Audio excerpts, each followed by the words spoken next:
clear. Hi, I'm Ben. I'm the CEO and co-founder here at Fama. Fama is an AI-based software solution that helps large enterprises identify problematic behavior across their workforce, new hires, and existing employees by looking at publicly available online information. We built Fama to help businesses root out toxic behavior in its tracks. We know firsthand that issues like abuse in the workplace or violence in the workplace can have not only a profound effect on the bottom line, but employee productivity, innovation, and happiness. And that's why we're here. We leverage new technology to solve age-old problems here at Fama.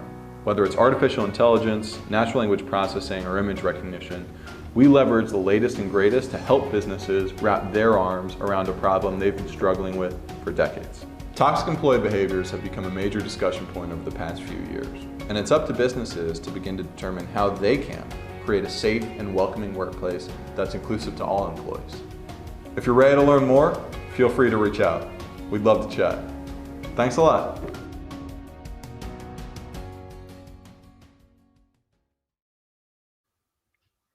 All right, I am live. We're back again. Gonna do the Doomer, TFL, Incel, MGTOW, whatever the hell we're calling this chat. We're gonna have a conversation with Lamprey Milt from MGTOW Chats. I'm familiar with you, Lamprey. I've listened to you. I'm not totally ignorant. I'm aware of MGTOW. So why don't you go ahead and introduce yourself, and then we'll get into it. Well, I'm known as Lamprey Milt. I've been known as Lamprey Milt for 6 years now. It was a name. So my name basically just started like as I don't know, like just it's my online name, and I started doing shows with I Am Serious. Didn't really think it would really amount to anything, so I never bothered changing my name. The term is actually, it means eel come in Latin. I got the name because it was a delicacy for a Roman emperor who was probably the fattest Roman emperor, Vitellius. So I had like this fascination with Roman emperors growing up, and that was kind of my YouTube handle. So I was, again, too lazy to really change it. And that was 6 years ago, and more listeners started piling in, went from like 400 to 800 to over 1,000. And I just kind of just kept the name. I got into this because I lived in Southeast Asia. I dated a bar girl for 4.5 years while living there. I did a show. I did a call-in show with Stefan Molyneux. So that's kind of how my early listeners knew me for. So people were like asking me a bunch of questions, like what was it like living in Southeast Asia? What was it like dating a Cambodian for so long? And I kind of spun the show to start talking about more topics that I find interesting other than travel, women's issues, politics, history, so on and so forth. And for the past year and a half, I haven't really had the time or the energy to live stream. I lived in the South, like along the Appalachian Trail during COVID, and did a lot of shows while I was down there. And again, the past year and a half, I just haven't had the stamina to do these 2 to 3 hour slogs on, current events or certain books that I've been reading. And for most of my listeners, like 6 years worth of content, doing 2 to 3 hours worth of shows every week, I kind of said all I could say. And I feel like there's nothing more I can really bring to the table, especially with MGTOW and men-women relations that I haven't already said. Like there's no point in like me doing 2 hours to really get lost in the weeds on something that I already know. I can just kind of phone it in and be like, yep, that's what the problem is. Yep, that's what's happening. And that's pretty much it. Six years worth of shit. That's enough for me. So as of late, I've been reading more history books, trying to find some other people to do live streams with and recordings, but I haven't really found anybody that I would really want to do shows with. So when it comes to your channel, Tom, it was brought to my attention by Steve Hoka, who I did a show with last weekend. He was shilling you pretty hard. So I started consuming your content this past week. Really enjoyed it. Fantastic. A lot of fun and entertaining listening to you, and mostly Western Decline. I think he is definitely your best guest or friend that you do the shows with. So I think I spent maybe like a good 4 to 5 hours listening to you guys chat. It was really cool. Steve was saying you really should talk to him, and that's what brings me here to you today. By the way, Lamprey, I don't really attribute any of my subscriber count to myself. It's my guests, the people that I have on my channel have really, and I care about this issue, Lamprey, and that's why I have these people on this on my channel, because I believe this stuff is important. It's not about me, or it's bigger than any individual. This is meaningful. This is important. This affects all men, and I see it from liberals. I see it from conservatives. I see it from Wignats. Everybody's a bunch of blue-pilled kind of simps. And I'm sorry, like, men are not being looked at. They're not being looked after. They're not being cared about. They're not being thought about. And that's kind of why I've kind of tried to, help facilitate some of these conversations. Like, I find doing these live streams and recordings kind of like my own therapy. So it's a good way for me to vent. It's a great way to converse and look at the chats with people that are like-minded. So it's fun. It's a blast. And how long have you been doing this for? I've been on YouTube off and on for probably 5 or 6 years, and I expected my YouTube channel to be banned or deleted because I'm maybe not a liberal normie. So I've been aware of censorship, and I'm kind of surprised I'm still even around. I'm not trying to say I hope I was banned. I like doing this, but if it's all going to be for nothing, it's like I'm putting in energy, time, trying to do interviews or set up, time and space and resources. And what do I get out of it? I'm not being paid to do this. So it's a hobby, Lamprey. Yes. I love YouTube. I think YouTube is important. Not as important as Twitter, but it's certainly important. I am the long form content, I think, is undervalued. TikTok is the new way, and I'm kind of like a contrarian or a curmudgeon. I'm like, you know what? Fuck that. I'm gonna do 2-hour streams. I ain't doing no 30-second content. Right. When I did some shows with Sandman, he made a point that don't let your uploads go for more than 20 minutes. People tend to tune out. And then looking at, like, I guess the statistics, most my listeners tune out after 1 hour. But I usually have a lot more to say, and then for me to kind of consolidate it to just 1 hour. So I'll do like 2 hours, 2.5 hours. And I usually make the best points and best conversations for the latter half of my live streams for more of my diehard listeners. So you got to get the ball rolling the first half hour, 45 minutes. You kind of that's when you're really starting to pick up steam. It's hard within the first 20 minutes to a half hour to get your points across. It's more of a slow build. Yeah, absolutely. I'm curious, Lamprey, have you considered rebranding the MGTOW label? Is a MGTOW, do you I don't, I'm just curious, is this kind of outdated? I use the MGTOW chats label to hide what the hell I'm usually talking about, because usually I'm talking about is so not politically correct, very racy. It would be everything a progressive nightmare is everything that I discuss. So the MGTOW chats label is a great way to not get censored. Did you have any comments or a question for me? I'm just curious. I can ask you questions all day, Lamprey. Well, what's your feelings towards the differences between incel, TFL, and MGTOW, or in PUAs? We'll throw PUAs into that. I think that this is important, Lamprey. I think it's important. This topic of finding a mate, finding a woman for as a man to grow a life with. This is important. And I think a lot of people are just getting it wrong. And I just want to, push the right message, the right angle. And I just think that the red pillars, the trad cons, and even MGTOW, I hate to say it, Lamprey, but and I think you'll admit this, the black pill incel types, the incel-matics, the dashboard types, they might be onto something. Well, the incel crowd is younger. They're more feral. There's a lot more anger. They are. I've been a few of their Discord chats because of Incel-matics, and I'm like, I'm getting the fuck out of here. You guys are fucking nuts.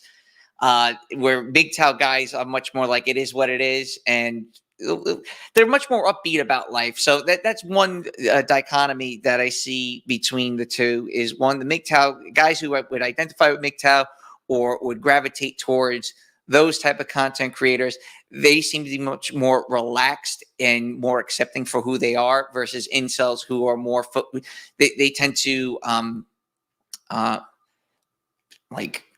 embrace, but they think it's more their fault. And I do think the whole thing about them being entitled and it's just way too aggressive and young for me. I'm 36 now. So if you would have asked me when I was 23, 24, yeah, I probably gravitate more towards the incel types because you have much more testosterone. You have no money. You don't necessarily know all that much about the world. Where guys that are more in line with MGTOW-like thinking, maybe a little bit older, late 20s, 30s, even 40s, they've been through they've railed a couple women here in their lives. They're not virgins. They're not they don't find that the MGTOW guys don't find their problems to be within themselves. They view it as more of a larger sociological problem, where incels think it's something to do with them, what they're doing wrong. That's kind of my 2 cents of it. Do you Lamprey, you talk about being a millennial, you've seen the world change.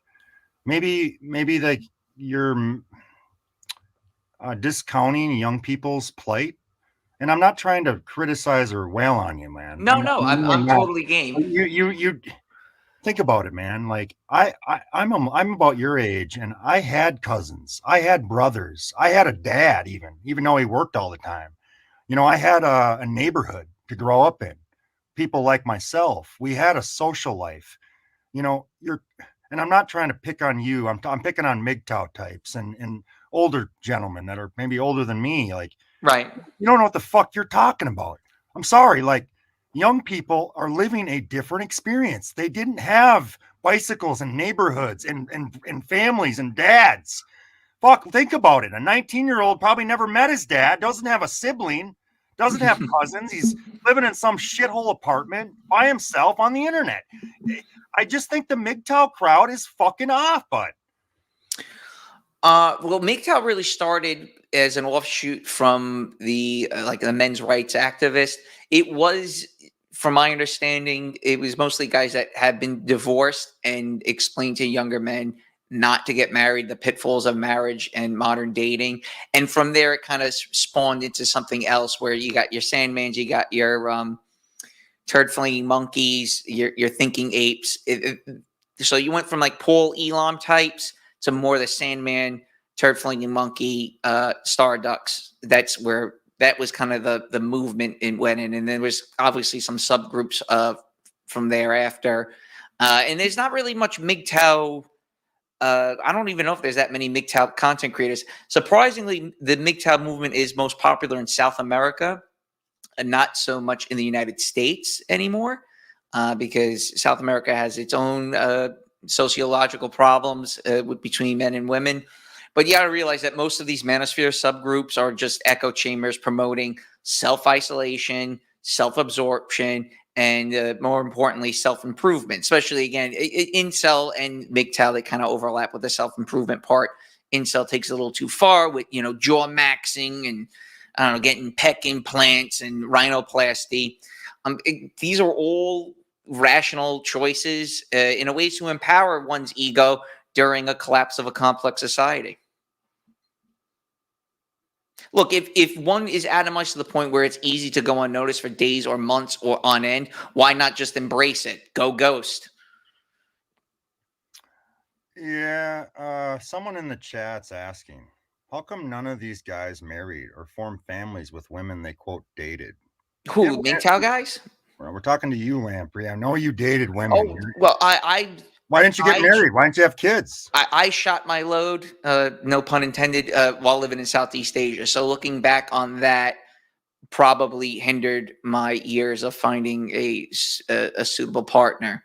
That now, looking back, and in hindsight, I understand why I did, and I have no regrets, and I don't think I would have done anything differently. So when I spend my late 20s in a country that's not my own, well, there's going to be ramifications for that. So when I moved back to the United States, I thought to myself, all right, so I'll just work really hard, not really care about women per se, kind of just focus on myself, and eventually some woman would just come along.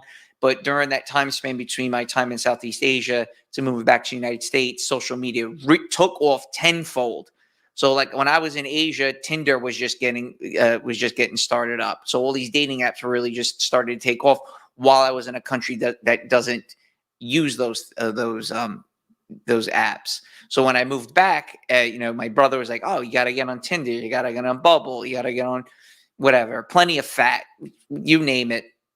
And I tried like applying some of the things that I learned in Southeast Asia on how to pick up women in the US, and that failed miserably. And now on the latter half of my 30s, it's just a decaying orbit at this point. I don't know what your situation is, but that's just me, just giving you some cliff notes on myself in the past 10 years. Well, in my opinion, Lamprey, millennials just aren't equipped to form families. Men, I think men aren't silly. Men aren't, how do I say it, deluded like women are. They know what is expected. And I think a lot of millennial men are like, well, I know what's expected of me and I just don't meet the mark. Is that fair to say? Well, yeah, because the expectations are in the stratosphere and in pretty much in Disney World. Right. So if and this is what I was talking about, Hoka, if a woman's making the same income as you and you want to pair bond with her, it's going to be an uphill battle because she's always going to be thinking you should be doing more in the relationship when you're already doing everything possible to within your own power, within your own control to try to make things happen. Meanwhile, in her world, it's white girl pixie dust. It's things that are just given to her. She treats the world like it's her fucking living room. And she doesn't necessarily know what it's like for a guy to get out there and not have things just handed to her because of her looks and because what she has between her legs. Do you try to date, Lamprey, as a millennial, are you optimistic about forming a family at this late stage? Well, I am dating. I don't know for how much longer I'll be dating at this point. But so I've been dating someone for a little over a year, and she is, she's atypical. She's just pretty much everything a guy such as ourselves would hate, and it's hard to kind of just take it and just keep rolling with it and just let her keep speaking and let her keep running her fat fucking mouth. And for me, as a guy who's red pilled, it's not easy. And when you obviously can't push back on any of these delusions that she's embraced wholeheartely because of her background, it's kind of hard to see yourself with a future with someone like that. And I don't think that, and I'm not just talking about myself. I think that goes for any guy that's trying to date a woman who isn't really that in tune with what's going on around her, because obviously most women are solipsistic. So it's just the lack of hypoagency, the lack of taking responsibility for what you had done, so on and so forth. it's hard for an average guy who is aware. I'll just say aware of clown world. We got Dashboard in the live chat, and he's kind of blowing up the chat. He wants to know where the hell Steve Hoka is. He's saying we need to talk about demographics. He wants you to, maybe emphasize or focus on miscegenation as an issue. Do you see that as an issue with Paramount? I think that's more. I think that's more of where you're located. So if you're in Louisiana, Alabama, places like that where there's no ghettos, yeah, you're gonna see more black man on white girl. And I also think that's also a class situation with when you see black guys with white women. It's twofold. It's she's white trash, and no stable white dude's gonna want to hook up with some mountain weasel who's been railed out by golly knows what fentanyl dealer, some guy with a beat up fucking 4x4 pickup truck. So there's that. There's that, and then the other end of the pendulum is some white girls just treat black guys like they're just the newest pair of shoes that they bought. So they kind of just bring them around and kind of like it's as some bizarre trophy, some type of virtue signal, maybe to piss off daddy, maybe to piss off friends and family. And, they'll have sex, they'll casually date, but obviously they have nothing in common. He's just following white girl, damn. And eventually it just runs its course, and she either gets knocked up by that guy or she knows what's best for her, and then she tries finding some beta bucks. Lamprey, you said I think about something about YouTube being a hobby for you. I think. Am I wrong about that? Yeah, I love YouTube. Usually anything that's more spicy, I'll just throw up on BitChute. So I back up all my shit onto BitChute. And then for my older shows, they are on some Russian server, MGTOW Mirror Project. So all my older shows from like 2017, 2018, and 2019 are all on this Russian server called MGTOW Mirror Project. And I got my channel taken down, I think, twice in the past 6 years. So it's hard to gain ground after your channel was terminated. So yeah, it's still a hobby for me. I think YouTube has slowed down on the censoring for reasons that I don't really feel like getting into.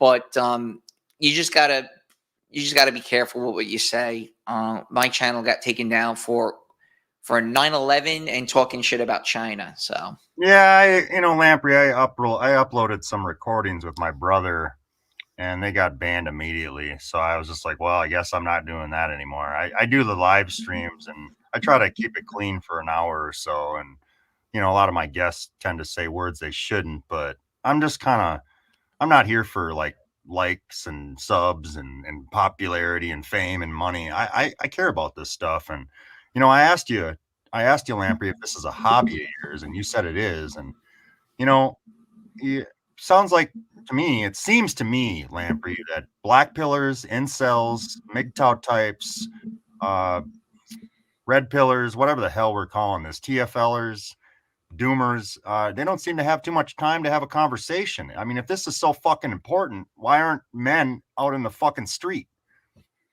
Oh, they're atomized. So it's just, where's your group of friends? Where is everybody? Where are the other guys that you can meet in the street or are like-minded? You're not going to find them. That's the problem with the internet. And are you saying there isn't excess men? The Hoka's wrong. This is all bullshit. But men are happy. Everything's good.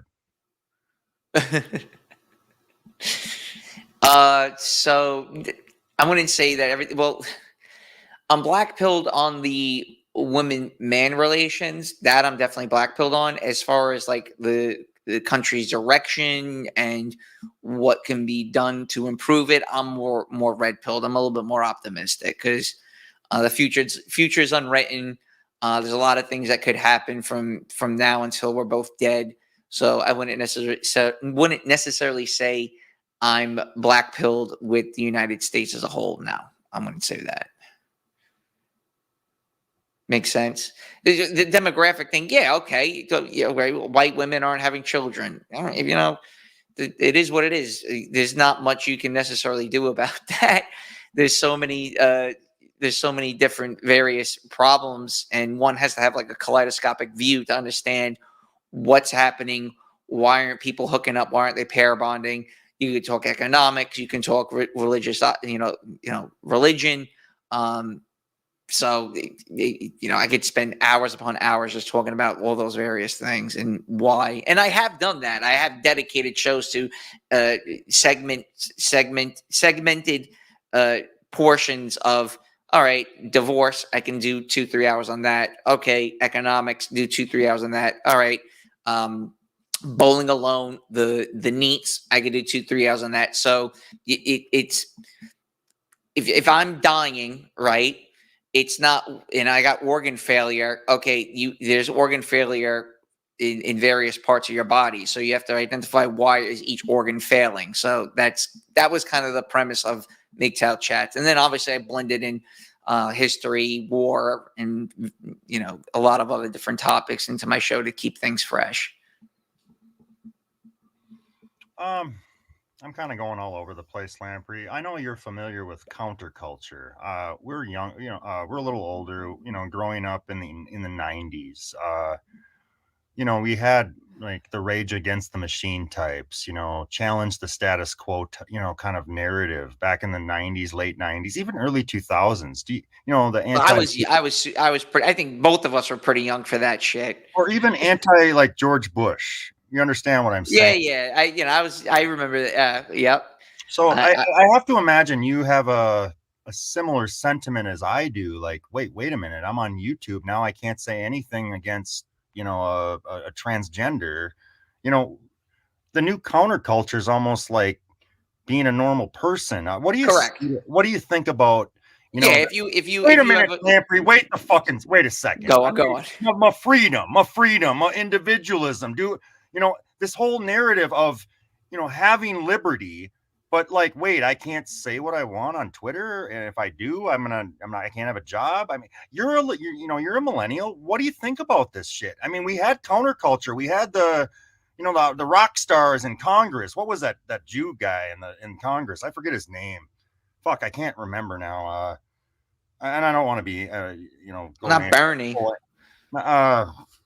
What's his name? God, I can't remember his name, but this counterculture in the 90s, into the early 2000s, and now we're here. I can't even be everyone's afraid to use their name and face. You want to speak to that, Lamprey? Well, I don't think people really give a shit what you say on the internet. It only matters to people that have a large following. Does it make a difference? So people such as ourselves, it doesn't make a fucking difference what we say. It doesn't. It's not because we don't have the ability to make change. The people that do have the ability to make change, if they step out of line and start questioning certain things, then they get knocked down a few pegs. So I think a lot of the fear-mongering about internet censorship and being doxxed and stuff, I think is blown way out of proportion. Because at the end of the day, everyone's full of shit. Everyone's in it for themselves, and most people in the United States are selfish. So if they hear about, you like 1488 and some white nationalist nonsense, you're an idiot, and people kind of just move on. Again, it depends on what you're doing for a job, your family, what your family may think about that.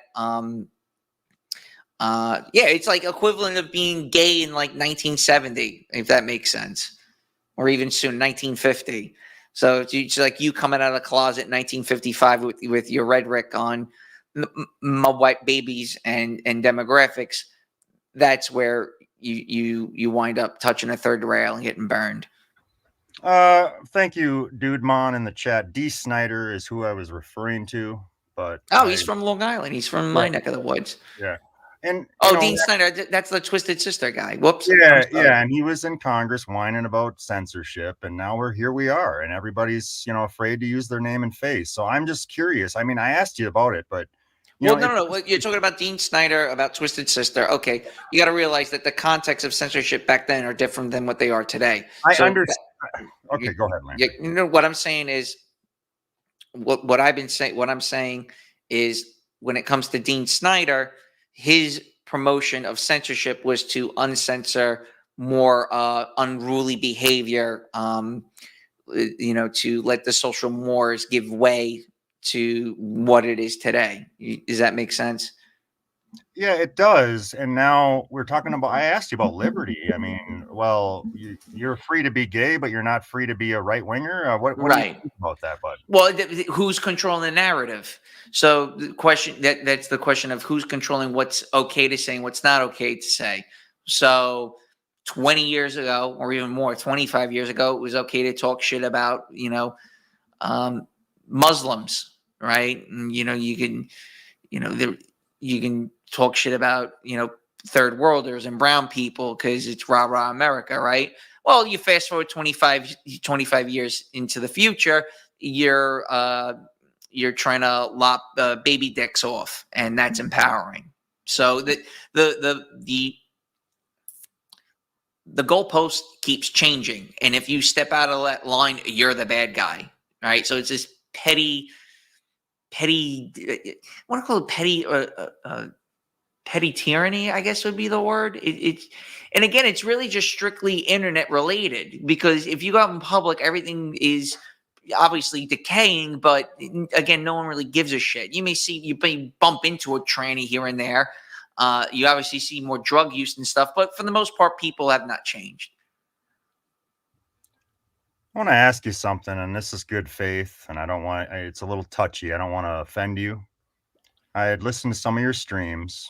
You're very open to criticizing white women, white liberal women, but then white people don't have an identity. You don't know what white is. Right. Suddenly you don't know what white is when people are defending white people. You can attack white people all day, Lamprey. You can attack the liberal white woman, but suddenly you and Hoka don't know what white is. Can you explain that? And it's good faith. Well, Hoka embraces his Ukrainian roots. I don't know how many generations removed he is. So he's a Ukrainian white. They're Slavic. They're not really looked up upon in Europe as being, this Ukrainians are just the greatest group of people, So that's what we mean by white. And when I speak like white people, I'm talking like deracinated white people that identify with dead objects. They identify with Star Wars. They identify with their Netflix, the latest Netflix live stream, maybe the computer that they have, a car they drive, their Vanguard ETF. Lampy, I don't interrupt. Are you diminishing white people, or are you praising white people? Are they above the ethnics because they don't attach race to their identity, or are you criticizing whites because they're above this bullshit race politics? Which one is it? Well, yeah, I think there's enough blame to go around for it. Again, what do you mean by white? Let me ask you that question. Well, I mean, when you ask someone like myself, we all know what white is. To me, white's Northwestern white. To me, is Scottish. It's right, but that doesn't include that. Here's the thing: that wouldn't include I am my co-host, me, or Steve. Yeah, but you're not black. It's a spectrum, right? And I don't want to get get too down in the weeds with this stuff, but I understand, like, you don't see yourself like the white, the image of whiteness, but you're certainly not black. It's a scale. I'm not trying to say Italian. It's how the others perceiving you. So to a black person, they see me, they may say it's white, right? But at the end of the day, they see what I do, the way I act, car I drive, the food I eat, those type of things, and be like, he's not necessarily white per se. You know what I mean? Does that make sense? Yeah, absolutely. Lamprey, right. It's not like I'm eating McDonald's and having chicken salad every fucking day, going to eating Bojangles. Fine, Lamprey, and I get it. You're a millennial. You've been, you lived in the South. You've lived in New York. You've traveled the world. You've dated women from Colombia or wherever the fuck. Right. What do you think about? I guess I'm kind of, we're kind of derailing a little bit. No, you're good. I'd like to kind of move on to something else, but I am asking you, do you prefer New York over the South. And you know, Yes. you're quick to criticize white people, but then you don't know what white is. And this is good faith. I'm not trying to grip you, but It's all people good. say, hey, wait a minute. This guy's Italian. He's got a nasally voice. He's living in New York. What the fuck? I mean, do you hate white people? Do you want to live in New York full of fucking immigrants and high taxes? What Yeah, that's you? why I moved. That's why I moved back. I'd rather go down with the Titanic than be on a life raft for all eternity. That's what made me move back, and that's where I'm from. As far as like the immigrants go and stuff, yeah, there's a lot more of them. Well, I But want to say, there's not much Lamprey, you can really do. I see you as like kind of a middle of the road guy. You're not like crazy right wing. You're not a leftist nut, but you know, you kind of. Well, you have to live with people, so there's no point in me hating on some random Guatemalan just because he's a Guatemalan. That's stupid. I still got to get along with him. I still got to do business with him. I still need him to do certain things for me, and I have to do certain things for him. So there's no point in me being like, I'm not helping him. He can barely speak English. That's fucking retarded. Well, no, I'm gonna go. Let me go do business with the white guy who fucked me over 5 years ago on a business deal. I'm gonna favor him versus the Guatemalan who's giving me a Christmas gift and I don't even know his last name. No, and I understand that, and I completely agree with you, Lamprey. Like we got to live in this world. I kind of get what you're saying. Like you can't. I mean, what do you want me to? You know, what do you want me to do? I get it. Exactly. So you have to go along to get along to some point, and then obviously there's outlets such as this where you can talk shit about whoever. But at the end of the day, we're analyzing the outside world and we're trying to understand it and we're criticizing it, right? But you still have to engage with that world on some level, especially if you want to get ahead on some if you want to get ahead in life, you have to engage with these people. Yeah, there's a lesbian couple who's my neighbor. Okay, what am I gonna do? It is what it is. Hey, how are you? How's things going? Blah, blah, blah. Okay, see you later. Like I'm not gonna come off and start being a dick to that person just because I don't agree with their lifestyle. That doesn't make much sense to me. If you live in another place, yeah, sure, you could probably get away with that. But given the way things are, you'd be looked at like a jackass. No one's going to want to deal with you. No one likes that level of negativity. I can understand that. You want to be like I don't want to say accepted. You have to be polite. Yeah. And the thing is, your civility is savagery at the end of the day. If someone slided you in a business deal and this was 500-600 years ago, that person would be dead. Today we have courts, we have litigation, we have all these nice Western ways of handling certain things that were actually only meant for the nobles of the higher class. And now it's trickled in the United States. It's now for everyone, where anyone can sue. Everyone has a grievance. You can't necessarily solve problems now with going outside and dueling it or I guess fighting each other in the streets. It doesn't work that way anymore. People in the chat want to know if you are anti-white, and do you hate white people? Do you prefer to live around whites? Do you have a strong feeling towards whites? Do you have anything to say to that, Lamprey? I don't know what that means.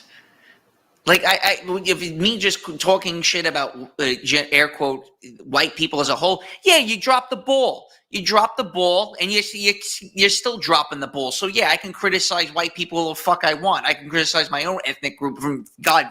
I could sit here and criticize Italians for a litany of different problems and different things. And that's the other thing is. When you say white, what are you really conversing? Middle class, suburban lifestyle? Well, those things are very nice. Suburban lifestyle is a nice living for some. You got your creature comfort, so on and so forth. The American white middle class is probably the most economically efficient group in the entire world. uh, mostly because of boomers, but that's obviously slowly dwindling. But at the same time, you're not really standing up for yourselves as a group.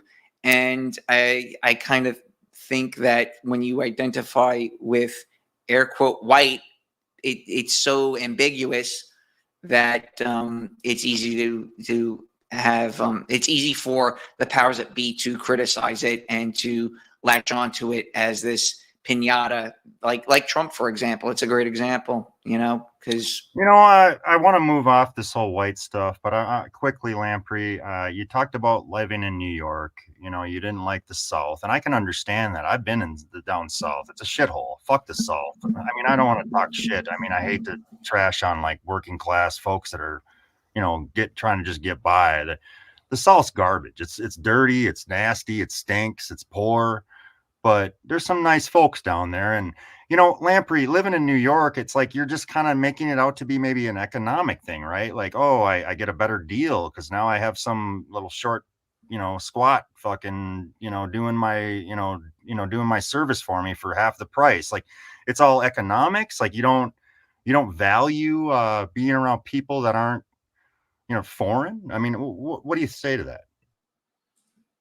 well, I didn't move back to New York for maybe a little bit with economics, but it's just where I'm from. So if I'm in wherever, moving to Georgia, that's not where I'm from. I have no way identifying with my surroundings, whatever their church, what they eat, what they listen to, what their culture is like. That's just not me. And it made me really depressed when I was down there. So that's what made me move back. I was like, well, COVID's over. Things are kind of going back to normal. Maybe not the way I want it to go back to normal, but it's just where everyone I know is from, and it's much easier to converse with someone who has a similar background to you, or grew up in the same vicinity as you, regardless of race or sex or skin color, versus just moving down there and just assume that everything's going to be hunky dory.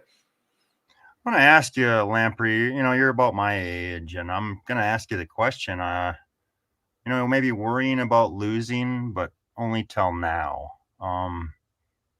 but also don't care, like fall quick to move on to the new phase in your life. I'm curious what you think about that, Lamprey. And what I mean by that is, wait, I'm getting fat, I'm getting old, I'm losing my hair. Like, I don't know, like this whole maintaining your youth as a man. I know women are trying to maintain their youth and their beauty because that's all that matters. That's their appeal. Women's sex appeal is all their appeal.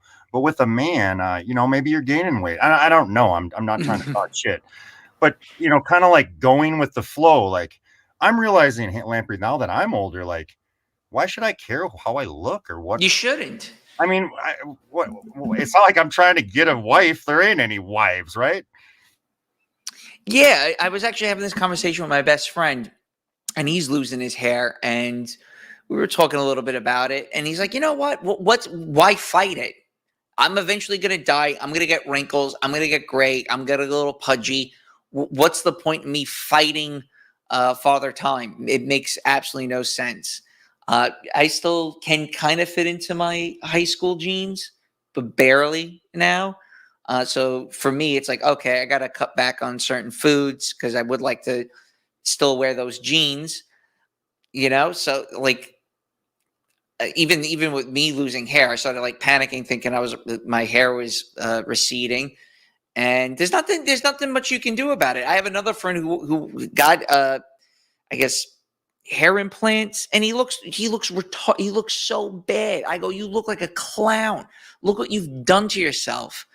And he's all in this trip about. Let me interrupt you, Lamprey. Yeah, Lamprey, I'm going to interrupt you. I saw a dude my age at a fucking grocery store with a wig on.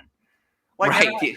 And I'm not trying to talk shit. Like, it was obvious, and I understand, like I don't even want to like hate on the guy because like we live in equality and transgender world, and women get makeup. Why can't men get leg lengthening surgery or wear a wig? Like, I'm not really even against it, but it's like I don't know. Like, I guess I am. I guess I guess I'm lying to myself. Like, why the hell do you care what other people think as a man? This is fucking insanity. Seeing a 38-year-old white guy in a fucking grocery store with a fucking kinky haired wig on. This is madness. Maybe it makes him feel better. I don't know. I wouldn't be able to tell you why someone would do something like that. Obviously, it's an insecurity issue, and if that makes him feel better, and if that's what he feels is going to make a difference to him, all right. Yeah, he may look stupid to us, but to him, he feels empowered. I don't agree with that. It's the same. You can apply that same logic to people with tattoos. If that's what makes you feel better and more secure about yourself, yeah, look, to me you look stupid, but there's going to be someone that thinks that looks cool. So same thing, maybe lesser for the guy with the with the wig. But yeah, the whole like gym maxing, guys going to the gym, taking D balls, testosterone, human growth hormone. I feel like you're just trying to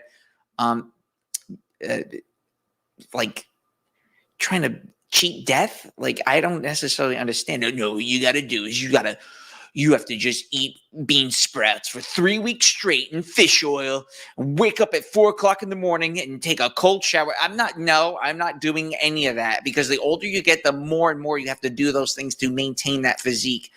And you have to have a lot of time to maintain yourself. And most people do not have the time, nor the stamina, nor the willpower to do those things. There are some people. I have a friend the same one who did the hair transplant. He works for himself. He makes a shit ton of money, so he's able to spend 2 to 3 hours a day at the gym. I don't have that time. I don't think you have that time. And at the end of the day, I ask him, "You're not eating the food you love. You're not hanging out with me. You're spending all this time at the gym. You're not gaining any knowledge by spending all this time being a gym rat. So what are you actually doing? It's vanity, it's narcissism, and it's more importantly a failed notion that you are going to cheat death by doing all these type of things."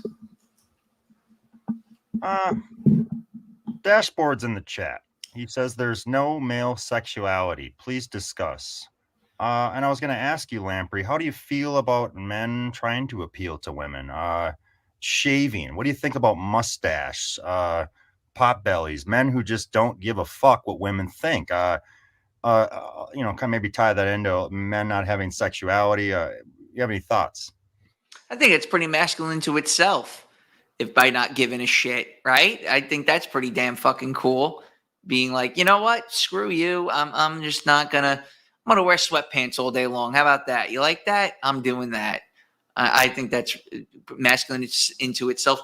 My father, he never cared about his appearance, and he's a very masculine individual. He's overweight. He wears gym sweatpants and sandals everywhere he goes. But he's entitled to do that because, well, he's older. He's been married twice. He has a bit of money. He did well for himself for a blue collar guy. So I admire that. As far as like a problem with what was the question? The look of masculinity? There is no sexuality with men. Sexuality. Let me rewind here. Good God. Dashboard's talking about how there is no male sexuality in the current year. Men can't be, they can't. They don't have like what women have in media. That there is no sex appeal with men. Anything to say to that? Well, I would say that you can't be a masculine because you'll ruffle too many feathers. You'll go against the status quo too much, and the culture at large scoffs at that. So yeah, there is a lack of masculinity, and the only way to really break that mold is to break social norms, which kind of ventures into psychopathy and criminality. So you got these guys who, sling fentanyl, listen to mumble rap. They have a criminal record. They have a rap sheet. So you have that. That's one side of it. And then the other side of the pendulum is a guy who is, I guess, loaded, doesn't necessarily get his hands dirty per se, He's got a manicure, and he's wearing a very expensive business. What is it? A blazer, business blazer. Those are the two that I see. And as far as guys down the middle of the road, it's more people like what I just described as my father, shit kickers, guys that are just, again, trying to do what I do, which is go along to get along, just to smile and just keep carrying on. I mean, that's all you really can do if you're a guy who's kind of middle of the road, average. So the average guy isn't projecting any of this masculinity because he's not able to do so because he's constrained economically and socially one way or another. I'm going to read some of the comments in the chat. You can respond if you'd like, Lamprey. Henry Holes in the chat. It matters more now than it ever has because women have all the leverage, and certain women can solely select for sexually attractive men. Men take and possess women. The beauty of the subject isn't as important as the object. Okay. I don't really know what to say to that one. We got Autisticus Spasticus in the chat. Women are the peacocks in our species. It makes more sense, really, since women are the reproductively valuable, more reproductive. I don't even know how to use that word. I'm a fucking grug. Valuable than men. But then Dashboard's saying male peacocks are the peacocks of the peacock species. I actually tend to agree with Dashboard on that. Do you have anything to say to that? Yeah, no, he's right. It's the peacocking. You would. So like a lower class male, what does he do to peacock? He gets a loud muffler, removes his muffler altogether. He blasts some god awful fucking music. I see it mostly with the Hispanics blasting this tin pot fucking Dominican music. That's really like, I'm starting to think it's worse than mumble rap now because how nauseating and awful it sounds. You know, so they'll lower their car, they'll wear a flat brim hat, they'll wear expensive shoes. They'll wear a knockoff designer watch. You see that a lot with countries that are underdeveloped. Remember, the first 35 years is just a warm-up. What do you think about that, Lamprey, as a millennial? What do you think about this whole wait till you're 30 to get married opinion on that? I wouldn't. If I had to do it all over again.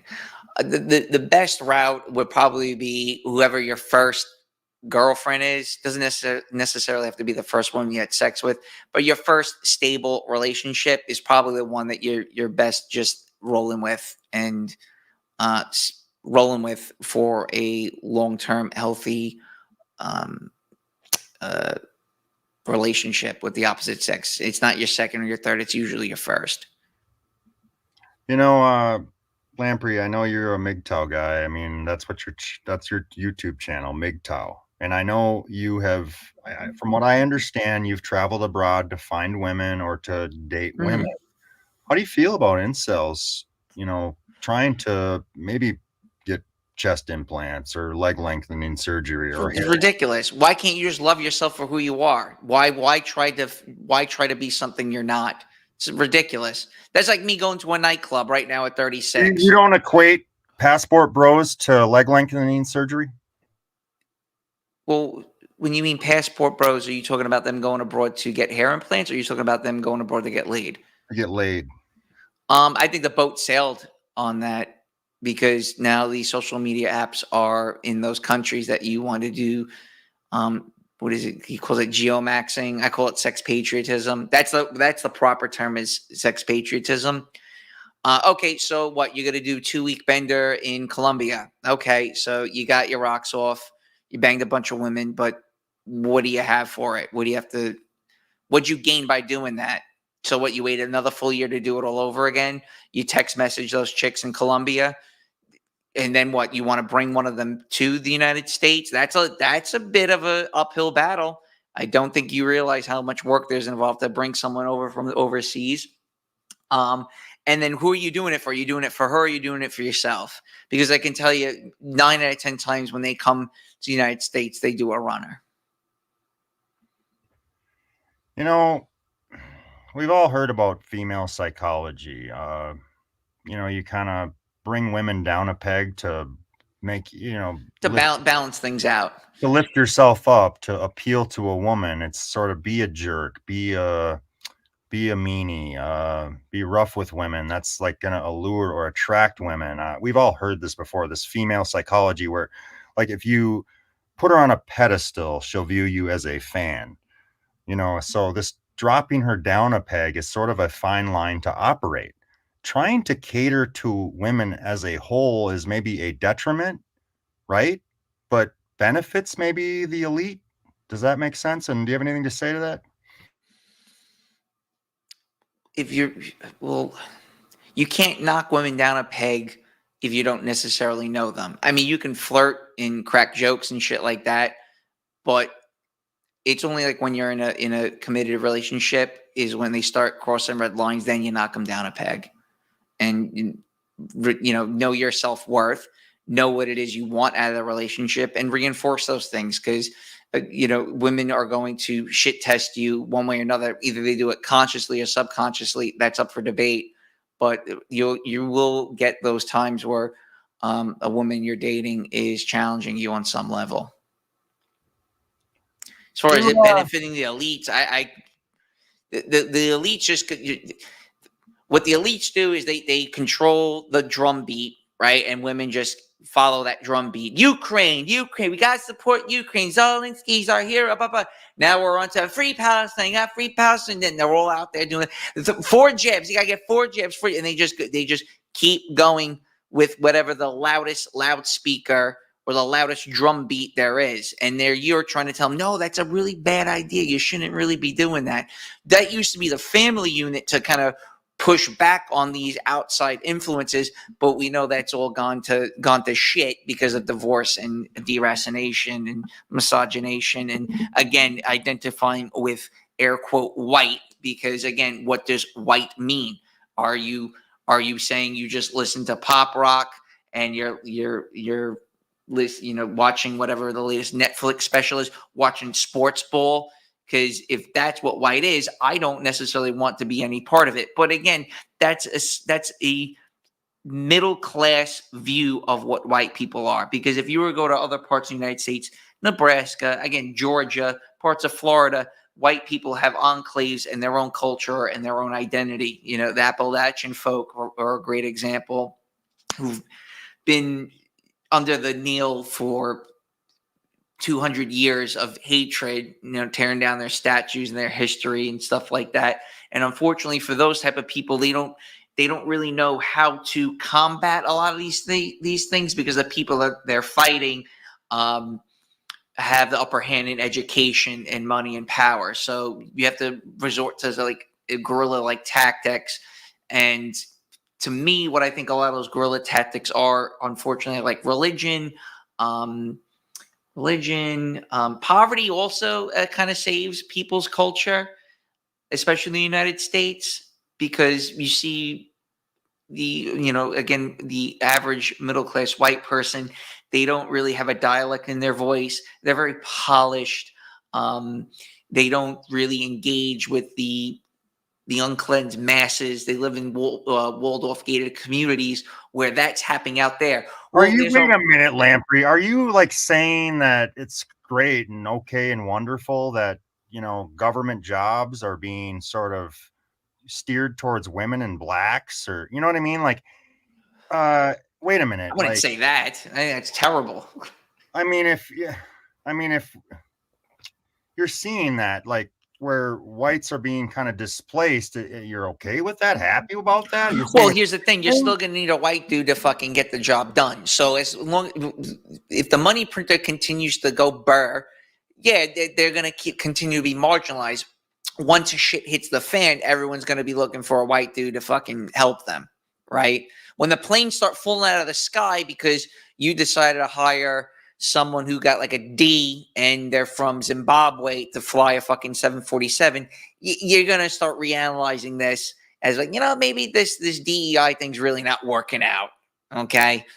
The trains start crashing. The average white guy's like, yeah, well, who didn't see that coming, right?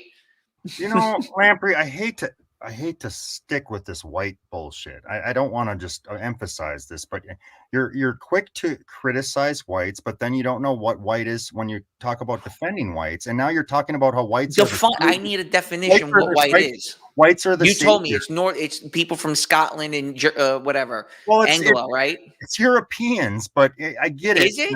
Are Albanians European? They technically Sorta, are. sorta. I mean, that's a nation. That's not a race, right? But they live in Europe. How does people from Germany feel about Albanians? They don't really like them that much.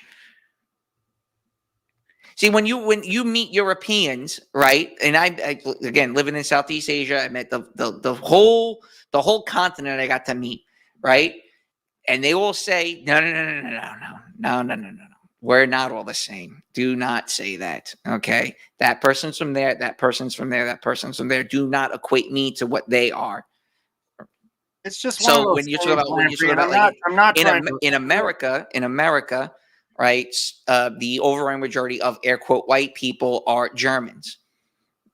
That's, I think, what is it, like 70% or some crazy number like that when they came over here in like 1860, 1870, which is a whole other topic why Germans wound up in the United States. So when they came over here, what did they have to identify? No, let me take that back. They had their own culture when they arrived. You could say the same thing about Minnesota. You had a bunch of Swedes. They moved to where it's snowing because obviously they like the snow, and that's more similar to where they're from. But as time continued and the middle class and the country became more prosperous, you were able to deracinate them to where they are now, where they can't necessarily know what their identity is. So for those people that don't necessarily have an identity, they're easier to attack. I get the nuance, and I'm not trying to like hold you down or pin you down. It's just that you said it yourself. Like when catastrophe happens, white people are the saviors. White people are the rescuers. The people picking up and they still are. So it's a bit odd for the listeners, the people in the chat. They get a little annoyed by you when you're quick to wail on white women. You wail on white women, but you don't know who white people are. Who do you want me to wail against? I'm not. I don't want you to. You can name anybody. I'll wail on whoever, bro. Oh, that's just something I've picked up, and it's whatever. Well, but again, most of your listeners are probably white, and they're wondering what the hell's going on. So that's why we're focusing mostly on that, right?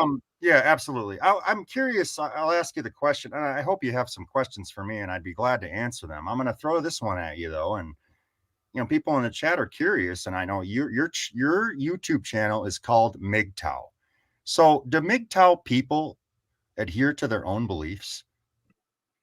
Probably 50-50. I wouldn't, I wouldn't say they embrace it or anything. I think most of the MGTOW listeners are there for fun and just want to hear someone talk. I don't necessarily think they embrace going monk or adhere to the things that Sandman has to say, or myself, or some of the people that I've interviewed.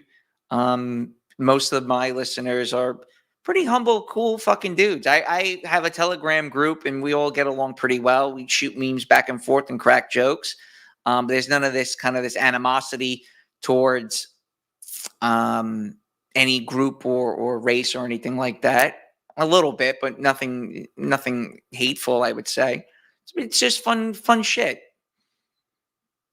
But I'm more curious about the whole white thing, because that seems to be something you're well, people are in the chat, and it was something that you. Well, I can't read the chat, so I'm just curious what they're saying. Well, they're just kind of, it's something. I believe in that. Listen, I think E. Michael Jones has summarized the whole white thing very well, and that seems to be what makes the most sense. When people of European descent got pushed out of the city centers, they had neighbors who were from any part of Europe descent. And because of that, it was kind of hard for them to, I guess, cultivate some type of community, and then having a detached home with a car where you don't necessarily engage with your neighbors. It was easy to start eroding the air quote white communities of European descent to where they are today. I think, not that I think, I know that's exactly what happened, because it happened in New York. And for a lot of the immigrants who have arrived here, they're actually fascinated on why whites have moved out and they live in these areas, and they're very hostile I'm gonna towards ask you something, Lamprey, and people that Lamprey, I'm gonna don't ask look you a like them. question. Yeah. Lamprey, I'm gonna ask you this question, and we'll move on. And I don't want you to stew on this, but we know what white people is when it comes to criticism. We know what white people is when it comes to oppression. Yeah, it's people of But European wait a descent. second. We know about black people, though. We know about Black Lives Matter. We always know what a black person is when it comes to victimhood and being oppressed. You get what I'm saying? Suddenly we know what black is when we can, defend the oppressor, but we can never identify white when it comes to, wait a minute, like, where does this all fit? Because white's a thing when it comes to oppressing others, and black's a thing when it comes to being oppressed. Does that make sense, Lamprey? What am Yeah. I saying? Am I talking out of my ass? No, you're 100% right. The atomization and the militant individualism is what kind of negates white people from a lot of the these type of things that you're discussing. So you can, if you're an individual white person, well, no, I support Black Lives Matter, not me, I'm an ally, right? So look at me, I got my LGBT flag. So what are you talking about? So they kind of they kind of punt it away from them, and then they punt it towards, again, someone who has some form of white identity, and that usually, in most cases, it's people from the South, because they're the one they're the one bulwark in the South where they are American, true Americans who have lineage in this country for 200 years. They fought in the Civil War. They have their own flag. They have their own church. They have their own dialect. They eat their own food. They work certain industries. So for someone from New Hampshire who can say, "Oh, I'm not any of this," that's the enemy down there. You see those racist Southerners. You see. Yeah, I see. But Lamprey, you're talking about these people like they have a story to tell, and that they come from somewhere. And you seem to, and I'm not trying to pick on you, but you seem like you value economic, the sort of value of economics over, like, wait a minute, these Appalachians they're citizens of this country. Do they not have a a stake, something to be? They do. Should they not be cared about? They have a bigger stake than I do. Anyway, I don't want to. I like this conversation. I think it's interesting. I don't want to annoy you. No, you're not. I'm not annoyed whatsoever. Okay. Well, it's just you're extrapolating. You're explaining about these types of people that live in this country, and I don't see them being valued at all in this country. No, they're not. Anyone of European descent is not. Have you watched television? Wait a minute, Lamprey. It seems like you don't value it. You're like, wait a minute, these people don't like me. They're different from me. They kind of pigeonhole me. I'm an Italian. I'm a New Yorker. I don't belong here. I'm going to go back to New York. And I totally understand that. But I'm not devaluing them down there. I think that what I learned down there was pretty cool. I thought they were great people. They weren't for me. And they also viewed me as an outsider. Like, what the hell are you doing down in Appalachia? Look at you with your fucking leather shoes. And right, and by the way, Lamprey, greasy fucking hair. I don't want to. And they viewed that as a novelty, and I viewed them as a novelty. Lamprey, I want to point this out. I understand that if I were to move down to Alabama, I would be treated like you were probably. I'm an outsider, and I'm a white guy. But they wouldn't like me. I'm a fucking northerner. I'm a Midwesterner. I talk retarded. You know what I mean? They wouldn't like me, and I get it. The cool thing though is when you start talking the way we are to them, they get that. They totally get that, right? Even though you're a fucking Yankee or a Midwesterner, you go down there and say, talking shit about Hunter Biden smoking crack and getting foot jobs, they'll be like, yep, we got a problem on our hands. I have an agreement. Yes, we do. So on that level, they're look, they're all Americans. It doesn't, I'm not trying to divide anybody, but you have to realize that there's all different enclaves, as I said earlier, that separate us. And probably what's best for the United States is some type of balkanization, no doubt. And then you just kind of get along with each other, trade. But as far as mixing all these different people, no, it's fucking awful. Even when I was in the South, you got people from North Carolina, you got people from Florida, you got people from Missouri, and yeah, they are all white, but it's very hard to communicate when you don't share that same background, regardless of what you look like. That's like me saying, oh, just because some dude from England shares my skin color and we speak English, we have some similarity. You do, okay, but it's further away from what your experience is, if that makes sense. Like it's how white removed are you? Like, it's like there's large divides between white people where they're not able to kind of like get along, figure out what's going on, form a community, so on and so forth. It would have to, something organic would need to come of it. And I would say that would be some type of economic collapse, which would kind of strong arm people into waking the fuck up.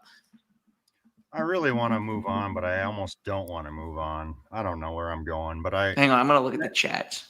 Lamprey, I mean, my college football, my truck. That's funny. I'm looking at the trap. So Lamprey's arguing for an ethnic nationalism over white. Yeah, I would say that. I would definitely agree. No, he just likes Jewish. Yeah, whatever. Fucking tool bag, meatball. MGTOW would melt if they really get it. Yeah, you're right about that, silly guy. I agree. A lone hiker, good to see you. He's one of my longtime followers and listeners. Rhodesians never die. I like that. Hell fucking victory. When I get tired of talking about that, so never. I want to ask. I don't know the demographic thing. Lamprey, I want to ask you. I'm just curious, and we can move on after this. You're so, and I'm not trying to pick on you. But you're always going after whiteness when it's in the negative, but you can never say anything positive about white people. And building the entire fucking world. I mean, that's why would I even mention that? These are things that are just well known. Okay, I would imagine I'm going to ask you the question. I'm going to ask you the dumb question. Do you think it's a good thing that do you think it's great that the browning of America, is that a great thing, a good thing? What do you think? What do you think my answer would be to that? Probably not. Okay. All right. So, dude, what do you want me to fucking say? All right. I don't think anyone. I don't even think people from Somalia would be in favor of that. Most immigrants are looking at white people like, yo, there's something wrong with you folks. Like, you can't even secure your own fucking border. Like, what are you doing?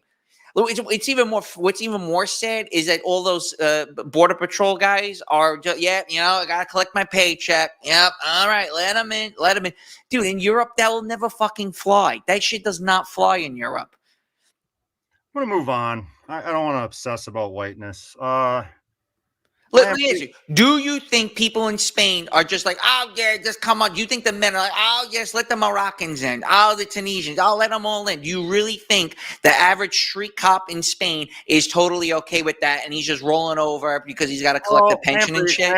I asked you the question earlier in the stream about defending or I asked you earlier about white people and this deracination, being deracinated, being above race and identity, and attaching themselves to economic zones or stuff or materialism. Mm-hmm. And you're saying like, oh, that's are they above it or are they are they below it? It's like, are they to be criticized or critical of them for it, or are they to be upheld for it? Does that make sense, Lamprey? Can you rephrase that a little bit better? I'm talking out of my ass. I'm just No, kind no, of no, no. I'm trying to speaking out loud, and I'm trying to think about what I'm trying to say. But my point is, with white people, it's, do you hold it in high regard that they're above this ethnic identity and above, No, or do you hold them down for it? no. Because That's a very bourgeois. That's very lofty, whimsical, feminine, if you ask me, way of viewing things. fair enough, fair enough. Let's move on. I'm curious about what you think about stepdads. Let's get back to women and relationships. It's better Step than no dad. Yeah, well, that's what I wanted to ask you about, Lamprey. This holding stepfathers in high regard, there being maybe, what do you think about the whole I do. stepdad I thing? respect them. I I mean, do. do you think that collectively they're respected, and how would this change the narrative? It's sort of making things work. Like, we don't have the best sort of Hmm. collection of recipes, right? We're missing the butter, we're missing the salt. But what is it? Can we make this work with, forming families and relationships, and maybe changing that narrative or that angle about what a stepfather is, or does this have I'm just curious what you think about the stepdad thing, and how maybe that would maybe mend fences or maybe help break fences. It's meeting halfway, right? At least you got a male figure in the house. Um, yeah, I think if that's it's not the best route, obviously, but it's making do with what's at hand. So I think guys that want to look after someone else's offspring, I give them a lot of credit because it definitely goes against your own biological nature. And it shows you how strong some men really are willing to do something like that. So I give them, I have respect for them. Yeah, I just think that the stepfather thing, it's sort of It uh, sucks. I mean, well, it's not well, the well, best. Lamprey, it's with the black pill and the incel and the red pillars. It's maybe, and I hate to be like a simp for trying to save the world, or what. Hold on, my dogs are barking real quick. Just give me a second. Pup, pup's barking. All right. What I was trying to say, Lamprey, with red pillars, and doomers, the black pillars, maybe that's hurting a fence that could be mended. They're kind of, I don't want to pick on like black pillars or red pillars or whatever. I'm just saying, like, maybe that's hurting this family formation with this narrative. We got, this whole community now in the manosphere. You're not a man if you're a stepdad. So maybe this is maybe doing more harm than good. What do you think about that? No, you, in some ways you're helping. I mean, again, there's a male role model in the house. Like that's much better than no male in the fucking house. So again, it's not the best uh, circumstance for him who's shacking up with a woman who uh, got knocked up by some deadbeat or whatever happened to that individual. And it's a case by case scenario. And then keep in mind, usually with single moms, they're like, "Oh shit, I really fucked up. Oh my god, what am I gonna do?" And they'll find that hopefully, and for their sake, they find a guy who's half decent.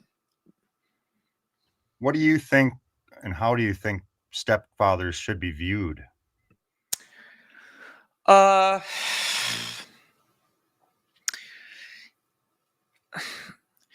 that's a good question. I think again. I think it's more of a case by case scenario. I think that's what it needs to come down to. If she's got like a biracial kid and you're a white dude, then get the fuck out of here. You are a bitch. Like if you think you're hooking, that is low. Like do not do that. Because she really dropped the ball, and then you really gotta be questioning yourself if that's who you're gonna shack up with and take care of is two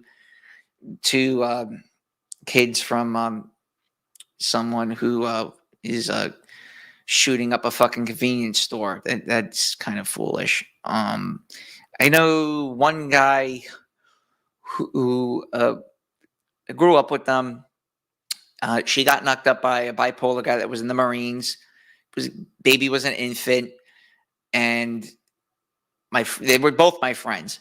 So he hooked up with her. The baby was an infant, never knew his father. He took on raising the kid as his own. He didn't necessarily. He knows now probably that that's not his real father, but the child in its earliest years kind of just embraced him for being his father without knowing who his biological father was. He wound up having 2 or 3 more children with that woman, and I think from what I last spoke of them, the child, he's got to be like graduating high school now. He's doing great. He's going to college. He's successful. Doesn't hold any animosity towards his mother. Probably understood what had happened at that time, and it's worked out for them. And they're poor. They're very poor. But they make it work. So that's an example in my life as a couple as of late, where I mean it can work. Well, I just think that black pillars and red pillars and the manospheres kind of went hard after the stepdad thing, and I just wonder, are you saying that, hey, you incel guys, you should just hook up with a single mom? What are you doing, bud?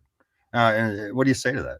If you find her attractive and she's nice to you, and you can kind of like work with what's at hand, then whatever, fine. Not the best situation, but women that are young who don't have children that are in their 20s are probably not going to be looking at you. So there's a single mom. She's a little bit older. She would like some type of male influence in her life to provide some form of guidance. So why not? I don't really see that much harm in it. There'd be more harm in her doing it by herself. I was listening to you, Lamprey, the last stream you did, or the last video you uploaded, and you and Hoka were talking about the young are the ones to inherit the earth. And I want to push back a little. I want to maybe ask you about the young inheriting the earth, and that boomer generation has the power.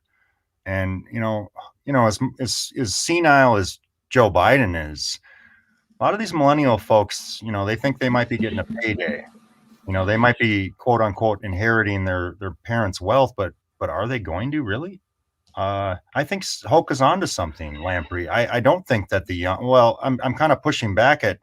It's complicated. There's nuance. I think millennials and guys in their mid 20s, their late 20s, might be missing the window. You're not going to have private property. You're not going to have a swimming pool, and that's not really in your in the timeline. If you look at boomers' life expectancy, Lamprey, I wanted to ask you, because I see a lot of these millennial guys, maybe they're living in an apartment, waiting for their parents' money to come rolling in, and I think you're going to be waiting a little while. Yep, you're going to be waiting with inflation, with tax assessments on that property that was purchased for $80,000. Now it's worth $1 million. Well, tax assessor comes along. Oh, it's worth $1 million. It's now you paying $20,000 annually in taxes. Wait, what? I thought I was going to inherit this house. What do you mean I got to pay $20,000-$30,000 now? And they said, well, it's worth $1 million. So why don't you just sell it? I can't really. I can't necessarily criticize, because I would not be able to do it without my parents helping me. That's for sure. As much as I say, no, I don't need anything. My car's falling apart, and even my dad's like, listen, like, let me help you get a new car. I'm like, no. I can do this on my own. And I can't without going into extreme debt. And I refuse to do that. Lamprey, I'm just curious, and we can talk about whatever you want. Did you have any questions for me? Did you have any? Yeah, well, tell me about, like, why did you start this channel? What made you start doing these live streams? Because I really have enjoyed listening to you and Western Decline. He's awesome. I really dig that guy a lot. I don't know if he has his own channel or whatever, but the two of you seem to bounce ideas back and forth really well with one another. So what's your future of the channel? What are you trying to get out of it? Or why are you doing it? So on and so forth. I just think this is an important issue, Lamprey, and I hate to criticize red pillars, black pillars, MGTOW types, the incel crowd. I want the right message being presented. And I'm not saying that I can do that, but I want to try. And I think the red pill community is a little bit off the mark.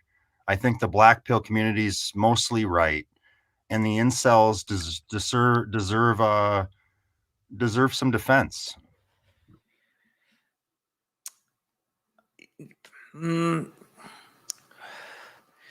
Well, I think what most young men have to realize is throughout history, most men have been single without a partner. And because you're coming into this a day late and a dollar short, and you see the older generations, some of them still married 30, 40, 50 years, and you see them with houses and stuff, you're going to have some grievances and you're going to be pissed, being like, well, you guys have all that. How come we don't have that? And when you start asking these type of questions, you get labeled all these negative stereotypes: incels, white supremacists, whatever. So that's kind of what's at hand with the younger crowd, especially people that would identify with incel. Lamprey, I want to ask you the question, and you know, someone in the chat saying this is all bullshit. You're wrong. Most men in the West were not single. No, that's not true at all. And Lamprey, I want to ask you the question: are you saying like, hey, wait a minute, buddy boyo, you got fucking HD pornography, you got Haagen-Dazs ice cream, you can fucking order anything you want and have it shipped to your door in 2 seconds. You're a spoiled piece of shit. Quit whining, man up, buddy boyo. Is that what you're saying, Lamprey? This is learning that most men in all recorded Europe have been. No, it's not what you have no idea what the fuck you're talking about. You've no idea what you're talking about. It's ridiculous. Yeah, okay, maybe the past 400 years, 300 years, post-Renaissance. But if you go back during the medieval times, hold on the a Dark second. Ages. Lamprey, stop for a second. We're talking about change. And Lamprey, you know about change as much as I do. You're fucking in your mid-30s or however the fuck old you are. You know about change. This is drastic change. Young people are like, wait a minute, I deserve more. And you're saying, no, you don't. You're entitled to that? What do you think you're entitled to? Are you entitled to an in-ground swimming pool? Yeah, that's a fair question, Lamprey. I'm just asking the question. I mean, guys are saying, hey, wait, I didn't get my dick sucked. This is bullshit. And you're saying, no, oh my God. Oh my God, I didn't get my dick sucked. Oh God. You got HD porn. Like you got a smartphone. I'm talking to Lamprey. He's over in New York. I'm a spoiled brat, right, Lamprey? Dude, every guy I know that has an in-ground swimming pool broke their fucking ass. Like, every guy I know, like any guy that I know that's driving, I shouldn't say driving an expensive car. That's not true. But any guy that has a house that's in an affluent neighborhood and looks really nice, they broke their fucking asses for it, no doubt. Yeah, they could have rode with the times, got a good job, all that type of stuff, no doubt. But they still had to work a lot. They work 60, 70 hours a week for 20 hours straight to enjoy that. So if you're pushing shopping carts at Kruger's, no, you definitely are not entitled to a kiddie pool at best. Right? You're not entitled to a blowjob. Who the fuck says you're entitled to a blowjob? You have to earn that fucking blowjob. You have to sit there. You have to call her at night. Hey, how's it going? How was your day? Is it a good day? Lamprey, we're all equal. Equality. We all get everything. We're all equal, I thought. Women get it, I think that's the point, Lamprey, with the incels, the MGTOW, or not the MGTOW, the black pillars. They're pointing out pretty privilege. They're pointing out that life isn't fair. And you're saying, so what? They don't deserve any compensation for a shitty existence. Hot women just get to have a good life, and you just need to dig a ditch and die after. Yeah, that's the life of a man. That sucks. That fucking sucks. That's how it rolls, man. Living in Southeast Asia, this one guy he turned his daughters to do tricks on fucking old ass Australians. Got his house built, sat around, drinks beer all day fucking long. Meanwhile, his two daughters are prostitutes. Then his brother didn't do that to his daughters, raises his daughters the best way he could, lives in a shack, and he fixes motorcycles on the side of the road on 100-degree weather. Right? Yeah. Who do you think's the winner in that? Well, Lamprey, I think people in the chat they're vocal in the chat about, bootstrap boomer talk. Well, Lamprey, I want you to. I fucking hate that shit, man. I just want you to emphasize and really focus on this sort of issue in the chat about, marriage is on the decline, and you're saying that women shouldn't marry men and men should just do, no, it's like what do you think about that? I mean, marriage, they're saying history is saying otherwise, Lamprey, and you're pushing back. Can't force women. You can't, if women are able to do whatever the fuck they want with no social ramifications for anything that they do, no responsibilities, and you expect women to pair bond with a guy who's middle of the road, it's not going to happen. That's the whole point of religion, is to kind of reinforce that, to kind of keep women on the straight and narrow, and guys for that matter. I just want to make a point. This guy Henry Holtz here saying I don't know what I'm talking about. So if you go back to like the 11th century, you could get married, but she would lose her virginity to the landlord. And if the landlord wanted to have his way with her, you have to let him bang your fucking wife. So yeah, he got married, sure, but he's a cuck. That's my point, Lamprey, is I'm asking you the question. You're saying, fuck you, incels. You've had it better than ever before. I did not say that. Life is better than ever for the incel, and you need to quit whining. Is that what you're saying at all? No. At least I have a foot in the old world and the new world. I remember what it was like before the internet and dating when internet was kind of just taking off. And I see what the incels are going through, which is shitty as fuck, no doubt. Is this dude from Howard Beach? That's good. Close, cuz. Lamprey, do you, and I've asked many people in the past about this. I guess I'll ask you just because you're like a new guest or whatever. Do you like to laugh at women getting their comeuppance? Transgenders in the MMA fighting, transgenders in the bathroom. Women got what they voted for. Do you hate women? Do you love? Do you get women get kind of a little bit of what they deserve? Because even that won't be enough to shake them loose from what it is that's happening. It goes back to the guys providing guidance. Women tend to follow the men. So if the men are allowing those things to happen, well, that's what you're going to get. So no, I don't laugh at it. I think it's terrible. Yeah, we've got women who don't have spaces of their own. Women. Oh my God, I'm shedding a tear on that one. and I get that, Lamprey. I completely understand. Like, men have zero space. So when a transgender or a self-identifying, a man who identifies as a female shows up in a spa, you just you tell the women that's how it is. How do you feel about that? I'm sorry. Repeat that. I was reading the chat. Men who think their women can show up at a spa now, or show up in an MMA match, or show up at a swimming meet. You guys are allowing it. Guys are allowing it. You're allowing her in your space. So whose fault is that? It's your fault. It's not her fault. Growing up, like with women in high school and a little bit in college, all the guys would get together. We fucking smoking weed, playing video games, talking shit, and all that type of stuff. And then the women would come along. Can I come? Can I see what you guys are doing? I want to hang out, right? And my group of friends would be like, "Well, listen, there's a certain protocol in this group, in this manosphere. If you can't handle it, you gotta go, right?"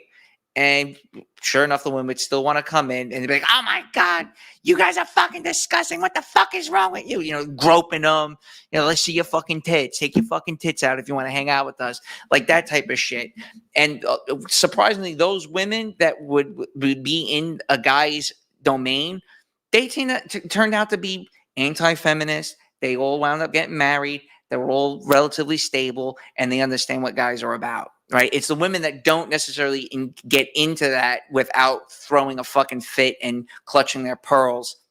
Those women are the ones who promote trannies and women in the workplace and trying to set social policies that are against the First Amendment. And they look at it through an objective lens from an outside view without actually engaging what it is that guys are about. You know what I mean? Yes. Lamprey, I don't know. I know you're kind of been around these circles a while. You're kind of like the MGTOW guy. And do you think, spending some time in these spaces, do you think that maybe the incels are maybe onto something and that it's actually worse than you thought? Or maybe are you more optimistic? Like, hey, wait, all you black pill incel guys, like that's kind of the question, Lamprey. Like, well, I think it. Well, you've seen this arc. What do you gather from your arc in this sphere? It runs its course. So, like the average guy who indulges in chats like ours, he'll listen for a while and then he'll move on to something else. And I think that goes for guys who listen to a lot of red pill and black pill content because it gets boring after a while. I mean, how many times can you talk about the Rothschilds and whatever, the USS Liberty, and talking about what is it, Dubai porta potties? Like you heard it. You can listen to different spins on it, but it's still the same.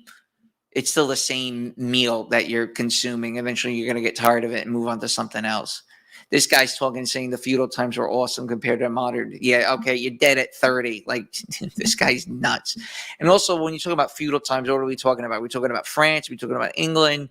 Because when we talk feudal times, we usually think of England because that country was an absolute basket case. Lamprey, can I push back a little? You said dead at 30. Is that maybe a misnomer? I might be. I mean, we're talking a little about hyperbole, but I'm you're just definitely saying, not getting past 40. Lamprey, I'm pointing out that childbirth and child death was maybe skewing those numbers, and you're kind of hyperbolic about that. And I'm not trying to nail you on something. I just got done learning about the Peasant Rebellion of 1381. That does not sound like a good time to me. That does not sound like fun. That's kind of my point, Lamprey, and I want to meet in the middle with you, MGTOW and the red pill. Let's talk about white people. Well, what are we doing?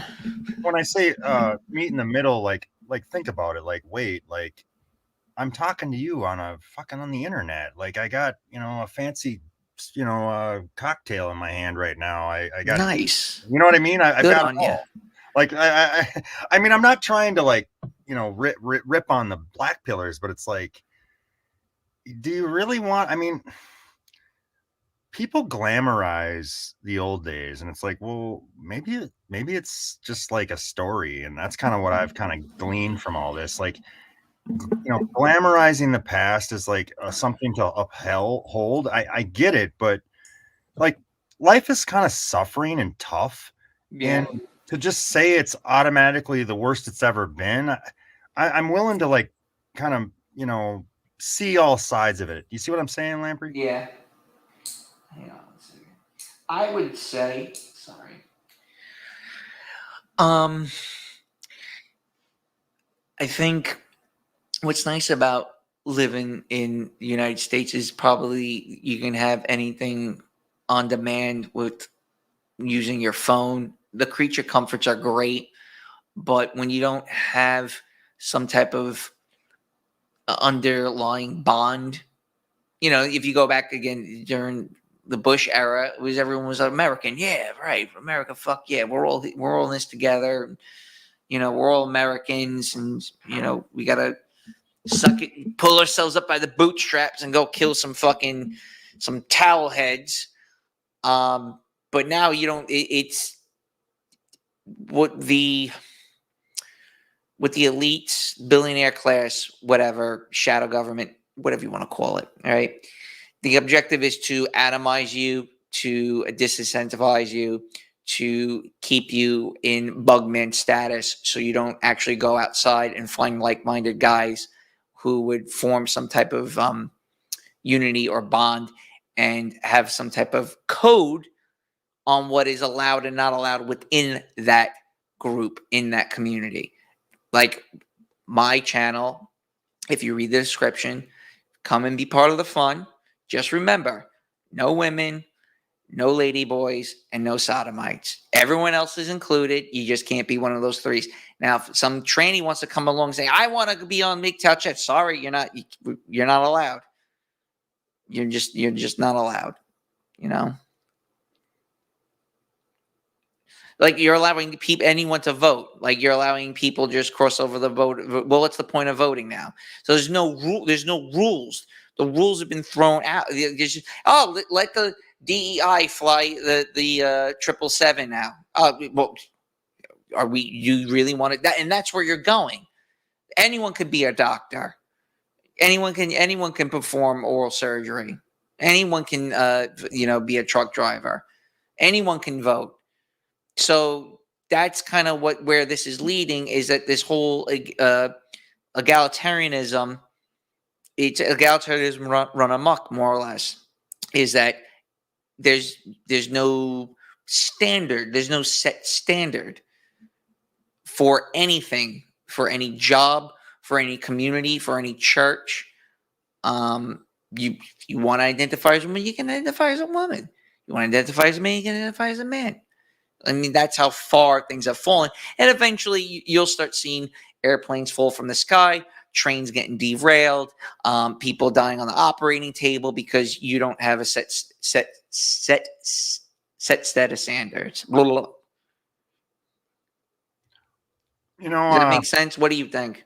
No, you're not wrong. Trust me, I've been analyzing this shit for a long ass time, man. It's a neoliberal death machine. That's what I fucking call it. What do you say to people that think like, hey, you're like an out of touch boomer, and you just fucking stupid? I don't know. No, I'm asking you, Lamprey, about like being maybe a little over the hill. Like you don't see young people's plight and maybe not understand. I do. You're not getting you can't go up to a woman and ask for a number. Right, you go up to a woman and ask for her number. Now she's going to redirect you to her Instagram. But when I was 20, if you got a girl's number, it meant you're probably going to go on a date. You probably talk over the phone a couple times, spend a couple hours getting to know each other. Hey, you want to go hang out? Let's go hang out. That's not necessarily the case anymore. So like when I was 18, 19 years old, you didn't have the ability to text message. Text messaging cost 25 cents. So you'd call them on the phone, right? So you getting a woman's number doesn't necessarily mean anything anymore versus when I was 20. And for the average 20-year-old, look, it fucking sucks. I got a brother who's 25 years old. He's a complete basket case over so many different things, and he doesn't necessarily know what direction the wind's blowing. And it's strange because I see a lot of 20-year-olds try to embrace what the millennials did when they were their age, which was a lot of party culture, going to clubs, going to, listen to whoever the hottest DJ is. And I try explaining to my brother and his friends, I go, you're not going to get anything out of this. You're going to go home from that nightclub and ask what the fuck just happened. Why am I short $200? And I did not gain. There was no value gained going to a nightclub at all. I didn't gain anything going to downtown Manhattan getting sloshed with my friends. Lamprey, I get a lot of pushback from dissident political types, liberal normies, tradcon types. And that's why I'm here talking with you, Lamprey, because I think this is a fucking big deal. It fucking matters. And I'm tired of all the simpery. Men, criticizing or, attacking even myself, people in my own life for daring to question women's behavior. I'm sorry. Like, I'm trying to add perspective. Like, I don't have all the answers, but I'm a millennial. I've lived through the pre-tech era. I'm not, short. I'm not bald.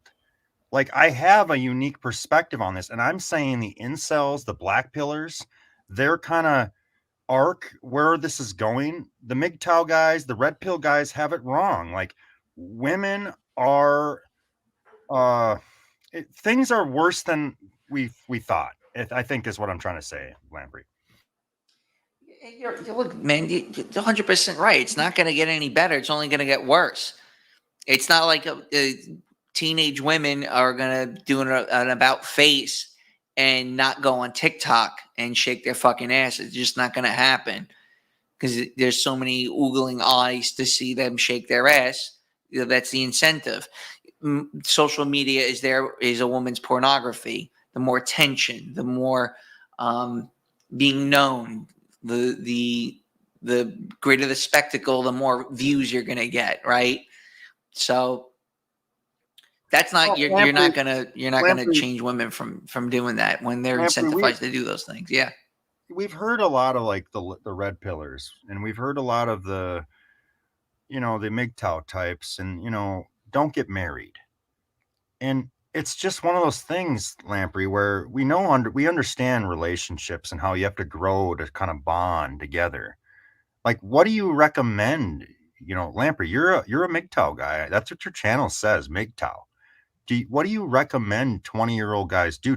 Should they grind and avoid women at all costs, or should they just sort of navigate themselves and try to make something work that's untenable? And that's what I see kind of marriage, family formation in America, in the West, is very untenable. What is your advice for a 20-year-old young man who's got prospects? Well, you can't necessarily ignore women at 20 years old because you're just horny and off the rails, right? So you have to find some type of equilibrium. Lamprey, you're a little older. You know what a woman is. It's not like the incels think it's like the golden pot. I mean, right, to stick your dick in a pussy is like the end all be all. Like they don't have perspective like you. What's your advice for 20-year-old men?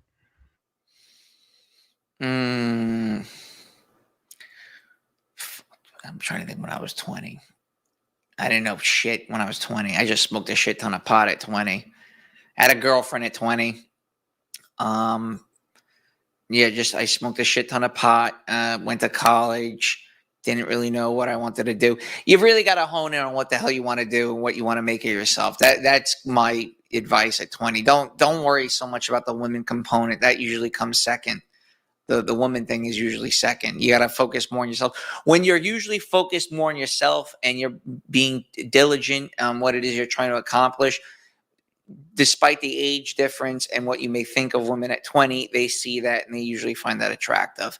Usually, if the more you ignore them, and not actively ignore them, I mean like it's not even on a radar, women tend to, why is he not paying attention to me? I texted him, he didn't answer the phone. Well, you just tell, I've been busy. I'm sorry. What are you doing? You want to hang out? All right, cool. You don't want to hang out? I'm off. I got to go do other things.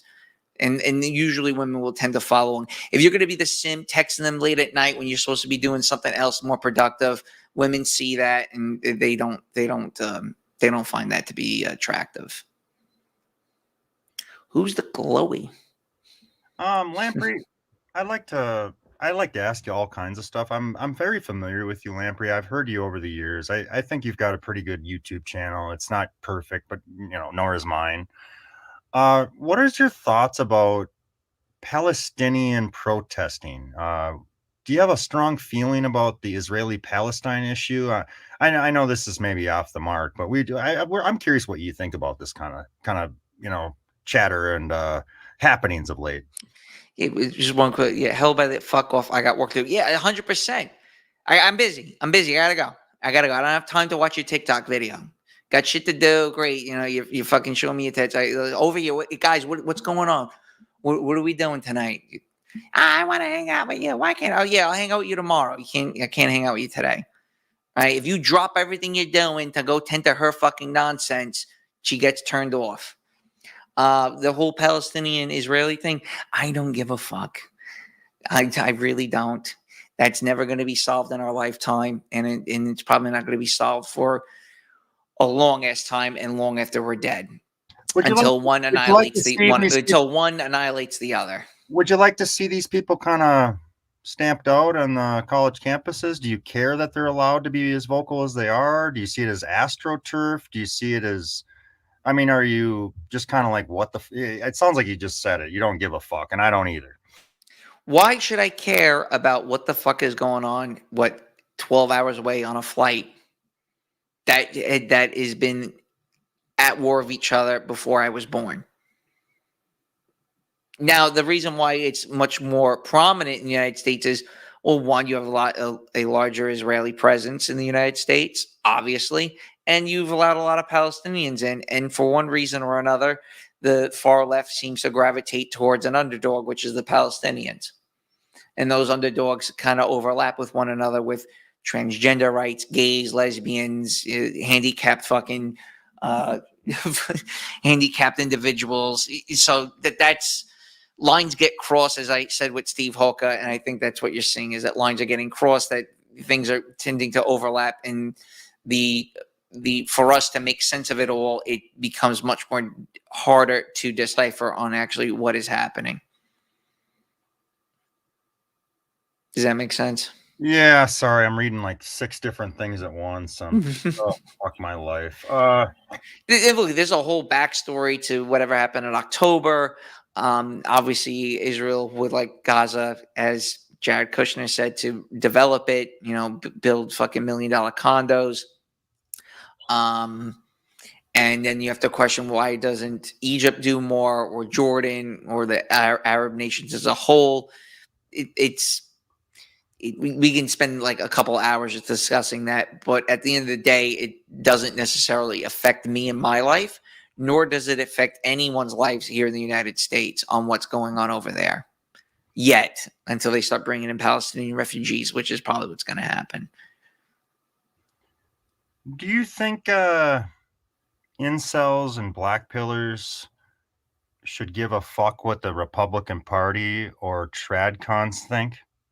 No, because they're totally out of touch. They're just out of touch. There's the whole political spectrum. I'm post-political. It's like, what flavor shit do you want to eat? And after what Trump did during his tenure, I can't even. Granted, you can say it's a lesser of two evils, but I don't think it will really make that much of a difference. Stein, like that. Oh, God. Everyone thinks I'm Jewish. It's hilarious. Yeah. Don't let it bother you. No, I don't. I think it's funny. I get it. I get it quite often. What do you mean? What do you mean, Henry? So, would you say it's fair to say, Lamprey, you don't really pick a side, Democrat, Republican, whiteness, the BLM? Like, you're kind of, I don't belong, and you're kind of on the fence on all this stuff? I'm a third positionist. Yeah, I don't know if you know what that means. Oh, no, I do. Okay, that would be my if I had a crystal, if I had a magic wand, if I had to pick some spectrum, I'd be like, that one makes the most sense. Do you feel for your brother, and do you think that maybe he'll overcome some of the the stuff going on in the inside? He's got to figure out himself. And so, I can lead him to the water. I can't make him drink it. So for someone like him, and it's probably overall majority of guys that are in their 20s who are pretty, I don't want to say blue pilled, but the whole go along to get along without ruffling feathers, and trying to mime what millennials did in their 20s. That's an uphill battle, man. I don't think you're gonna do what I did when I was in my early 20s, and I didn't like it. I wound up moving to Southeast Asia. I'm like, this sucks. This doesn't make any sense. Why am I in a nightclub right now, wasting money? I didn't get my dick sucked. Now I'm at risk for getting a D week. I'm driving home wasted with my boys. This does not seem like, and I didn't listen to any music that I like. Did you guys listen to any songs? Did you guys? No? Okay. Well, what are we doing here? So, yeah, I mean, you can keep doing it over and over and over again as a form of insanity, going to bars and, blowing fucking $20 on a mixed drink that's mostly ice, listening to music you don't like. or you can try to find something else that would kind of maybe take up a hobby that's kind of cool and learning something at the same time. Solidarity hobbies, building models, fishing, even sports for that matter. Or you can hit the gym max, improve yourself one way or another, because that's what MGTOW really is. It's a form of discipline. MGTOW is a discipline, and you have to just realize that getting laid is kind of you're not going to die without getting laid. It's important, yeah. It makes you feel that you've achieved something, no doubt. But at the end of the day, getting laid is really about reproduction, as fucking lame as that sounds. Do you, Aunt Lamprey, I've been hesitant to ask this question with most of my guests, but I'm gonna maybe ask you, and I don't care how you respond, and I hate to ask you this because maybe it's off-putting or whatever. I'm just trying to be like diplomatic or whatever. What do you think about incels blaming Jews for why they're single and they can't find their looks match? They're part of it. Part of it's not. It's one piece of the puzzle, but it's not the whole puzzle. Origins of feminism, Ruth Bader Ginsburg, right? You look at all the heads of what's that? Gloria Steinem, who worked for the CIA, right? Well, who let her into the CIA? Wasn't another group of Jews that let her in. Yeah, I've heard that narrative, or people have made me kind of they press me on that, and I don't know. I just got to throw that question out there. People want to blame Jews for everything, slipping on a banana peel. Can't find a wife. Yeah, I heard that live stream. Can't find a job. Sure, you could. I think it's easy. It's an easy thing to attack, because when you start attacking that, you start seeing the players that were behind a certain social movement you didn't like. But at the end of the day, no one forced you to buy the ticket to Disney World, right?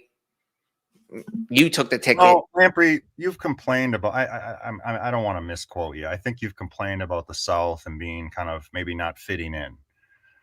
And you're a little older than you're about my age. And do you kind of worry a little bit about people, Lamprey? When I was young, there's people in my life. I had friends. I had family. You get older, people die. People kind of, separate. They get busy with their lives. Do you worry about socialization? Do you worry about people caring about you? Do you worry about how is it that you're going to kind of navigate through this? Yeah, well, you need people. You're navigating, the kind of the back end of your life. Is this concerning for you? Relationships, community, living in the world? Totally, man. Why wouldn't it? Do I want to be bedridden with no one around? That's pretty shitty. Maybe a fucking Haitian migrant will put a pillow over my head because I can't afford proper medical care. There's one of these immigrants, Day of the Pillow. I don't know if you're familiar with Day of the Pillow. Yeah, the Filipino or the No. It's a Vox Day writing called Day of the Pillow. Definitely Google. Well, no, I'm familiar with the whole you get old as a boomer and then you got some Vietnamese, like, I don't know, or Filipino is going to be taking care of you. And, I've known women I've dated. They work in these nursing homes, and they fought in the Vietnam War, and they got some Vietnamese woman taking care of them. Yep. Not a relative, and that it kind of goes back with the whole boomer thing. Like, boomers the only generation and the only people, for that matter, that shoved their family members into a nursing home because they didn't want it to cramp their lifestyle. Yeah, absolutely. Lamprey, did you have any questions for me? Do you have anything to say? Anything on your mind? I'm about wrapped up. I could keep going, but I don't want to waste too much of your time. No, it's a weeknight, and it was really nice conversing with you. I had a good time, and I appreciate you taking the time to talk to me. It means a lot. And Well, Lamprey, I don't really, I wish I had more questions. I just started listening to you and I think it's fantastic, your channel. I love it. I see great things in the future for your channel as long as you keep doing what you're doing, because you have been providing like a different twist on a lot of things that I've discussed in past. So listening to you now, I'm like, oh, I remember I did a chat like that a long time ago. And, you know, you and your guests are adding your own flavor to it. I think it's really cool. Yeah, the whole incel thing. Like, dude, I wrote an article called "In Celebration." I actually do think incel was astroturfed um, to attack young men who are sexually frustrated. I think a lot of the incel attacks were blown way out of proportion. And when a lot of these incel groups start their own Discord server and stuff, they get shut down quickly. And some of the things they're saying make a lot of sense. Other things they're saying is just pure hatred, and I can see why they would get shut down for saying certain things. So I wouldn't. I would advise not to, especially because you're an older guy, not to focus so heavily on incels, because I don't know if you really want that type of those type of guys really listening to your content, because you're gonna be shut down. You're not gonna like your chat. You're gonna be censoring a lot of people if you choose to do that.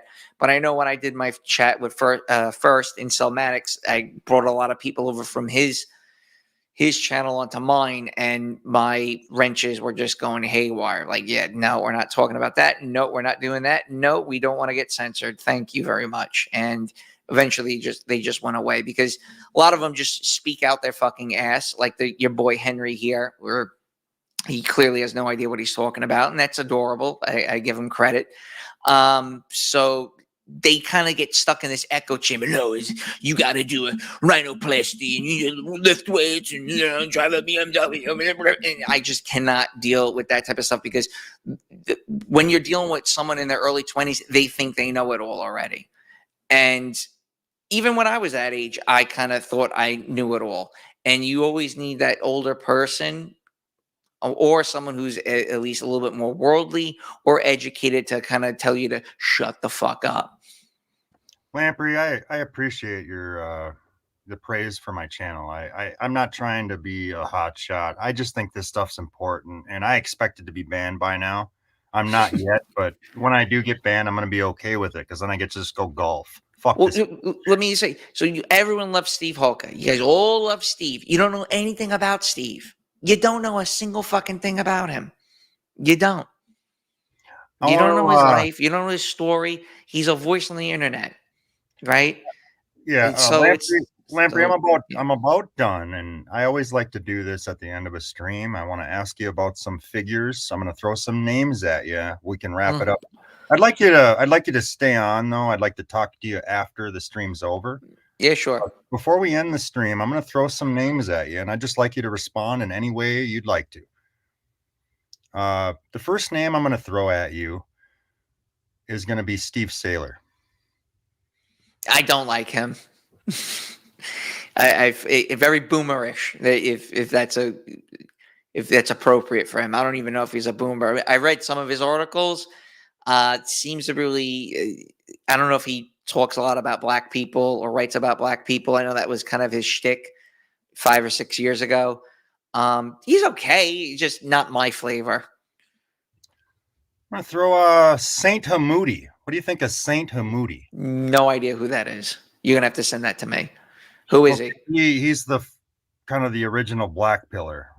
Nagasaki Black Pillar, or what? I forget the word. Some Japanese. I know Devin Stack, I thought was the OG Black Pill. Yeah, Devin Stack's up there. Saint Hamoudi's a South Asian.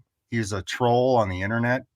Very famous. A very black-pilled individual, but at the same time, not an incel and a total troll, but kind of funny.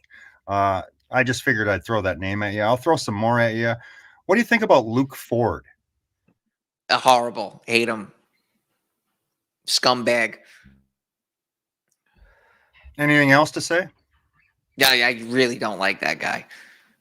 All right. Really, I mean, I truly do not like him. Like, if I see him on the street, he's getting decked. I say that, Lamprey. I say that all the time. If I see him on the street, he's getting decked. He's That's a good one. horrible. Very glad that you said that. How about E. Michael Jones? I like E. Michael Jones. He was a person that really got me to, who kind of inspired me to start doing live streams. Got a few of his books.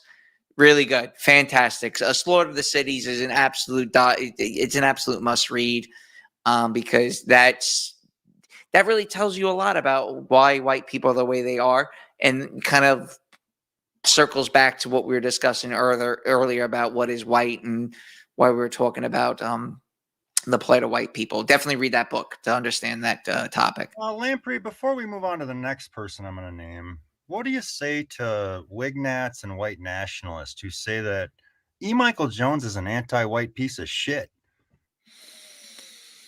Well, he's looking at it through a theological lens, because Catholicism obviously is very broad, and he's viewing it as, yeah, you might be a different race and stuff, but we still have common values and common understanding with one another. Like I'm Catholic, and so is a Filipino, so our baseline of understanding the way the world works is the same.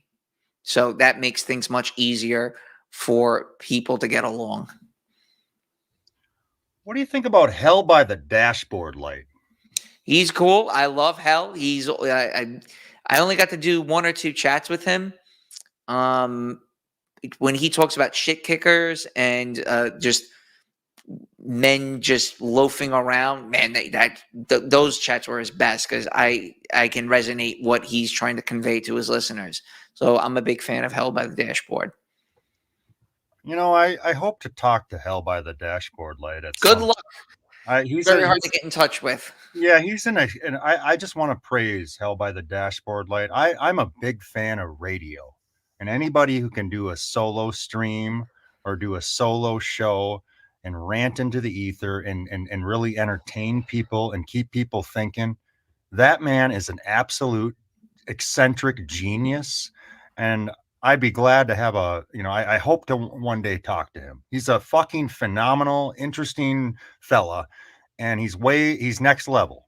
Probably even next. Hell, I would even compare him to my co-host Pat. He's even above Patrick, my co-host. And I hate to snipe at Pat because he's a great streamer, but Hell by the Dashboard Light is like completely on another spectrum, and that's a fact.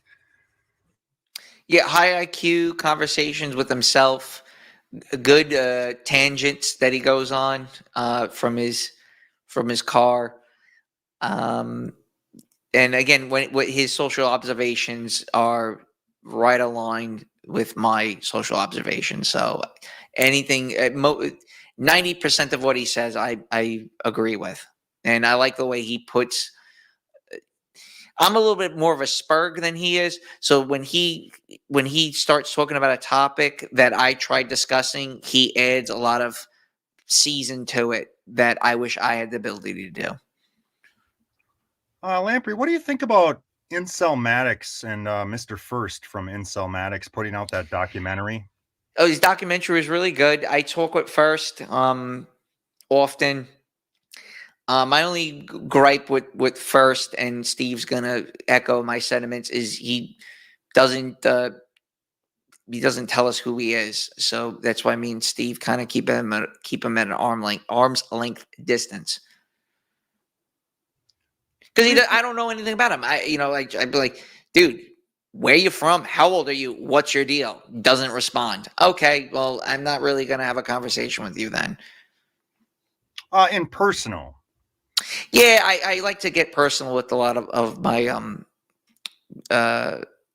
people I interview. Like if I invite you on my show, hey, listen, what's up? What's your deal? Like you don't have to show your face or whatever, but be honest. Like, are you actually an incel? Are you? Yeah, you actually live in California? Lamprey, I did a few streams with Mr. First from Incelmatics, and I hold him in high regard, and I don't want to kiss his ass.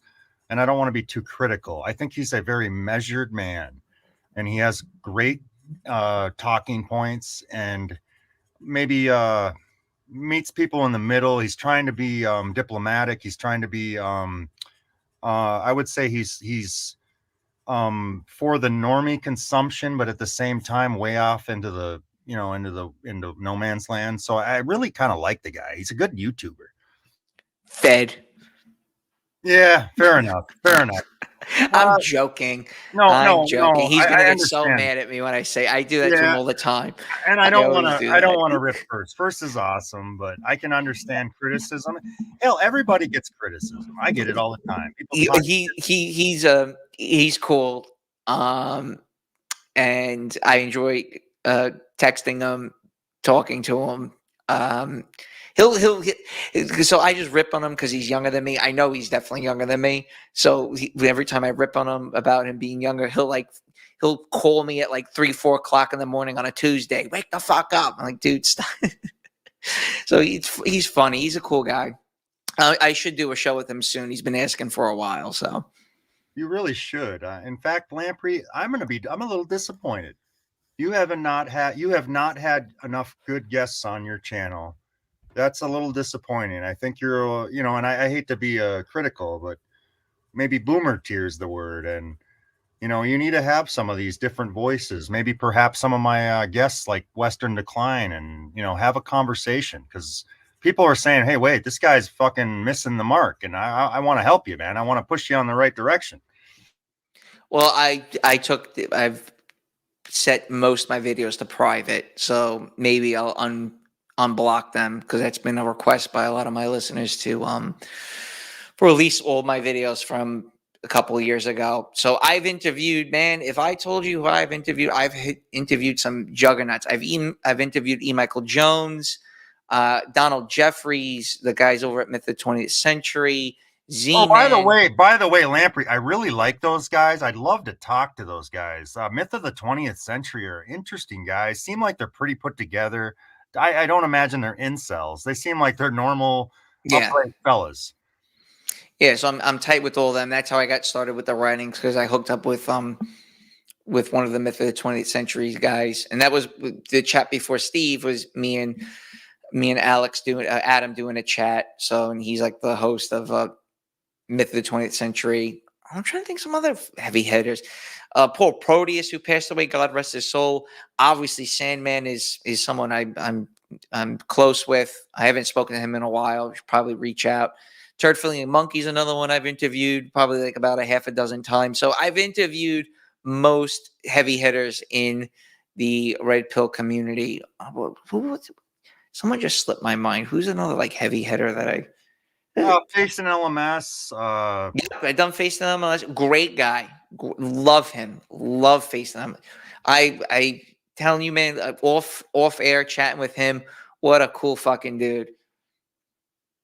I don't understand why he beats himself up so much. I was like, dude, you need to like stop with the fucking woe is me bullshit. What do you think of Tim Kelly? Oh, Tim's another one. I've done probably half a dozen shows with. He's hosted me numerous times. I've hosted him. He's kind of veering more into just Jew shit, and that's kind of why I stopped conversing with him, because 90% of his shows as of late is just talking about Israel and stuff. So it's kind of boring. Lamprey, what do you think of Jim Goad? I have no idea who that is. Who's that? You don't know who Jim Goad is? Is he on YouTube? He's a writer. He's a personality. He's been doing podcasts for decades. Jim Goad, huh? I'm just Google searching Jim Goad. Lawyer popped up. How do you spell his last name? Well, since you're not familiar, it's not important. I see him now. Okay. Redneck Manifesto. No, never heard of him. Interesting. Yeah, okay. He's an interesting podcaster who's been around a long time. I mentioned Tim Kelly, and you know, you talked about the Jew thing. You hate the Jew thing, right? I wouldn't say I hate it. It's just how much more can you say about it? Um, and I don't want to take the side of like the Palestinians, Lamprey, but can you understand why white people, just in general, are like kind of like I don't want to the whole Jew thing. Like Jews hate Christians, more than Muslims. So if it's this weird relationship with white America. They want to love Jews, but Jews don't love you. Right. Do you have anything to say to that? Well, I think the overriding majority of Jews are secular, so they don't really have an opinion one way or another. Obviously, they're going to identify with their own tribe when push comes to shove, like any group would. It seems like more of an issue with the Orthodox community. They tend to be a much more troublesome group than most can really imagine. I'll put it to you that way. And they don't really leave kind of my area, maybe like Pennsylvania, upstate New York. But if you live in Iowa, you're not going to come across any of them. So it's hard to explain what they're about when you don't necessarily live amongst them or deal with them on the day-to-day basis. Yeah, that's fair to say. My co-host is from Canada. Everything is this, Jew that, Jew this. And it's like, dude, it's like, how many Jews have you met in your life? And you're like, none. I was like, okay, there you go. So you start reading about it, researching. It's like someone reading books on fishing who's never gone fishing. That's fair, Lamprey, and I'm not mad at you. I got a couple more names I'm going to throw at you, and then we'll wrap it up. And I'd like you to kind of hang out with me after, okay, for just a few minutes. Yeah, sure, no worries. I have two more names I'm going to throw at you, and just go ahead and take your time if you want to be long-winded or short. I'm going to throw Andy Nowicki at you. I've met Andy in person. Great guy. He's a Gen Xer, lives in Georgia. He's my first person I interviewed, and he helped me write some of my articles. So I love Andy. And he hates Luke Ford. Yeah, Luke Ford kind of sniped him bad. That was bad. I watched. Yeah, that was just low. That was low as dirt, man. That fucking guy, man. I'd like to, if I see, like you said, if I seen him on the street, he's just a tool bag. I don't understand why he has a channel. He's not very good at conversing. He's not really good at hosting. And he doesn't really bring all that much to the table that I find worth consuming. I got one more name. Colin Flaherty, the late great Colin Flaherty. Oh, white girl, bleed a lot. I have not read any of his books. I've listened to a few of his interviews. He definitely seemed to research Black people. He did a great job researching Black people. I hope to read one of his books someday because it seems like he had his pulse on the whole knockout game. Yeah, he definitely seemed to understand that situation pretty well. So that's unfortunate he passed away. But yeah, he was an entertaining person. Well, Lamprey, I really want to thank you for coming on my channel and doing a live stream. I appreciate your time. If you have any questions, comments, anything you want to plug, go ahead. We'll wrap it up here, bud. No, I hope to chat with you again. Maybe we could do something Western Decline. I know Steve is going to throw a fit that me and you did a chat without him, but I thought it was appropriate for me and you at least spitball one-on-one before we brought in like a third wheel. I wanted to see how well we would get along and stuff. And I enjoyed you pushing back on me. I thought it was very insightful. Made me think a little bit more about certain things. Lamprey, I try to bring people on and just let them speak. I don't want to pin you down. I don't want to pick on you. I just want to, be objective somewhat. I'm trying to be a decent interviewer. I'm probably not doing that, but I'm trying. Well, you weren't really pinning me down on anything. So look, it's fine to ask me questions. I don't really get many people ask me questions about these type of things that often. So by all means, you can ask anything. It's just, again, this is just my opinion on stuff. I mean, who the fuck am I to really weigh in on something? I'm just kind of just how I see it. This is what it is, just go with the flow. Like, all right, you're asking me a specific question about a specific thing. I'm going to do my best to answer it. Some of these things I haven't really thought about in some time. So it kind of got my mind spinning again. Yeah, man. I really do appreciate your time, Lamprey, and I thank you for visiting. And you did a good job tonight. And let's do another one. Let's get Hoka and do another chat. I'd be glad to be a guest. Yeah, we'll do a pre-recording. Just maybe me, you, him, and we'll get your boy Western on, and we can just spitball all different topics. Hopefully, Steve doesn't dominate the fucking conversation like he always does. I won't let him. I won't let him. Well, listen, man, I really appreciate it, Tom. I know it was a weeknight. That was a lot of fun. How many viewers did we get up to? Yeah, about 55, I think. Nice, cuz. I'm going to end the stream and just hang out with me briefly, and we'll talk soon again. Thank you for the comments, everyone in the chat, and I hope you enjoyed it. And here we are. That was Lamprey Milt, MGTOW Chats conversation. Thanks a lot, everyone. Have a good night. Lamprey, final comment.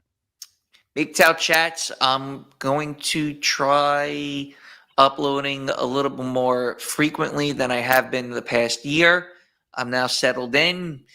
Writing, can't really say if I'm going to start writing again because that requires a lot of time, energy, and effort. But I'll definitely be live streaming a little bit more often. So stay tuned. Have a good night, everyone. All right, boo-boo, you have a good one. I ain't with none of that shit, man. I'm just doing none of that. Hit my line after work, though. What? So have a good one. Hey, get your bitch ass out of here. Stop playing. Come on, yo. Chill, yo. Have a good one. You cute, though. What the fuck type of gay ass shit is you on, man? What you mean, bro? I said have a good day. Y'all weird as hell in this game. I'm weird. All right, sweetie pie. Stop playing with me with your goofy ass. What you mean, bro? Slap the shit out of you. All right, boo-boo. Man, get the fuck back. All right, finance. What? Finance. Man, come on, bro. That bullshit. What you mean, bro? Damn. Honey bun. Say what, man? Say honey bun. What the fuck you mean, honey bun, man? Like a honey bun to you, man? Nah. All right, cutie patootie. Stop playing with me before I fuck you up, yo. Fuck me up. For what? Stop playing with me, boy. Said have a good day. Bullshit. Stop playing with me. All right, we are live. We're back. The Thomas White channel. We got Lamprey back. We got the big dog, Western Decline. We're going to talk about, I don't know what we're going to talk about. We're going to talk about women and, I don't know, doomerism, I suppose. How's it going, guys? The usual. Happy Friday. All days of the week are the same. It's all a blur at this point. We're halfway done with 2024. Time flies when you got nothing to live for.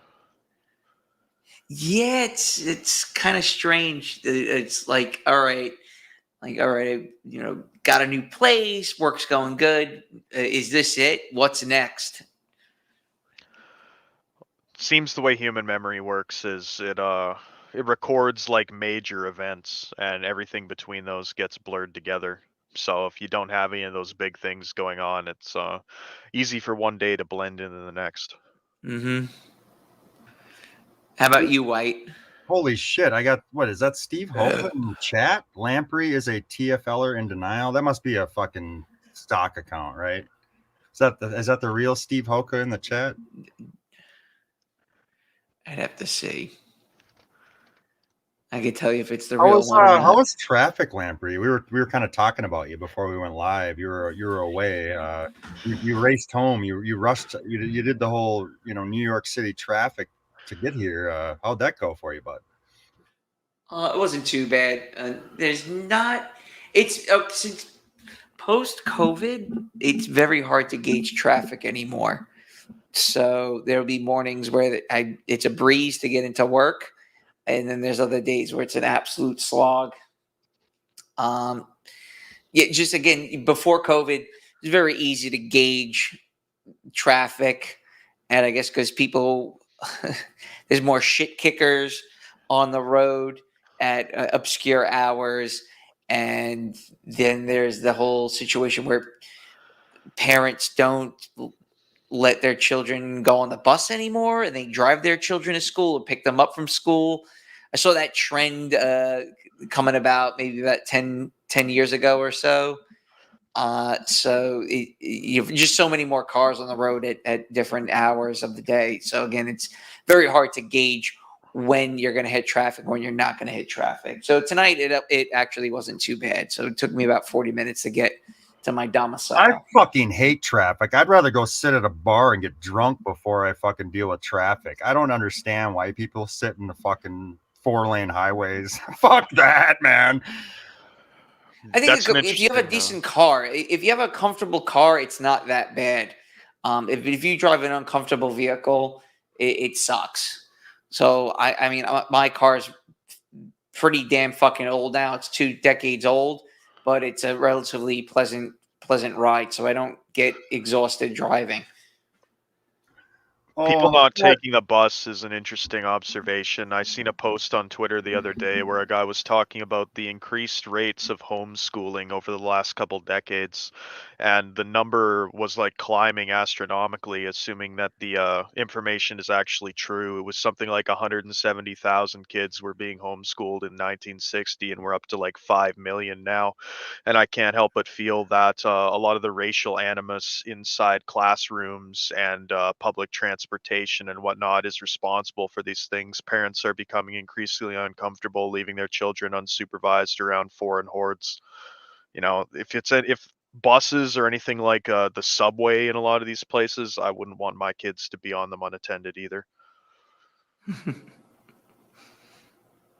Well, they're doing away with car ownership. I mean, that's clear as day. I think the new law that they're passing in New York City, that they want to lower the speed limit now to 20 miles per hour.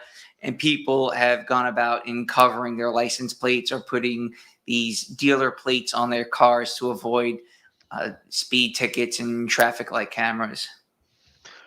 Here they just rolled out a new law so you've got the electric car charging stations, and they set a limit that you're only allowed to charge for 40 minutes. And I could only conclude seeing this that a lot of the criticism of electric vehicles is that the power grid is not going to be up to the task of recharging all these vehicles, and people aren't going to want to spend the money to bring it up to the task. And I think what they're trying to do by limiting the amount of time you can charge at these things is ensure that the cost of upgrading the power grid to charge electric vehicles is passed on to the consumer. So instead of them having to build more charging ports and everything else, they limit the amount of time you're able to charge to necessitate you upgrading your own home to be able to charge your vehicle. And then that way the consumer pays for the infrastructure upgrade. Electric vehicles have their own, host of issues too, like limited range and everything else. It's not tenable. I don't see how they're going to work it. There's a company here in Canada called Edison Motors that has started converting old semis to. They use a regenerative braking system that's very effective. It really only works long range in places where there's many hills, because the electric motor will get you up the hill, and the regenerative braking will charge the battery of the semi with all the weight pushing it down the hill before you need it again. But I don't see it working for your average consumer. You're going to be landlocked in one of these cities, like you were talking about, doing away with personal car ownership. I think that they're actually still set to ban the sale of internal combustion engine vehicles here, I believe, by 2035. Well, what the government tends to do is roll these big grand schemes out, and then they roll it back to the point where it just hurts everybody.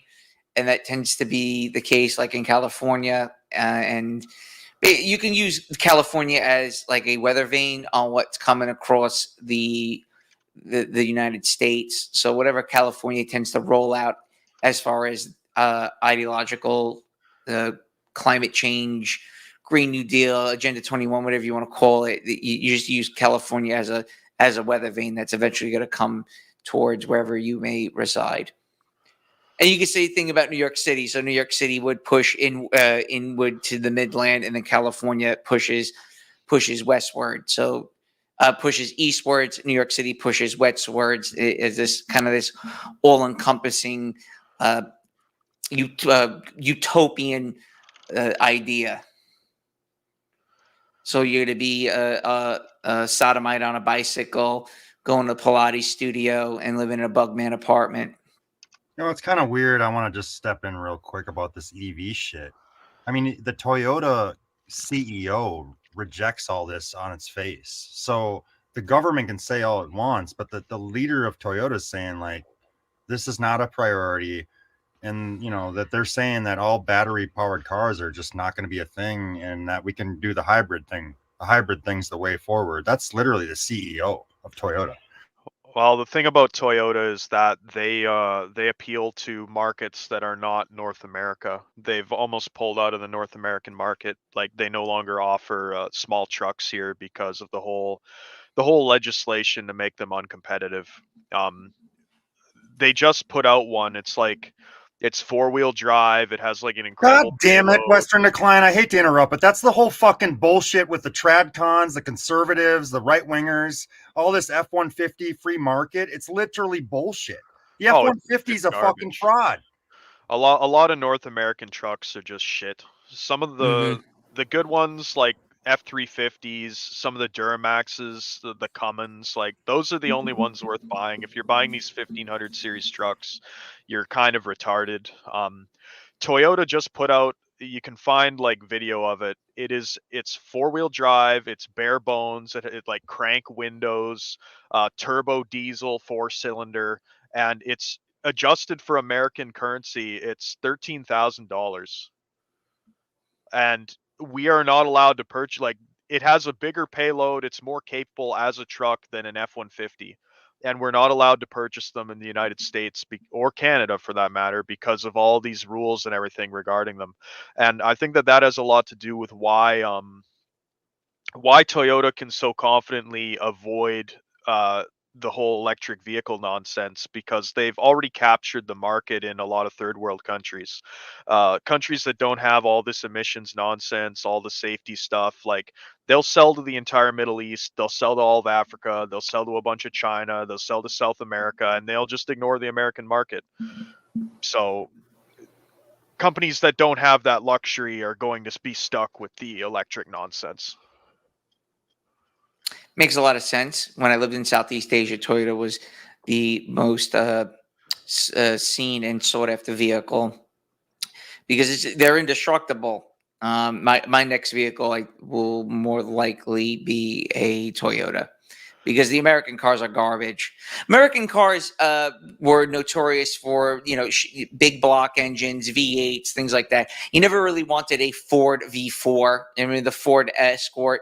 I remember my mother driving around that thing. I'm like, this thing is a piece of shit, like, compared to a Toyota Corolla. Probe? Do you guys remember the Ford Probe?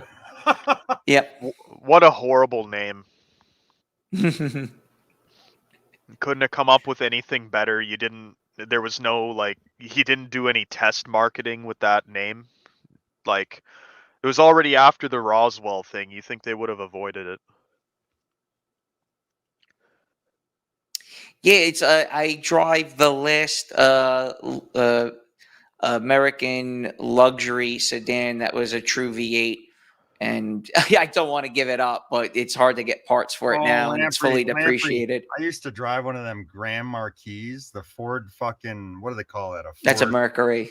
Yeah, the Ford, what the hell was that called? The Ford Crown Vic. Crown Vic. Yeah, I had one of the Mercury version. That fucking car rocks, but it's a gas guzzler. I love driving that thing though, man. It was like a pickup truck on with a car body or whatever. Great vehicle. Best car I've ever driven was a Lincoln Town Car, which is more or less a Mercury Grand Marquis. Best car I've ever driven, hands down. Beautiful. It's like driving a lazy boy. And that's why so many taxi drivers were seen driving them. because you could just sit in them for 12, 13 hours and finish the day off like a hummingbird because it was so comfortable and operating it.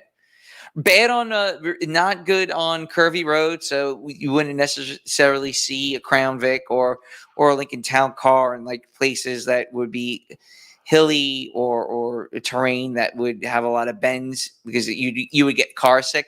But if it's just highway, making a hard right, making a hard left, that's definitely the car you want to be in.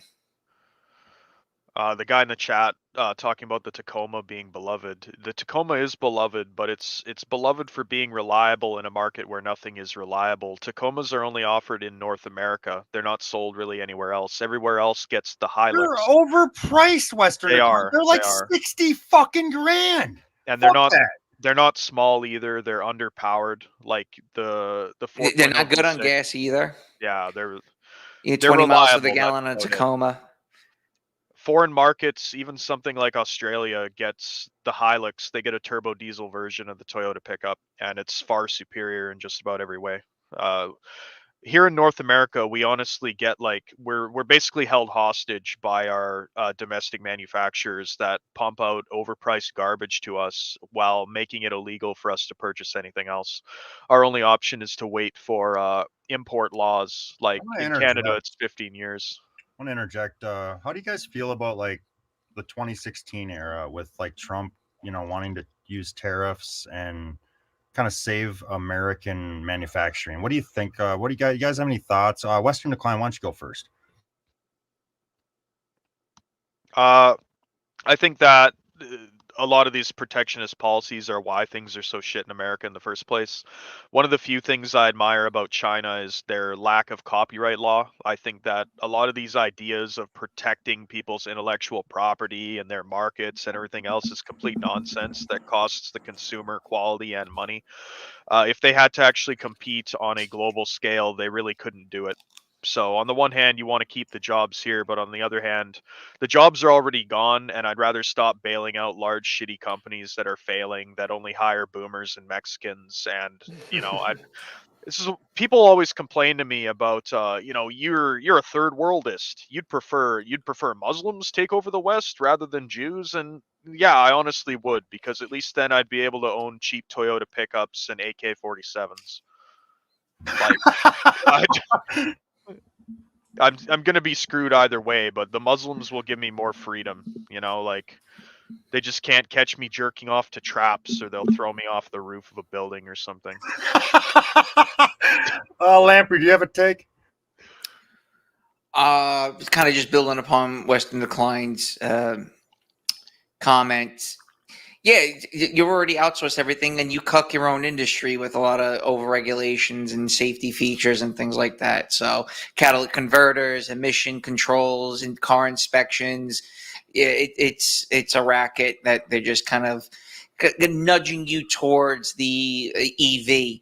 And it's more or less like people driving on a Tesla. It's more like a virtue signal. It's like, I'm with the times. Look at me with my Tesla. I'm part of the future. And it's like me, just like funny, Lamprey. Yeah. I got a buddy of mine. He drives a Chevy Cavalier from 1994. I'm just so proud of that man. He doesn't have a car payment. He don't fucking give a fuck what people think. It's a little shit car, but it gets where he needs to go. Yeah, I actually had this conversation with my boss earlier. I'm showing up to meetings in a 20-year-old vehicle that's beat to shit. I mean, I don't have $2,500 or $3,000 to fix the body work. And I actually bought the parts to put the car back together. And I'm like, am I really going to sink more money into this fucking animal? Like, this is stupid. I'm going to just keep driving until the wheels fall off. But a part of you is like, people are looking at you like, God damn, that thing's fucking old. I'm like, yeah, I know, man. It is what it is. It really bothers me because we talk about freedom in America and all this bullshit about liberty. Why don't we have a basic bitch work truck in America? A $15,000 truck right off the lot. It doesn't have to have anything special. just a basic bitch truck, and you don't get that as an American or as a Canadian. It's because of it's literally called the chicken tax, I believe. During the 80s, when Toyota was dominating the small truck market in the United States, they instituted a whole bunch of these policies to make them less competitive. The 25-year import law in the United States is actually a protectionist policy that was implemented by Mercedes or BMW, I forget which one, but what was happening is it was actually cheaper to purchase one of these cars in Europe than have it shipped to America than it was to buy it in America. So the company lobbied the American government to implement this 25-year import law so that people couldn't go around getting fleeced in the American market. And this sort of thing has been going on for a long time. With the American automobiles, it goes all the way back to Henry Ford in the early 1900s. He wanted to pay his factory workers more. And the Dodge brothers, if you look at the Dodge brothers logo, it's literally like a Jew star, the old logo. They took them to court, and I think it was the Supreme Court ruled that the manufacturers have a responsibility to shareholders, not their employees, and they were not allowed to actually even pay them anymore. So it's been going on for like 100 years at least, this nonsense. You know, you mentioned shareholders. Lamprey, did you have something? Go ahead. No, I was just gonna say during the whole car booms, like during the 1920s or whatever, there were so many car brands that existed at that time, and I guess Ford, his ability to mass produce vehicles, put so many of these other car companies out of business. Corner a market. Yeah, he cornered it. Yep. And I think what Western Decline was talking about, I think, was the old Chrysler logo, or there still is their logo, more like an octagon, isn't it? No, it was the Dodge Brothers logo was a Star of David. And, Interesting. Like it's ironic given everything that we know of which manufacturer would complain about Ford wanting to pay its employees more. Not that Dodge Ford's sucks any anyway. better. Yeah, I mean, Dodge is such a piece of shit. You know, it's funny you say that, Lamprey. I've known like liberal types over the years, and they fucking hate Ford, and they call it out as it is. They see it as it is, and like you get these Republican types, they just love Ford and Chevy, and I don't want to hate on Ford or Chevy. It's just I'd rather drive a Toyota. I don't want to be like an anti-American piece of shit. So many things nowadays are designed specifically to fail. I could go on and on about this sort of shit. Even Toyota started doing it though. In the case of Dodge, Dodge is known for like Cummins engines. And the only reason that those are even any good is because they came from agricultural equipment. Farmers have like Cummins engines in like their combines and a whole bunch of stuff like that, and they would not tolerate the kind of garbage that goes on with domestic vehicle production. Cummins regularly get up to 2 million miles with basic maintenance, things that are unheard of with Power Stroke and Duramaxes. You know, it's funny, Western Decline. My mother worked for Cummins for like 15 fucking years. My boomer mom, because Cummins comes out of, there's a lot of big industry out of Minnesota. We've got, Medtronic, we've got Target, we've got Best Buy, we've got Polaris, and Cummins is another big employer out of the state of Minnesota. So my mother actually worked for Cummins, and it's funny to me because, like my buddy growing up, and I hate to like, derail, guys. I know you want us to talk about women and no, it's all good. But the guys in the chat, listeners, but it's funny because a friend of mine, I'm a millennial, and my buddy growing up, he bought a Ford Tempo, but it didn't have a Ford engine in it. It had a Yamaha engine in it.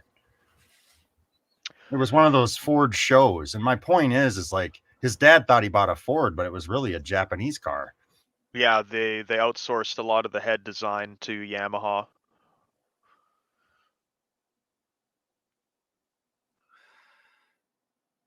Japan. Yeah, the car talk's interesting, and Lamprey, you talked about, and I know everyone in the chat's familiar. You'll own nothing and be happy, and that's kind of where we're moving to. You don't get to work on your own car. You just bring it in and get it serviced, and you pay your little lease, and in 3 or 4, 5 years, you just exchange it. Exactly. That's what you own nothing to be happy. You just permanent lease. You're just constantly making a car payment. I try to do the math on like if you were to buy a new car, if it's going to last me 10 years, what does the car payment come out to being? And it just the numbers don't really, they're not comfortable for me. Maybe for other people they are, but my last car lasted 10 years, and I got it down to with not just maintenance, but like parts that broke, starter, alternator, things like that. I was able to get it down to like $150 a month over a 10-year span. So I thought that was pretty good. I thought it's interesting. Like, I love going down south or out west. You see a lot of cars from like 30 years ago just cruising around on the street, and I'm out here in the Midwest, and Lamprey, that's how it is. It's you get 10 years and that's it. Your car is shot because of salt, because of potholes. So it's kind of neat to see the southern types kind of hang on to their pickup truck. I love it. If you've ever seen, I want to say, like Colombia or something, they have like a thriving 1950s American car culture where a lot of the stuff is like incredibly well maintained. They don't have to salt the roads or anything like that, and they started remanufacturing a lot of the parts for them.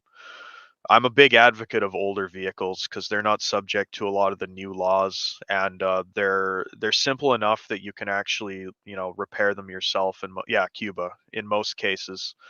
I'm a big advocate of just getting an old vehicle. Get something that has like an aftermarket support, has like Fuck that, Western maybe Decline. Just forms. find some used car, some boomer owned. It don't even matter. Fuck, their nephew or their son. Get some inherited vehicle. Some boomer never drove it, sat in a garage. You get a lot of these cars, these Buicks, these old Buicks they got no mileage on them. Fuck, scoop them up. True. Those can be a good purchase, but the problem is just because a vehicle has low mileage doesn't necessarily mean that it's going to be reliable. If it has a lot of vacuum lines, coolant lines, the one thing that does age BMWs. That's a BMW meme. Yeah, when something sits for a long time, all the plastics and rubbers dry out. Yeah, the gaskets. Yeah, exactly. So personally, I'd rather buy something that almost has high miles but still going, because at least at that point I know it's like a rolling golem that gathers no rust. Objects in motion stay in motion. And yeah, if you drive something older, it's immune to all this emissions testing stuff. Particularly if you're trying to get like a work truck for some sort of the trades, you want to get like an old Cummins, because you can make it competitive with a couple bolt-on parts with anything new. You're not subject to all the old emissions nonsense that makes it unreliable, and you'll have something very solid that you'll be able to get by with bare minimum maintenance for millions of miles. Yeah, I bought my current car. I bought off a Boomer with 35,000 miles on it, 20-something-year-old car, and it's given me a bit of trouble. The power steering actually went on it last week. That was a grand to fix.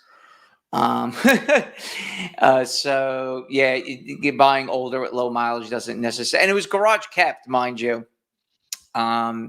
So it looked brand new and everything, but all the gasket lines and stuff. Lamprey, what the hell are you complaining about? You got some squat for $1,000. You would have to pay some redneck down south $2,000, right?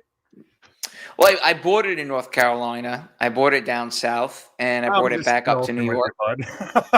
So yeah, and I bought off of Craigslist. It was by accident. I bought the car, and I racked up a lot of miles on it, no doubt. So I definitely got my money's worth out of it. Now it's at the point where I'm like, damn, I really got to get a new car, because parts are harder to find for older cars. And there's the other thing. There's a backdoor of them trying to eliminate the used car part market. A lot of junkyards and auto salvage places that part cars out.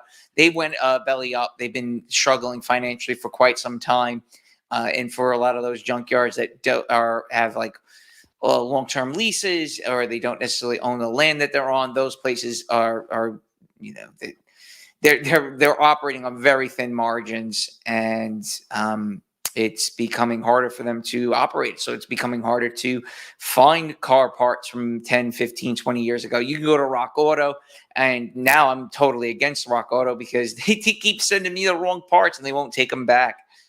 I want to shift gears a little bit. And while we're talking about cars, I figured I'll ask both of you guys, and Western Decline, you can go first, but driving a nice car help with women? I was gonna touch on this. I think that you almost wanted, I wouldn't say drive something shitty, but I took the ugly beat up truck pill because if you ever want to assert your dominance in traffic, drive like a beat up truck, okay? Because people aren't gonna fuck with you. They don't want to hit you. They're scared of you, okay? Hmm. Like you don't want to drive something cosmetically nice, okay? You don't want to be held victim with like some panhandler at the red light, worried about your paint job. He's going to scratch it if you tell him you're not giving him any change. You don't got to worry about a woman keying your paint job. You don't worry about some black child playing on your vehicle, bouncing up and down on the hood or whatever. It's already fucked. You can park it right at the front at grocery stores. You don't got to worry about it getting hit by a cart or anything like that. And just have the like mechanics of it being good. Driving a nice, attractive, expensive vehicle, unless you personally enjoy it, in my opinion, it's going to bring you the wrong type of attention from women. I don't want to be known for having money with women. I have more respect, and I'd prefer personally, I'd rather pull women in a hoopty because at least then I know they're with me not for the money. Good way of looking at it. 100% agree with you. Agree with you on that comment. It's surprising. I think I was like 2 or 3 live streams ago. I was talking about how many BMW M classes I see on the road. I'm like, how the hell is everybody affording these M classes all of a sudden? Well, there's promotions. They got to unload the cars off the lot. Most of those people that you see driving M classes don't really have 2 pennies to scratch. So they're just driving around for showmanship. I don't know if you guys had any topics or prep, and I'm willing to kind of kick us off. I don't know what you guys want to talk about today, but I figure we're 28 minutes in, and why don't we get into it a little bit? I'm going to ask you a Western Decline, and Lamprey, you can kind of riff off this if you'd like.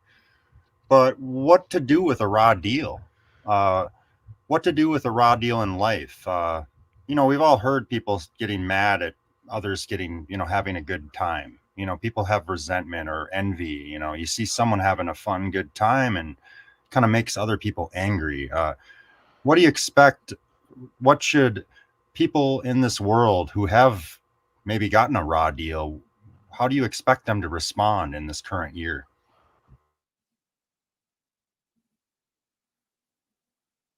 Um, I don't know. I got kind of a raw deal myself, and I'm just kind of leaning into the little bit that I can manage. Every kind of predicament has silver linings. They might not be, necessarily great, but try and just find a lane where the silver linings of it are something that you personally enjoy. And then that's really all you can do. Now, the world isn't necessarily going to bend to you, so you got to just try and like get in where you can, and it's easier said than done. But for me, I like my hobbies are just automobiles, and I find it to just be a good cope. The idle mind is the devil's plaything, and when you're constantly trying to solve some sort of a problem, it keeps your mind off of a lot of these I don't have a girl, I'll never have a girl. The women I can get aren't good, or women don't want me sort of ideas. So it's a welcome distraction.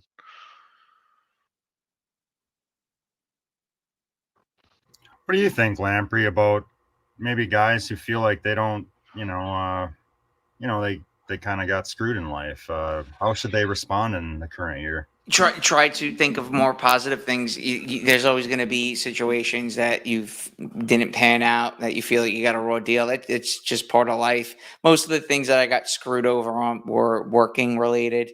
And you start to hold a grudge, and then you become more apprehensive about making the next leap forward.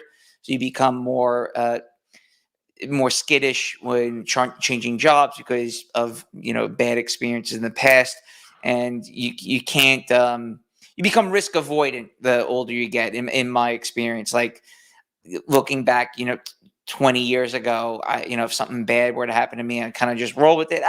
Just moving on.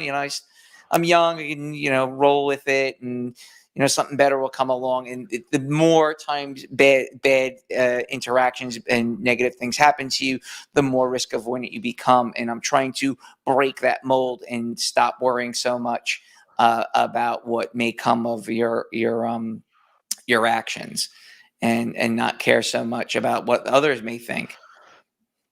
If I were to go back to my predicament 10 years ago, knowing what I know now, my honest advice to young men would be, if you're in a position where, maybe you're living with parents or whatever, don't feel obligated to move out right away. My brother is like an oofy doofy, and he has a revolving door of women coming in and out of, his Dorito pit bedroom at my mother's house. Like, don't feel obligated to have your own place thinking you're going to get a girl with it. Right.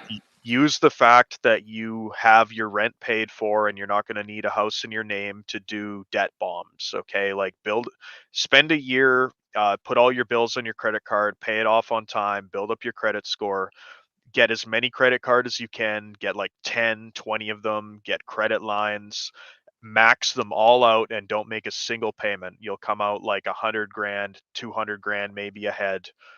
Pay absolutely nothing to any of them, and then in 7 years do it all over again if you wanted to, and you're going to be so much further ahead than any of these people that are trying to do this shit legitimately. You see blacks doing this with their Hellcat LLCs.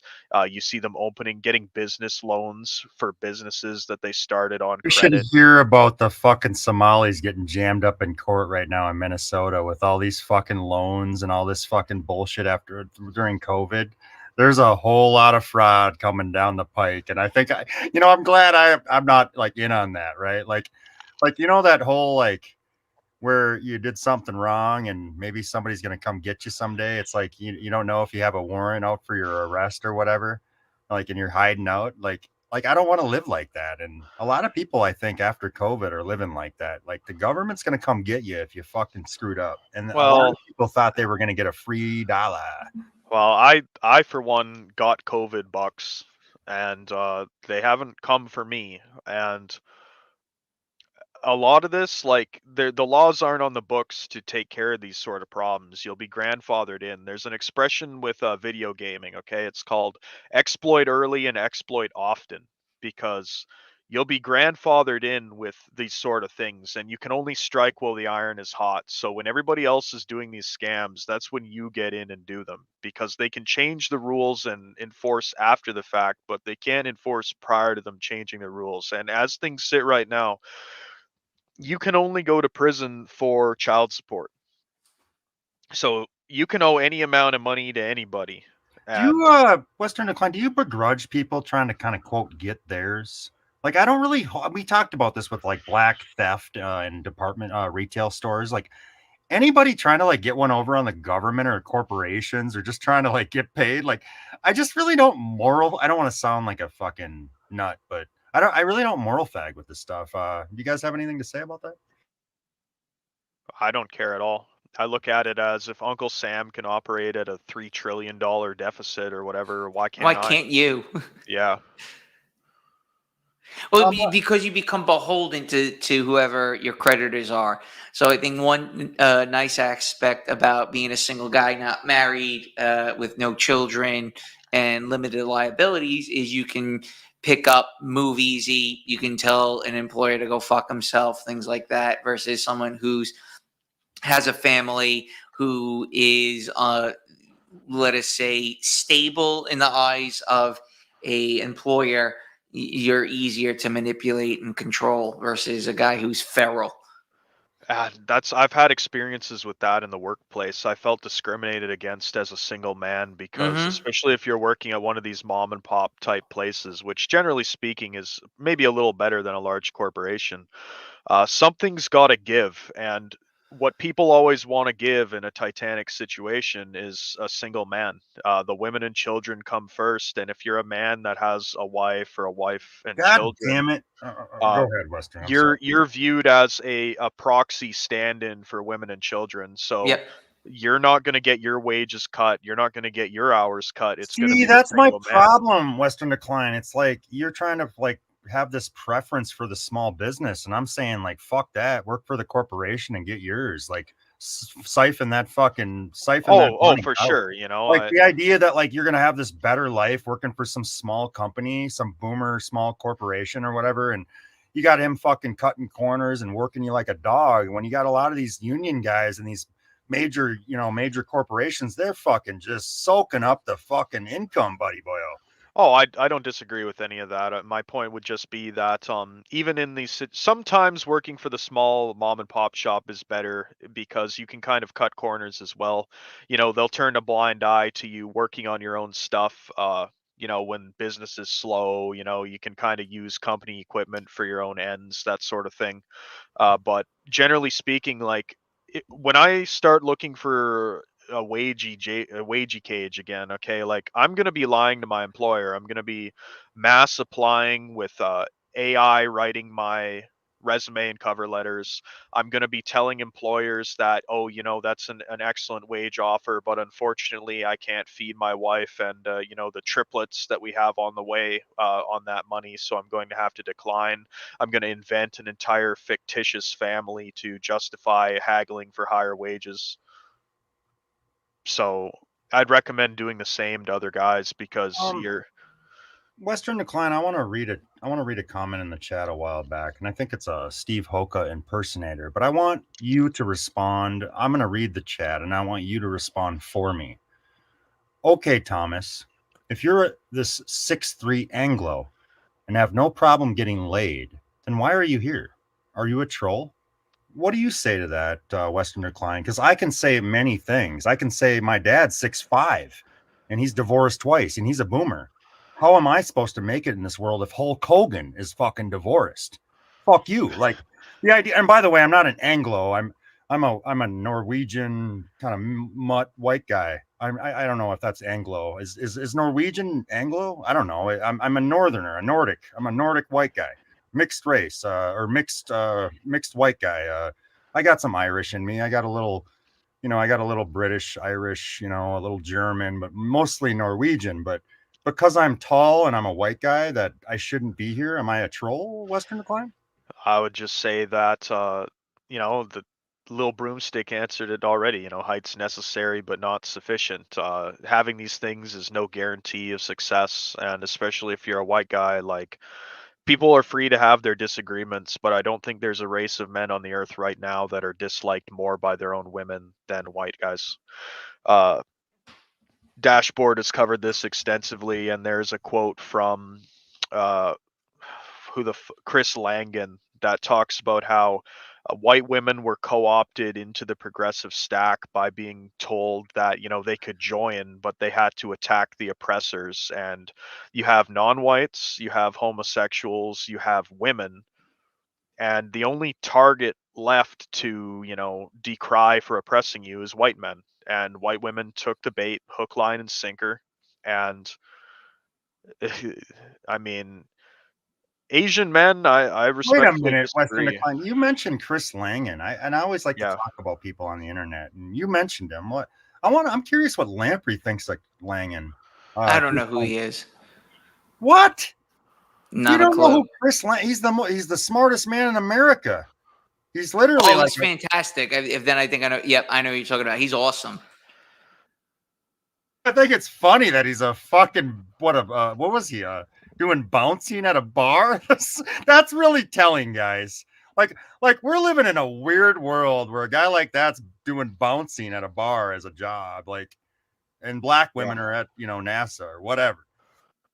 I disagree with the guys in the chat complaining about the plights of Asian men and whatnot. Like the whole white guys being preferred by Asian women, I think is largely a relic of the past. I haven't seen anything like that in my area in probably a decade. Like that was running out of steam before I even hit my 20s. And I see far more white women with Asian and Indian men than I do white guys, really. If I see them with a white guy, it's like a platonic oofy doofy. And even if it's the top 5 or 10% of Asian and Indian men that are getting the white women, there's so many more of these guys. You know, I live in like a college town in Canada. Families that can afford to send their Asian son or Indian son here they have money to burn, and a lot of these guys they'll beta bucks a white girl, they'll lease her during her most desirable years. Yeah. As soon as she comes on the market, they'll buy her a new BMW, Mercedes SUV, and they'll have her locked down until she's in her 20s, midway through them, maybe late 20s, and they'll discard her. They'll go have like an arranged marriage with their Yep. family member, and some loser white guy will pick up Chad Preet or Chang's sloppy seconds and make an honest woman out of her. What do you And make of? Can you guys explain or maybe have a take on why someone like Langan, Chris Langan? I don't. Am I saying that right? Langan, Langon, Langan. Am I saying that right? Jesus Christ. it doesn't matter. We know Chris what you're talking Langan about. did not reproduce. What is your take on that Western decline? Lamprey, if you have anything you can add to that.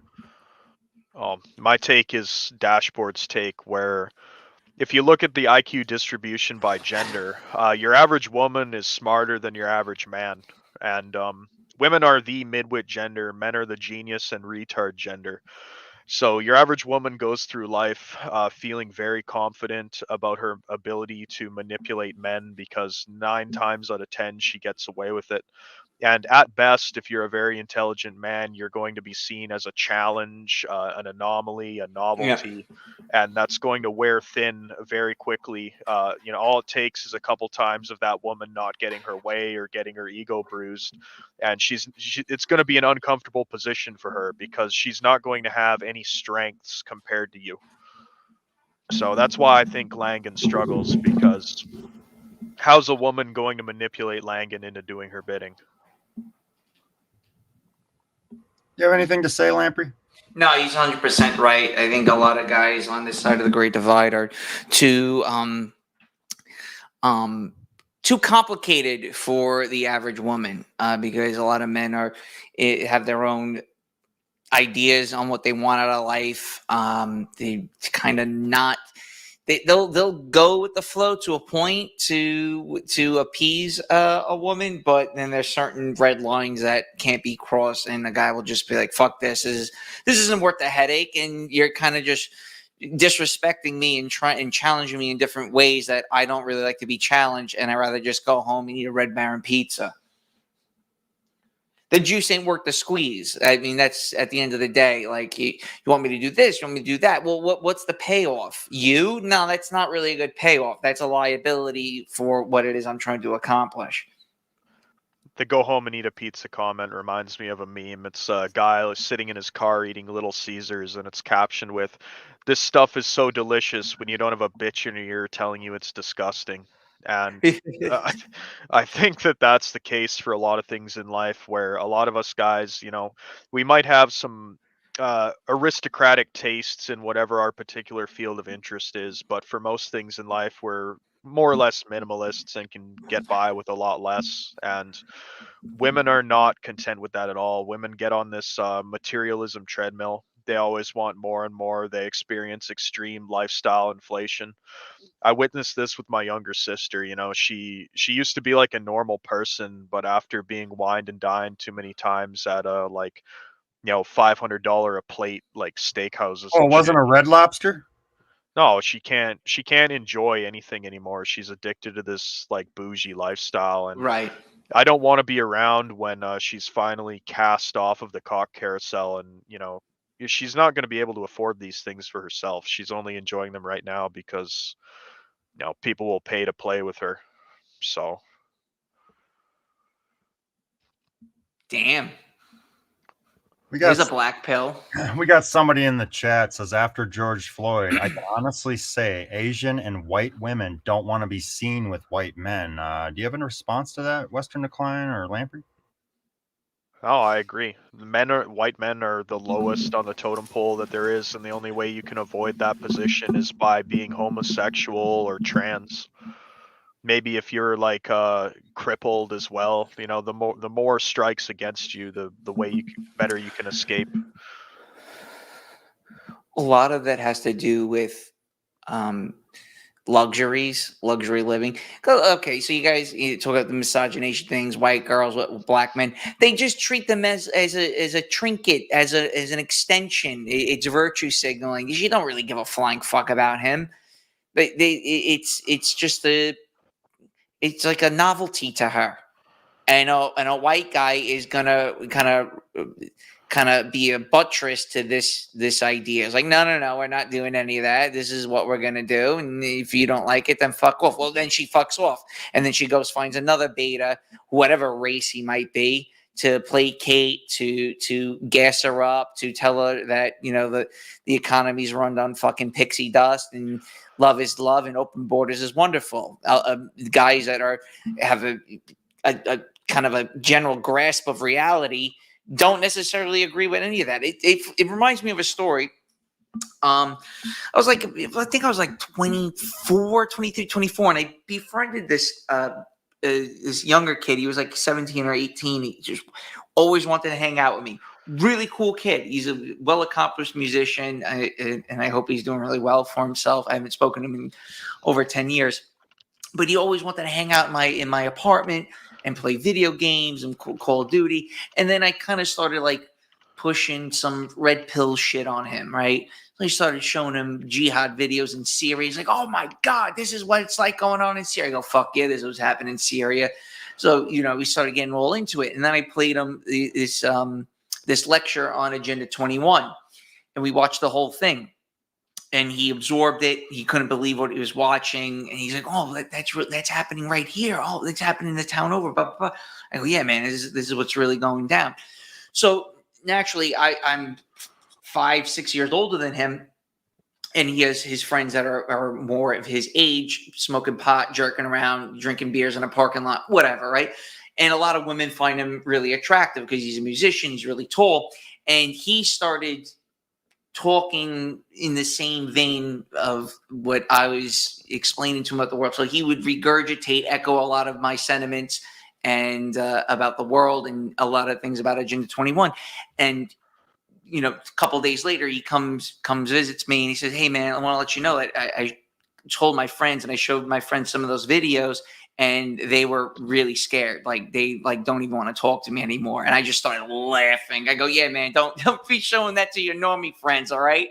Keep that between us. So that goes to show you a little bit about a lot of like normies and women don't really want to hear the truth about some of the ugliness that's going on in the world. Western Decline, did you have something you wanted to say? I was just saying, like, I'm a big believer of there just being too many men. After that was pointed out to me by Dashboard, I see it for example, okay, we had the first nice weather today of probably the last 2 months. It's actually sunny, it's nice out, blue skies, hot. So I went for a ride into the countryside with my brother on our motorcycles to his friend's house to check out some like parts truck that they're like piecing out. And I drove through town. I was on the highway. It was probably like a 2-hour trip, like an hour there and an hour back. And the entire time, I must have passed hundreds of men on my way there and back. And I don't think I seen one young, attractive woman. Not one. Yeah, they're an anomaly at this point. Attractive women. I want you to respond. People in the chat are getting a little triggered. White men are literally at the top of the dating market food chain. So, what do you say to that, Western Decline? Because to me, like that's fine. Like that can be true, but there can be complexity. Like the idea that like white guys are kind of like the ones that are kind of torn down the most in media. So do you want to explain I think it's apex fallacy, racism of high expectations. And like if you're a white guy and you don't fit the dominant mold of being above 6 feet tall, above being very attractive, being rich and successful, you're worse off. Like it's not enough to be doing okay. It's not enough to be doing better than like a shit kicker. Yeah, like you have to be an ubermensch or you're not going to get anywhere. And this is an opinion that annoys a lot of non-whites because they might see women of their own race lusting over white guys and they think, I'd love to be in that position. But a lot of white guys don't look at this as necessarily a desirable thing. I, for one, am not interested in creating a little Elliot Rodger with an Indian or an Asian woman. Like that's not, it would have to be daughters only if I resorted to that sort of thing. So I don't see You it know, as you mentioned something, Western Decline, and I don't think people have thought about this too much. You know, Americans are very individualistic, and it's all about, you know, my feelings and, you know, getting a nut, getting your fucking whatever, getting your cope, getting your high, getting your whatever. And you think about that for a second, like it's, I mean, they don't think about what are the ramifications with miscegenation, because, you know, I don't want to like sound nuts here, but what you're producing, how is it going to affect your youngster, your child? Like, what life do they have to look forward to? Like, I get it, as an Asian female or a white guy, like, you get to have fun and you both love each other, right? But then, like, there's kind of the aftermath and what leads to that. And I don't want to like highlight an Elliot Rodger, but you know, these people that they reproduce maybe aren't the cool kid, and that's maybe part of the problem, right? if you have children too late in life, or you have sons in particular that are not the same race as you, they're going to be playing a completely different game than the one that you grew up playing and had to learn to win at. You're going to be unequipped to teach them anything. They're going to be floundering, and you're going to be going, well, you know, look like Elliot Rodgers' dad, like, well, I'll just get you a hooker, son, as if that'll solve the problem. And that's where people get annoyed, guys, like with the race stuff in the mixed race or the miscegenation, because a mixed black and a white might have some riz versus like an Elliot Rodger phenotype. And do you guys get what I'm saying? Am I talking crazy? I mean, that would be the one mixture where I feel like if you're in America and you have a child with a black woman and you have kind of this light-skinned Tyrone born from it, you wouldn't really have to teach him anything. I've seen them firsthand. These kind of light skin kind of type, you know, they're kind of got the black, some of the black feature, but they're mostly white. I mean, and they're tall. Not all of them, but the ones that I've seen in recent, you know, weeks. And it's like, I imagine he's got a better life than like a short kind of half Asian kid. And that's kind of my problem with miscegenation, like the ramifications, the consequences with your offspring. And there's a scale of, you know, sexual market value. You understand that, right? Western Decline and Lamprey, I'm sure you do too. The problem is just like the odds that you're going to get a black woman that you're even going to want to have sex with to produce this mulatto, you know, hybrid vigor character. Like, most black women are borderline unfuckable, and the ones that are like good looking and feminine are like extremely high demand. So do you want to tolerate like dating Harambe's sisters so that your son can, you know, maybe have a little bit of riz? I don't think it's worth it, but I can kind of see maybe why some guys go that route. And it's almost future proofing your progeny. It doesn't seem like whites are kind of in a tailspin right now. And it doesn't seem like we're Western gonna pull out of Decline. it. Collective Dismal's in the chat. And by the way, shout out to Collective Dismal. I kind of like him, but he's kind of a nut, but he's cool. He's saying SMV is complete malarkey. And I don't know that that's true. I see what's going on with a global market. You know, we have blacks and whites and Asians and Arabs, and I'm sorry, like, black women have it tough. Short Asians have it tough. Tall white guys have it easy. White women have it easy. Does that make sense? Am I crazy? I don't know. SMV, maybe we're misconstruing description, or do you get what I'm saying, guys? Well, I think SMV like exists, but it's also a case where it can be completely inverted too, because what you traditionally assume giving somebody high SMV becomes a detriment if you're in an area where the kind of dysgenic brainwash has taken place, where you're viewed as like an oppressor or whatever for, you know, being some sort of superior. So if virtue signaling's the name of the game in your area, having all these traits that, you know, traditionally like looks max style would give you high SMV will all become like negatives, and they'll work against you. You have anything to add, Lamprey? Well, talking about just biracial children and what their future is going to be like, that comes back to the whole identity thing. Am I black? Am I white? You know, my mom was banging her fentanyl dealer. I'm the prodigy of a fentanyl fucking drug dealer.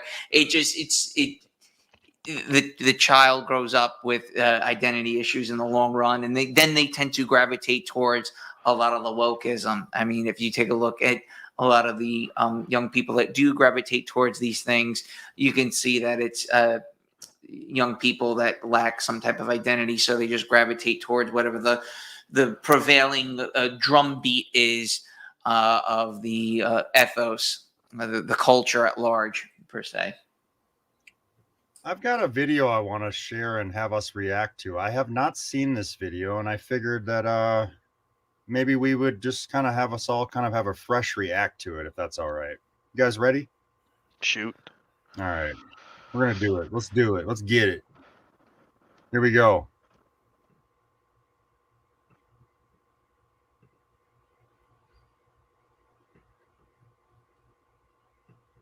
Like Jennifer Connelly. Really? She was younger and shit. Thank Yeah. you. Yeah. I was like, is that Jennifer Connelly? You know what I'm saying? Even though I forgot the movie she was in, where she was like dancing with this dude at Target, and she's like having a good time. She's like flirting with him and stuff. You know, she's locked in Target, like that era of Jennifer Connelly. You know what I'm saying? Yeah. Thank you. Yeah. You never got that before? No.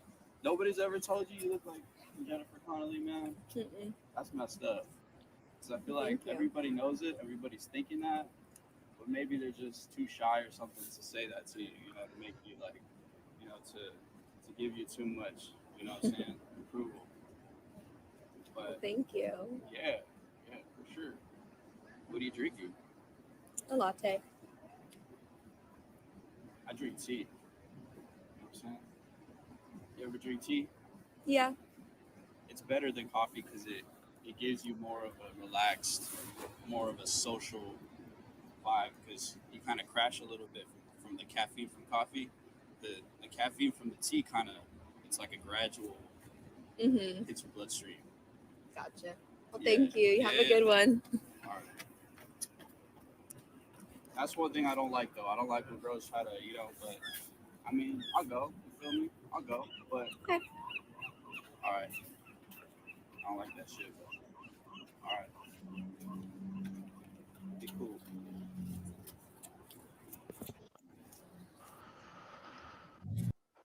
Holy shit. That was I figured cringe. I figured I'd have you guys react. Pretty cringe, but let's have you guys react. I want to talk about maybe how women don't have it as easy as the black pillars maybe see. Go ahead and respond, guys. I'll let Western Decline go first. No, let Sorry, Lamprey. Lamprey. I've been up first. Let him go. I'm gonna collect Lamprey, my why don't you thoughts. go first? Well, it was a cold approach, was it not? That was a cold approach. Yeah, probably. Yeah, so you don't do that. You don't do that ever. I think I've done that maybe once or twice in my life. That's just not in my nature to do something like that. Unless I really, truly don't give a fuck. And in his case, he gave too much of a fuck.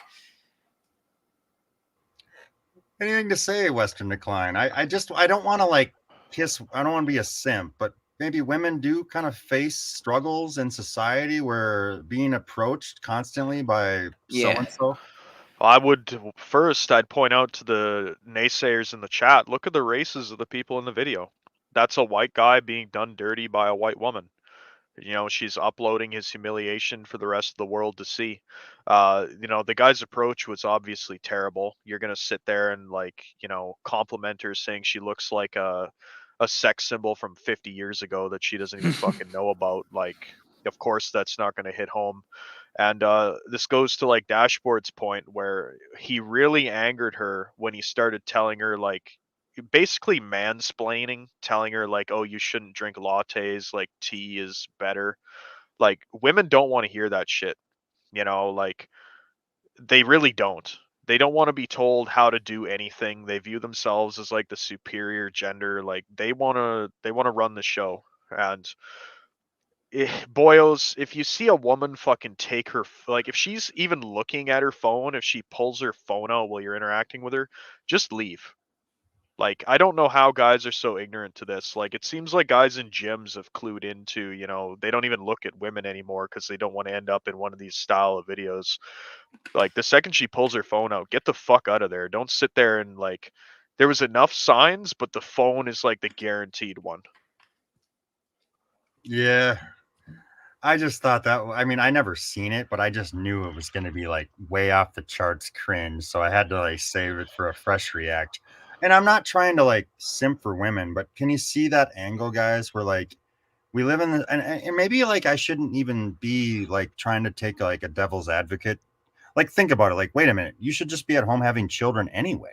Like, why the fuck are you out in public or driving a car, working a job, drinking your little latte? Why don't you have babies? So there's kind of that argument too. Women want to work so they don't have to be financially beholden to men like that. Mm-hmm. And unfortunately, guys get the complete opposite message nowadays. He's trying to emulate this culture that no longer exists, where you've got like the suave man that approaches and pays a woman a compliment. Women are inundated with compliments. They have an entire inbox full of compliments. They've heard every compliment that could ever be complimented towards them. He unironically would have gotten further just going up to her, go, "Hey bitch, what's your number?"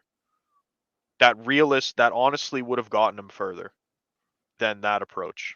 Honestly, he would have been better off just whipping it out. I mean, I don't want to sound crazy, guys. Honestly, I agree. Lamprey, you might Just say whip that's it enough. out. Just whip it out. There's can I cover the whip it out topic for a moment? No, wait, before we get into that. So here's the thing, right? Anytime a woman is single, let's say it's a fairly attractive woman walking in the street by herself, she can't walk by herself anymore because guys are going to approach her. That's why you see women always with their friends. You see now women holding other women's hands, right? So it's this chaperone thing that reminds me of something like in a Muslim country where women don't go out in public without having someone else alongside with them. So what I've noticed is women are always a 2, 3, 4 in a group. Versus guys, where guys are just alone walking the streets, shit kicking. So yeah, this girl being alone, sitting on a bench. Yeah, the guys are going to be more likely to go and speak to her because she looks not that she looks approachable, but it's a less of a threat for a man to bruise his ego versus going up to 2 or 3 different women, because there's always that one girl, the we gotta go friend, to ruin your chances of scoring her number or something like that. I think if you're a guy like that, those sort of approaches are outdated. You gotta approach a woman the way a woman would approach a man in the past. Like, make a very like non-committal interaction. Like, put yourself in her zone. If she wants to interact with you, she will. If she doesn't, she doesn't. If you absolutely have to extend an all branch, like scribble your number or something and leave her that. If you're a white guy and you're trying to approach a white woman, like, they view you as like a super predator, like you're the most dangerous animal on earth. Like, let her make her decision when she doesn't feel like you're trying to force it upon her with your presence. Let her think about you when you're not around, maybe, and you'd have more success than that. And on the topic of whipping it out, I want to shout out Volk, Eminent Volk on Twitter. He has broached the whole whipping it out theory, and what he does is he finds these Twitter pages where the guy does flashing, where he whips his cock out in grocery stores and other public places, and women respond very positively to this. Okay, and it goes counterintuitive to everything that we've been told about women and everything else, but women like dark triad, women have like rape fantasies, women have all this shit. So some guy just whipping it out in the aisle and starting to beat off looking at them, this stuff gets censored like I have never seen before. Okay, the second me or him have started linking these videos in the context of Black Pill, channels that have been up for months get like immediately shut down because they don't want women depicted in this light. Okay, it's the same reason Omegle got taken down, because young girls, before they'd become jaded with the man hating shit, responded very positively to just having a big dick. And this is a very demoralizing thing for a lot of guys that are being raised to believe that if they just, they generate GDP, they're one raise, they're one rep, they're a new car, they're a new house, they're a backyard swimming pool away from finally getting the girl. To see that just short circuited by a guy that's well endowed or a guy that's low in hib enough to just pull his cock out in public, that's not good for the country. And I agree with Tom Anderson here in the chat saying not to do that if you want to go to prison. But the thing is, man, is You heard that first, a Western criminal Decline, record, spit out in public. a criminal record a criminal Hot. record is for attracting women, like a PhD is, or an accreditation from a university is for getting a job. You're going to attract more women with a criminal record than you are with an education. There's not a single guy, there's not a single jailbird that doesn't have women. You can go on TikTok and there's guys in prison uploading like TikToks where they're, oh, just looking for somebody to talk to while I pass my time. And they have women of all ages commenting on there going, oh, he innocent. Whatever he did, I don't care. He didn't do nothing. When's he getting out? And then you have piles of girls going, oh, I wish I was old enough to talk to him. So like this whole idea that these guys aren't getting anything, like being a criminal seems to be the fastest way into a woman's pants, and it seems to be the only way if you're a white guy to get white women. White women of all demographics are obsessed with true crime. With they watch all this shit nonstop. They're the 50 Shades of Grey, all this bullshit. You know what's funny in Western Decline? I had a girlfriend at the time when that movie came out, and she like made me go to it. I felt like such a cuck for like adhering, and like I went and saw it, and I was just mortified. Like I'm like, oh my god! Like it was a wake up call for me, Buddy Boyle. Yeah, and I mean, I suppose it depends where you're at, Steve. If you're seeing lots of white couples, I do not see that. The only white couples I see are 30 and older. Western Decline, what do you have to say to, and if Lamprey, you can interject. Hoka, I don't know if this is an impersonator or not. He says, you cannot prove that white women hate white men. You're assuming you know their thought process. Oh, you can. You can easily prove it by looking at their voting patterns, looking at who they publicly agitate for. You see far more white women at LGBT parades, at BLM rallies, at Free Palestine, all this nonsense. Then you never see white women supporting any kind of a pro-white organization at all in public. At most, you'll see a Lauren Southern type online doing it for Lamprey, maybe you can speak to this, Lamprey. I don't see it as like white people uniquely to whites. Like I've seen what's gone on in the modern world, and I see all races of man being rejected by their own women. Does that make sense? Do you see that? I think women as a whole are rejecting men. They'd rather just be alone with their dildos.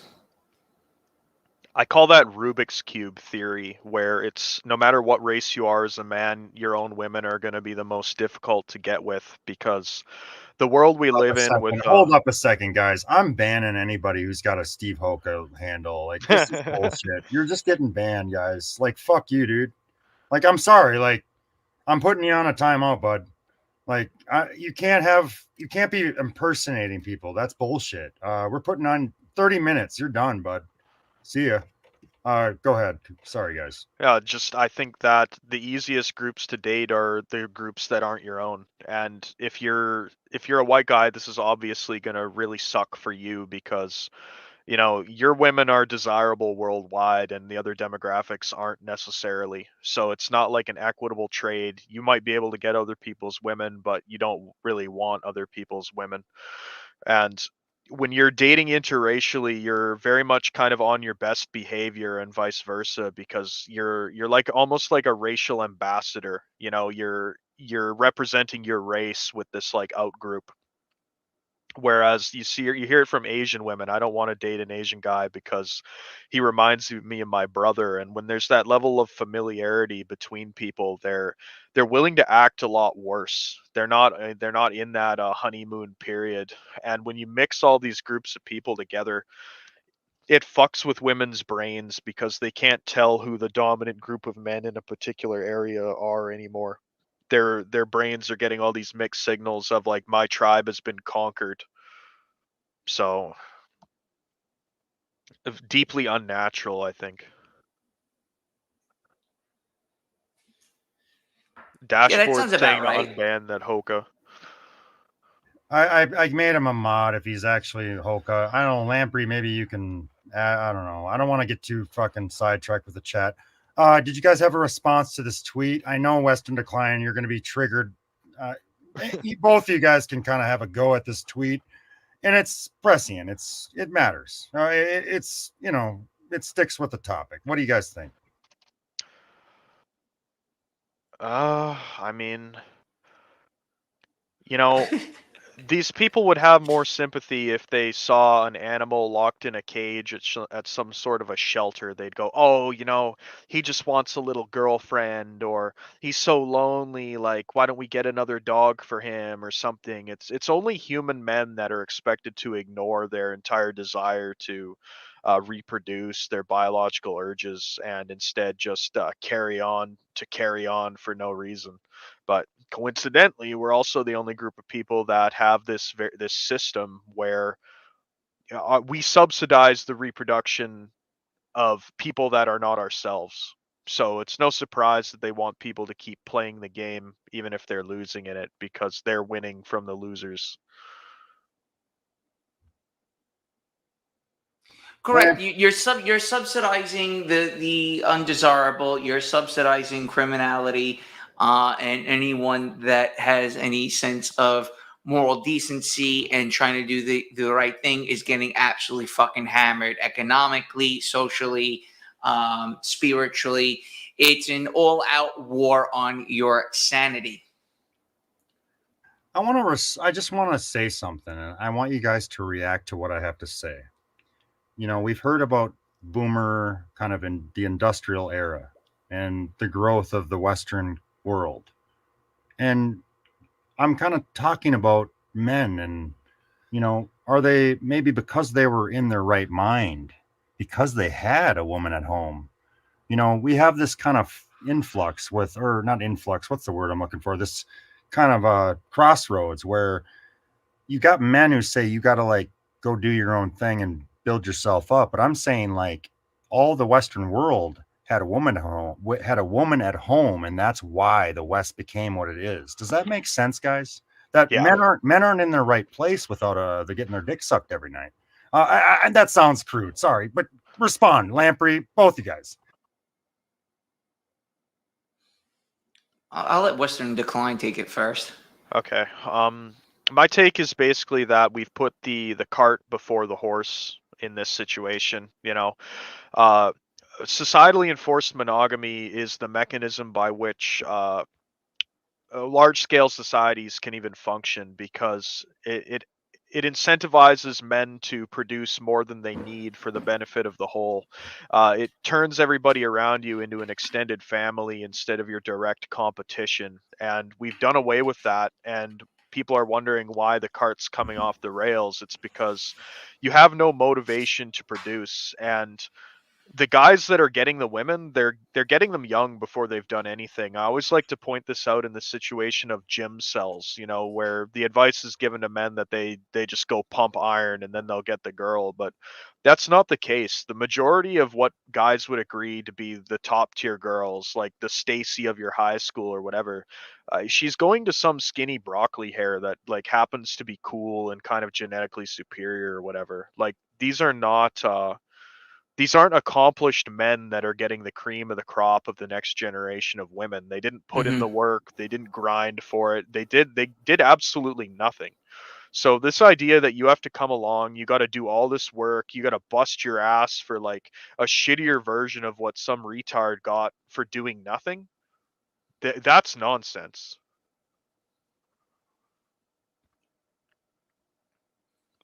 Well, You who's know, at fault for a lot of this? Do we blame Boomer? I blame whoever eroded the societal contract of expected monogamy. Whichever generation started accepting non-virginal women as marriage partners and pushed for that is the one that's So the Boomer responsible. parents, the greatest generation. Yeah, greedy boomer males that thought free love meant more love for them, and it really just meant a winner takes all, everything for Chad. Then they get some scraps, and then the scraps that they married raised their daughter to not be attracted to anything like their father. I have another tweet, you guys. I want, Western Decline, I want you to read it. And I'm kind of curious what you guys have to say to this tweet. I don't know. I saw it and it kind of got me. I don't want to say triggered, but I'm going to present this tweet and I'll have you read it, Western Decline. And Lamprey, I want you to kind of maybe give your 2 cents. Let me just bear with me, guys.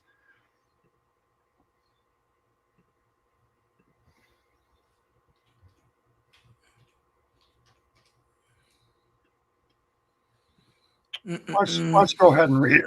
Why don't you go ahead and read it, Western Decline? I'll read it. I can read it for him. Understanding gender roles and hating feminism is the correct path.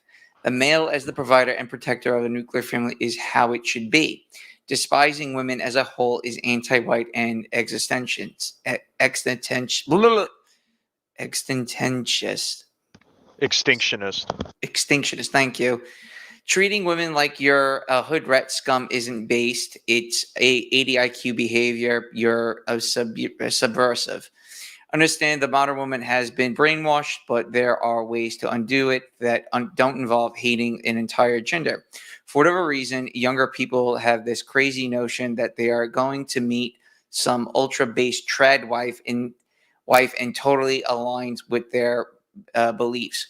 When they don't instantly find that it's all women are bad, we must never speak to them. Defeatist behavior. They are like this because it's all they've been shown. This guy is a simp. He doesn't hate all women. She's not gonna read this bro typed from your parents' basement. Go out, meet women, have unprotected sex with your wife. God, who wrote that? Sounds like an old person. You have anything to say to that, Western Decline? Yeah, I went out. I met women. I actually got stalked by a girl, and when I asked her out, I got hit with a harassment charge, and I'm on probation for the next 6 months. It's been a year and a half, Congratulations. and I'm unable to leave the country for another 5 years until I get it forgiven off my record. So the worst she can say is no thing is completely wrong. And guys like this, he's one of these outdated boomers, you can tell. He's a tradcon as much as he pretends not to be, because he wants to put all responsibility on men. He expects men to pull up their bootstraps, fix the current situation, when women want the current situation to remain as is and have no reason to listen to your non-existent authority. You're not going to be able to go out and unbrainwash a woman because you have no ability to counteract the ultimate alpha male that is social narrative. Her entire extended tribe is telling her to believe something that's the opposite of what you think. Unless you're extremely attractive or something, like, you're not going to have the influence to turn her into the girl that you want. And Right. this guy talks tough, that's extinctionist. Don't be a hood rat and treat Coming women from like a shit. fucking anon account, may I point that Yeah, out? this guy's, if he has a daughter, she's gonna end up fucking a drug dealer to get back at daddy for thinking Right. he's such an alpha male. That's a good Like, way of that's putting what's it. gonna happen, and he'll never admit that that's the case. He'll blame it on something else, but like, guys like this are a dime a dozen. His actual advice is the social equivalent of just touch grass. Like, leave your house and talk to women. I left my house for 2 hours today. I didn't see a single woman worth talking to, and that's even assuming I could approach them and do so. This whole like cold approach, Lamprey touched on it earlier. He put in his 2 cents, and I completely agree. But and I understand that you don't get like, I mean, maybe if you're like a Chad, you get like, you get, women dropping their panties for you. I understand that. But, it's not about a one-time kind of interaction. It's about buildup. And everybody knows when you ask somebody where they met their wife or how they met their, like I talked to a guy today, a boomer, and he said he met his wife at a grocery store. Well, they worked together and things happen. They weren't like hot for each other the moment they met, but you kind of build on that. And someone in the chat's kind of ripping me hard about approaching women at a Domino's or whatever. And I don't know where he's referring to, or exactly what he's referring to, but my point is like, you don't ask her, like that cold approach video we reacted to earlier in the stream. You kind of can tell when a woman's interested in you. Like, and I've said it before on stream with Incelmatics, Mr. First. There's indicators of interest. And when you get the indicators of interest, that's when you make your move. It's not like I'm trying to sound like I'm not trying to like you kind of have to be socially you gotta you can't be a retard about this stuff. So and everyone knows what indicators of interest are. And if I've said them before on stream, I'll say them again. There's a few of them. If she touches you when she doesn't need to touch you, if she refers to you by name when she doesn't even know who you are really, and if she's asking you questions she doesn't need to ask you, then it's your kind of window to maybe go in for the kill. Does that make sense, guys? Lamprey, do you want to say anything? Well, look, I mean, let's just blow this out real quick. All right, you got to realize something, that women are very comfortable with the status quo. They're making a lot of money. They don't necessarily need to interact with the outside world nearly as much as they needed to in the past. They don't need their extended family other than communication, talking about their problems, things like that. A guy is just redundant at this point to women. So having a man in their life is just second nature, right? And the only way you can really break that mold is if you do have some type of social status, or you have social status, whether that's criminality or having a shit ton of money. So the average guy doesn't have a means to really breaking this mold unless he engages in some type of psychopathic behavior, or really just going against the norms. Unfortunately for guys such as ourselves, our way of breaking the norm is talking naughty about different ethnic groups, or talking shit about just the world at large, and being kind of just stuck in this echo chamber of negativity. That just doesn't really work with women, and they find it to be repugnant, and they're repulsed by it, more or less. So it's best to not really discuss your inner feelings about a lot of different things until much later in a relationship. If you were in a relationship, you don't really want to discuss your inner thoughts, because women would be, again, downright horrified. And that kind of pushes women away, and that's why they tend to not leave their homes. So the question is, like, where are these beautiful women? They don't leave their houses. They'll go out Friday and Saturday night, or they'll have a girls' night out at a gala on a weekday where there are no guys. And if there are guys, it tends to be guys that are like-minded, guys that are have a gluten allergy and vote Biden. And guys like us don't go out because, one, we don't feel that it's all that necessary to blow $150 on mixed drinks. And, again, if you keep doing this over and over and over again, you start to wonder, well, this isn't really getting me anywhere. I might as well go home and have a Red Baron pizza.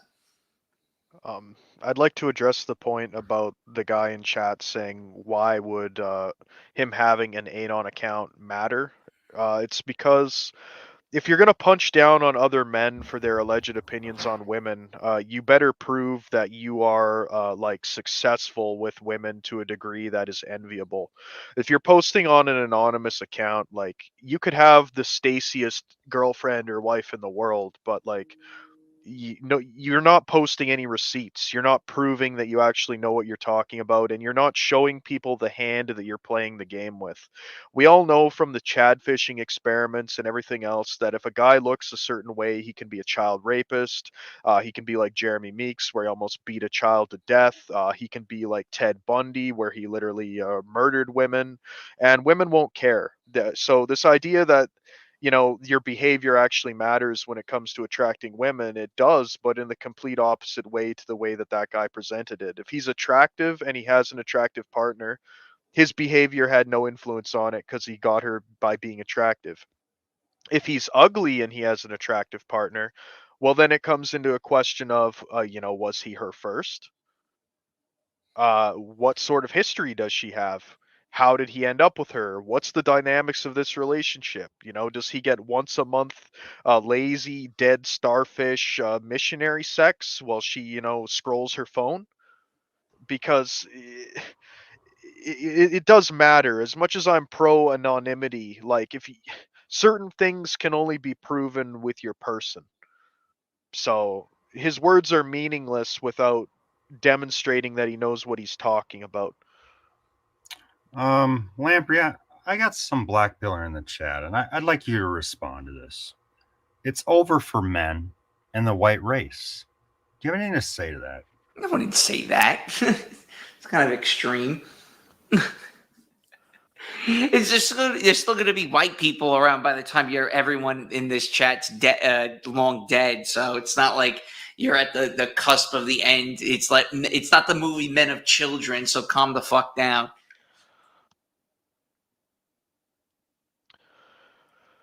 I actually largely agree with that take. I have a video I seen on Twitter or X today, and it was the tall white guy who was the flirting video. Did you see that, Western Decline? Yeah, I did. The one that chick has been positing. Let's react to that. Let's do a Sure. reaction. I gotta find it. Can you send it to me on Discord? Fuck my life. I'm pissed I don't have it like on file. What the fuck? I can't believe I didn't save that one because that's been floating around Twitter all day today, and I know you have a response to that video. I think I retweeted something about it. Yeah, I mean, do me a favor and DM it to me on Twitter if you could. I mean, I'm trying to find it, but I don't know if I do or not. Basically, it was another right-wing e-grifter girl posting a video of this guy saying like, oh, this is how men should interact with women. But the guy is like a stereotypical 6'9", chiseled jaw, like Giga Chad. So like it doesn't really matter what he does. I can't, man, I cannot find it. I know the account, I think. I got it. I'm gonna fucking share it. Give me a fucking second, guys. I'm such a boomer. I'm sorry. I should have had it prepped, and I know Lamprey's probably like, "What the fuck you guys talking about?" But we're gonna play the video. Yeah, this is what I was talking about with that other guy, because in this video, the guy doesn't do anything special, and women will show this as the prime example of how to interact with a woman, but his looks are doing the interacting for him. Yeah, the chick with the sloth eyes, that's such a good description of her. She looks like Sid from Ice Age.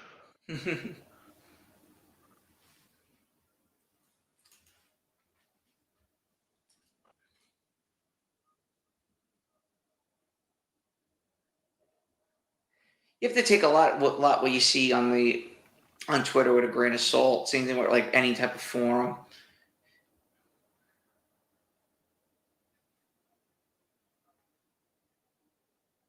Just be a heckin' normal human being.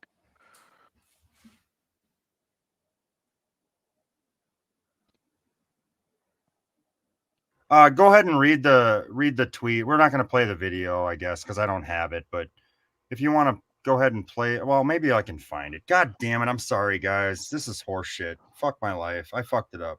Just search at Cluffalo. I'll try and find it here.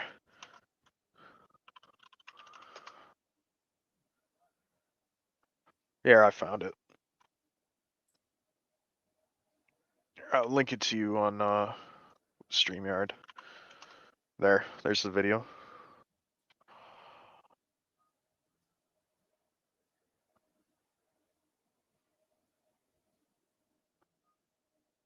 Oh shit. Sorry, guys. Here, let me present the video. Sorry, guys. I hate tech stuff. I'm such a fucking idiot. I gotta figure this stuff out. I hate tech. I really do. This shit fucking annoys the fuck out of me. But we're gonna play the video and have you guys respond here. And I should ask that. So, how tall are you? The first thing out of her mouth. Okay. How's the dating life at 6'9"?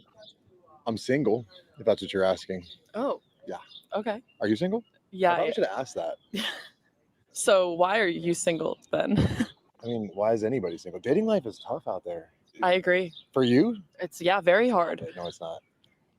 I could say the same thing to you. I'm a guy, though. It's different. Like, people just want to date me because I'm 6'9". That's why I'm so big into, like, the heart over height thing, because it's so annoying. Yeah, I get that because I've had a similar experiences.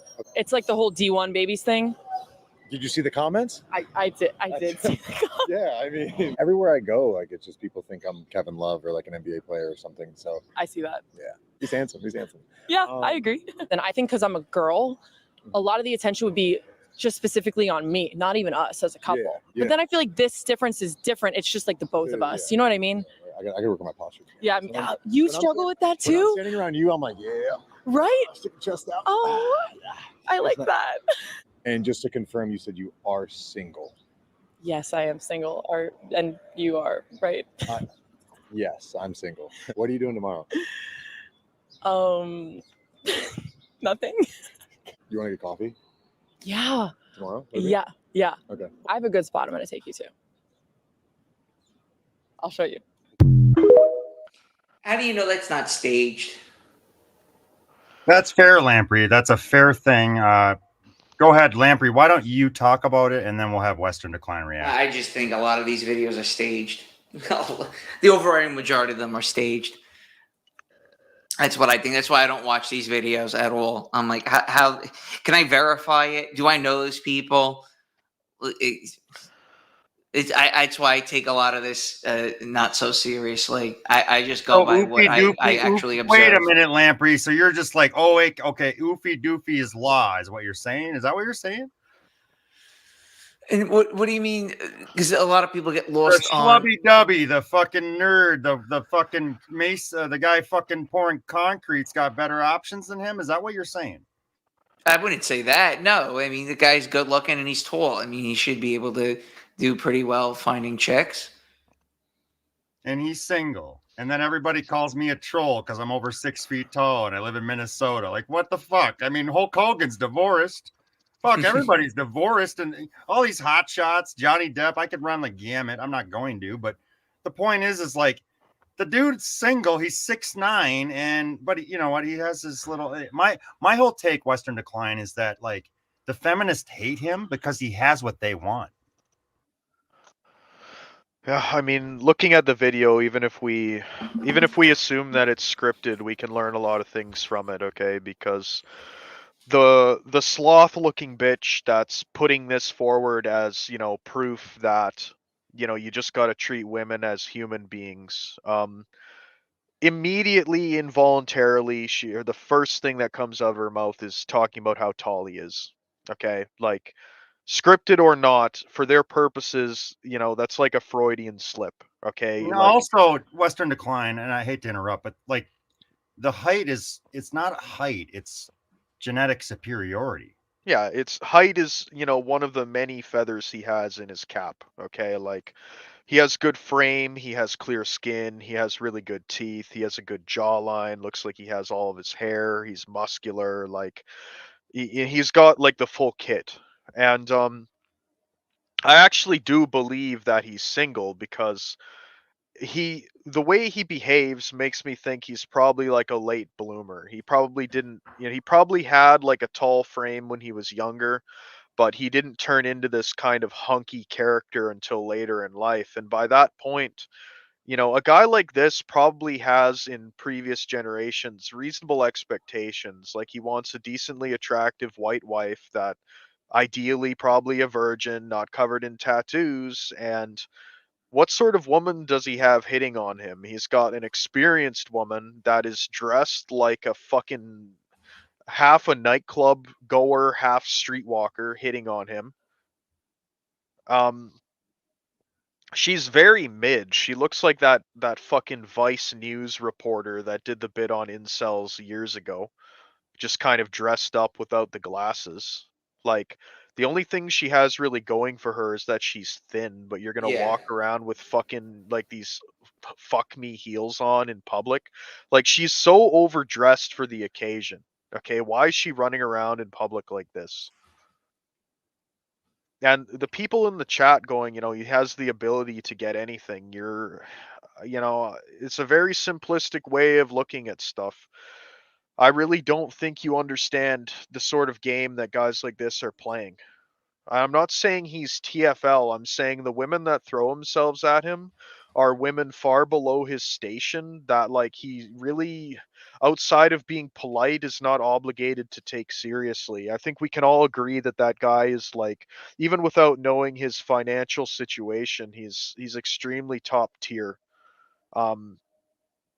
Look at the woman that feels comfortable being overtly like hitting on him. Okay, she's like a 6 out of 10 in the face. She has no tits or ass to speak of, and she's dressed like a whore in public running a social media account. Okay, that's the sort of options he has. So this idea that he can get anything, like, yeah, he can get any of the garbage. Meanwhile, the woman he should probably be with is fucking some Glocktavius hood rat.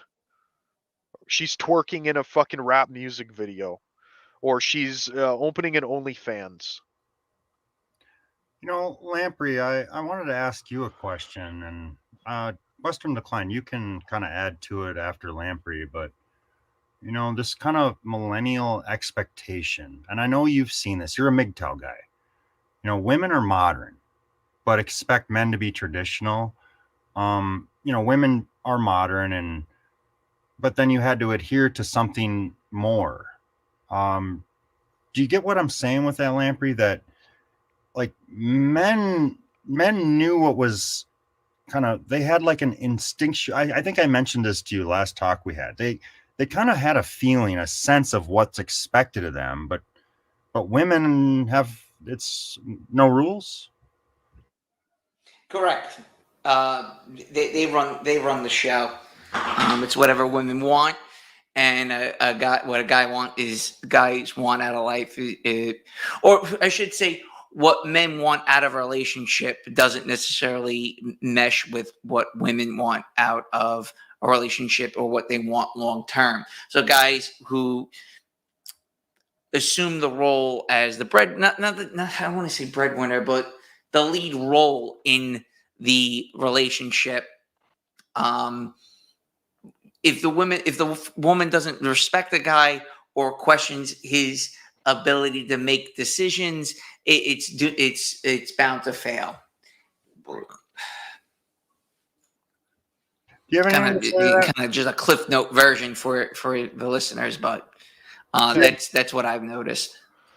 Yeah, it's what women want. It's a woman's world at this point, and the only thing that matters is their preferences. And Libel Cod in the chat is getting salty that I don't know if some like white guy dumpster dove and took his goblina from him or something, but like this guy is like a Tom Brady light, and Tom Brady couldn't even keep his like old bitch of a wife.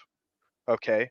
And this idea, like, if a multimillionaire athlete, 5 championship rings or whatever, the greatest NFL football player ever, whoever overcame more odds than you can ever imagine, can't even keep his fucking wife, loses it to her A karate Guatemalan teacher. personal trainer or whatever, okay? Like, you think that this guy has his pick of the litter, okay? That's not the case at all. Look at the most attractive young white women and what are they doing? They're utilizing their appearance online for easy money. You have Bella Delphine getting with cross-dressing sissies. You have Jordan Jones literally with like piles of nigs. Okay, like this idea that these white guys are getting like the cream of the crop is so far off the mark that if you haven't seen it by now, there's not going to be any convincing you of it. I told you who else does have the pick of the litter, okay? Non-whites. Non-whites, oofy doofies, and dark triad men. I have a friend of mine in the chat, good friend of mine, Tom Anderson. He says men hit the wall before women do. Do you guys have a take on that? I know red pillars love to obsess about the wall, and Tom Anderson's like an oofy doofy adherer. He believes in oofy doofy being law, and wounded bird game being kind of law. Do you guys have a take on kind of men maybe that this red pill's kind of a lie? What do you think, Western Decline and Lamprey? You can add your 2 cents too, bud. Oh, I agree. I think that men hit the wall the second their hair hits the wall. Nothing ages you as a man faster than your hair, so once your hair goes, it's over. And once you suffer twink death, you're never getting a genuine attraction from a peak girl again, because you're going to be seen at best as like some sort of an old provider man. And I agree with your friend on Oofy Doofy being law, because your only play after you have twink death and you no longer are able to generate carnal obsession from like peak young girls is to play the Oofy Doofy card to appeal to their senses of wanting control. So every man can It's a play the weird Oofy Doofy thing, at some and point. Lamprey, I'd like you to talk or speak to this, but it's a weird thing, Western Decline. Like, you're talking about, how it's like wounded bird game, but then you're talking about the whole like whip it out. Like, can you explain that? Me? Do you get what I mean? Like you're saying like women want both, right? They want everything. They want the fucking low inhib big dick Chad or Tyrone, but then like when they're 27, they want the fucking 5'7" bald guy who's gonna fucking like ask them how to fucking operate a fucking weight room. Yeah, I mean, it's women want different things at different points in their life. I think that your best chance of getting like just be first theory is very real. If you want a girl in her prime at her peak, you got to be somebody that she's carnally attracted to, and you have to be like kind of age appropriate at the time, if not in actual number, in appearance. My rule of thumb was always your actual age doesn't matter. What matters is your perception of the public. If the two of you could walk down the street hand in hand and not have like getting sour glances from old bitches and other shit like that, then you look young enough. But once that window is closed, like all you've got is the oofy doofy, and oofy doofies they're not getting prime women. They might have a partner, they might delude themselves into thinking that, she slept with other guys, but I got her in the end. I'm the real winner. But we Do you know have that isn't you have the anything to case. say to that, Lamprey? Well, please elaborate, Luffy Doofy, for me on your Well, definition before of I it. do that, Lamprey, Western Decline, we got someone in the chat who's touting Tim Pool. And we just played a video of a 6'9" Chad. And we're talking about Oofy Doofy. And I'm going to ask you the question. Is it preferable to be Tim Pool or preferable to be that the guy in the video? Well, I think it's preferable to be the guy in the video, but he's applying his kit too little too late. I think that guy would have to all of a sudden become Dark Triad out of nowhere, start having cocaine always on hand, and hanging out around young ladies. Do you see him? Did you see that guy in the video as like a Will Smith type? That Yeah, Chad I and did. Tyrones are literally just like everyone else. They're simps. Yeah, I think a lot of Chads don't know how good of a hand they have, and they play it as the nice guy oofy doof rather than rather than really maximizing it. Lamprey, did you want to ask Western Decline specifically about Oofy Doofy? We can Yeah, well, explain. I would like to hear both of your definitions on it. Yeah, Oofy Doofy to me is not physically attractive, selected for submissive personality traits, and gets low quality to no sex at all, and the wife does not take care of herself. You know, she'll fatten herself up, she'll stop dressing nice because she wants to, not give him quality. Yeah, really, Lamprey, the Oofy Doofy, and I think Collective Dismal has talked about this, where men kind of adhere to women now and are going to do the bidding for women because of the state that men are in. That the situation's changed. We haven't had a world war for a long, long while. And we have excess men, and the tables have turned. Maybe boomers were treating women badly in 1942 or 1949 or whatever the fuck year. I'm getting my years wrong. Late 50s, early 50s, maybe late 40s. In the 60s, men had kind of maybe more value. So the tides have turned, and Oofy Doofy is, you've got to play by the rules, and the rules are you're going to do what women want all the time, every time. Yeah.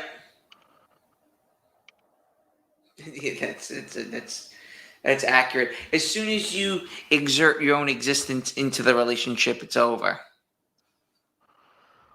I wanted to ask you guys. I've kind of been spitballing with a friend of mine in the last couple years, maybe last year, and we see TikTok. We see OnlyFans. We see the rise of social media. Lamprey, I'd like you to go first.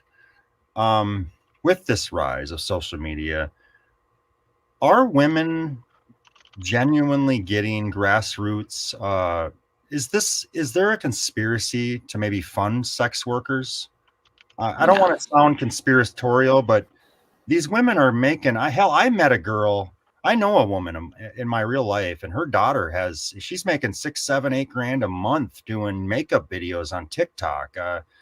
Is this realistic? Is this fake? Is this AstroTurf? Like, I'm kind of wondering, guys, like, is this faking? Like the funding to the women, the sex worker, is it maybe, you hear about the real estate thing. What's that big corporation that's doing the real estate now that's kind of overhearing it all? BlackRock. Mm-hmm. Heard about BlackRock, right, Lamprey?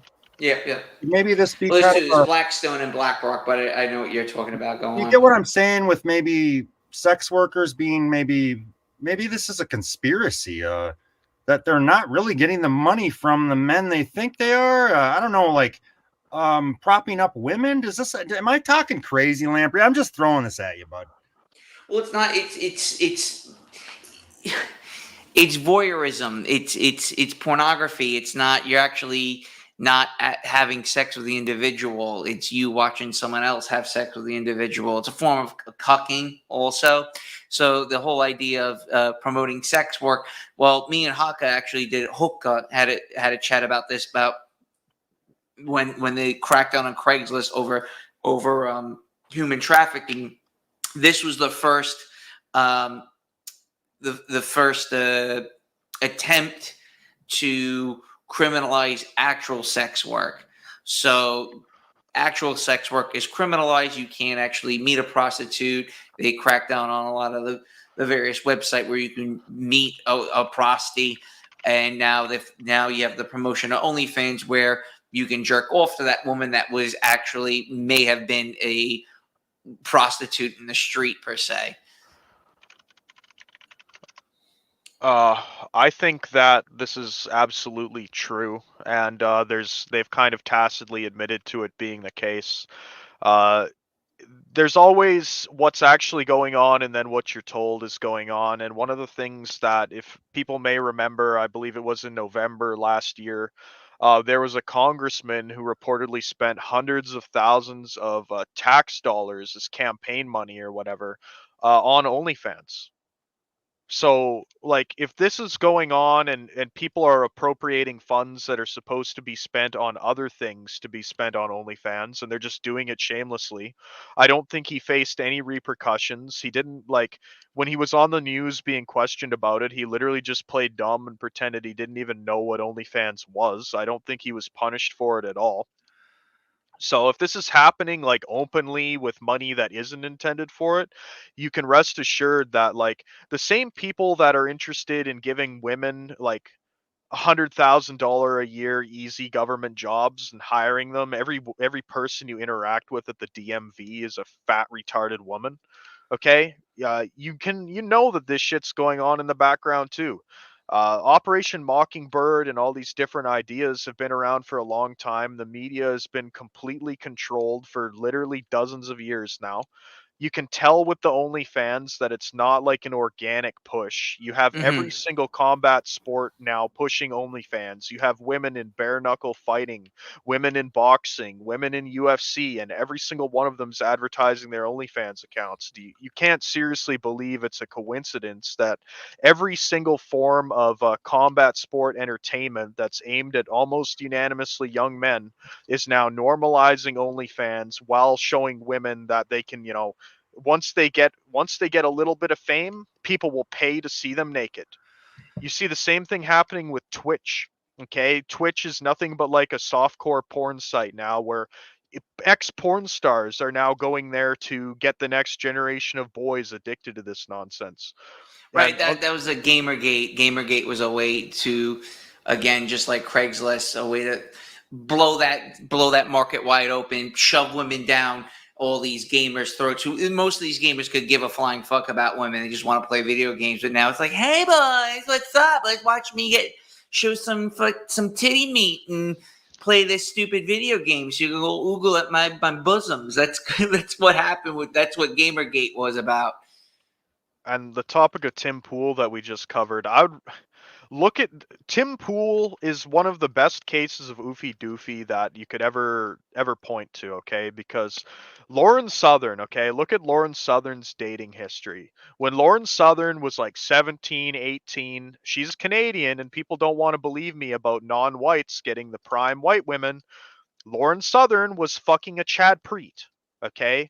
An admittedly handsome Indian guy is who got Lauren Southern first. And you can look at the pictures of them. She is like sucking up to him. He's literally like Isn't that weird? Western Decline. let me finish. Yeah, go ahead. Let me finish. He's stiff arming her away. She's clinging to him like shit on the bottom of his shoe, okay?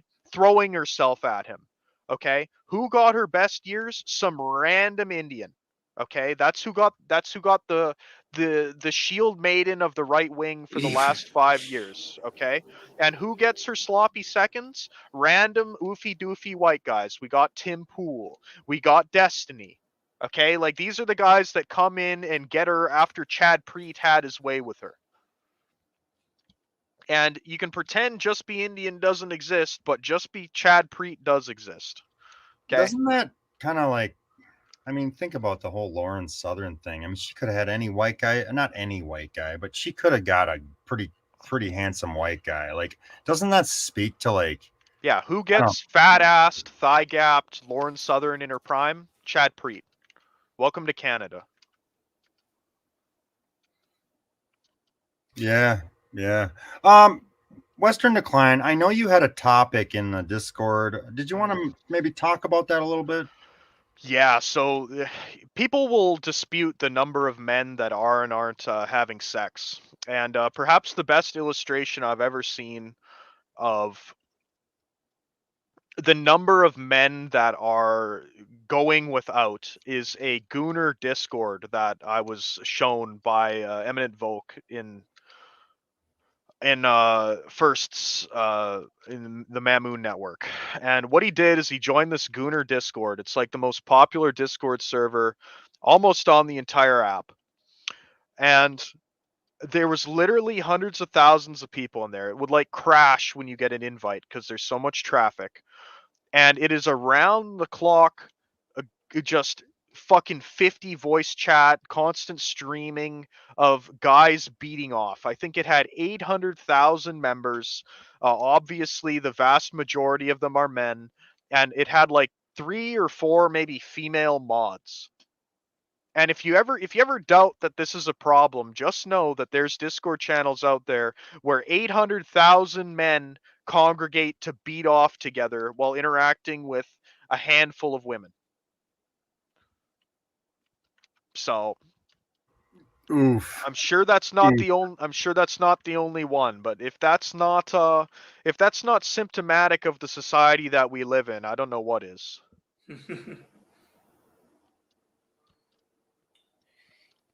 Who would have thought the internet would turn out to be such a dumpster fire? Everything, when it becomes popular with the unwashed masses, turns into the same thing.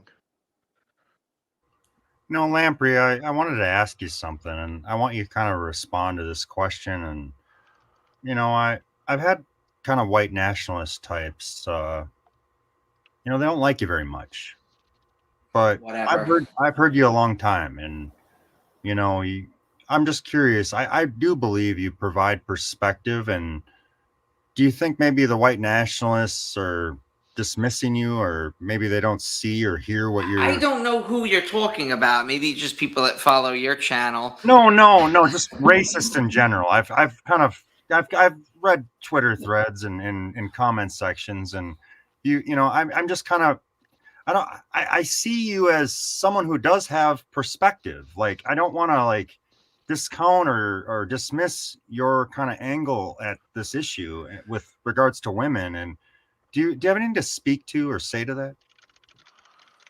Well, unfortunately to say, most like people that say the whatever, I don't even know what 1488 means, to be honest with you. And unfortunately, most of the people that gravitate towards that type of ideology tend to be, I don't know, guys that deliver pizzas. They work low wage jobs. They get stuck in a lot of various echo chambers. Are you saying? Wait a minute, Lamprey. Are you just saying these white guys that can't get a job are automatically losers and that they haven't been? No, I'm saying is a lot of the guys that gravitate towards that type of ideology tend to be, a lot of them, unfortunately, are losers in my experience. Like, as soon as I push back a little bit, like I saw this on Telegram, there was a NYPD cop and he had like a Star of David like medallion, and they all just started making fun of the guy. And I'm like, give the guy a fucking break. He's like making $600 a week to get spit on by some fucking fentanyl dealer. I mean, give me that's fucked up. It's like, oh, it was good. Okay, just forget it. Like, there's no having a conversation or dialogue with these people. So I would push back on that on 2 points. I would say that the cop brought it upon himself because because of what he's wearing. I get it. No, not because of what he's wearing, but because of that Andreas Mayorkas, I think his name is, okay? The guy who's responsible under the Biden administration for the southern border right now, okay?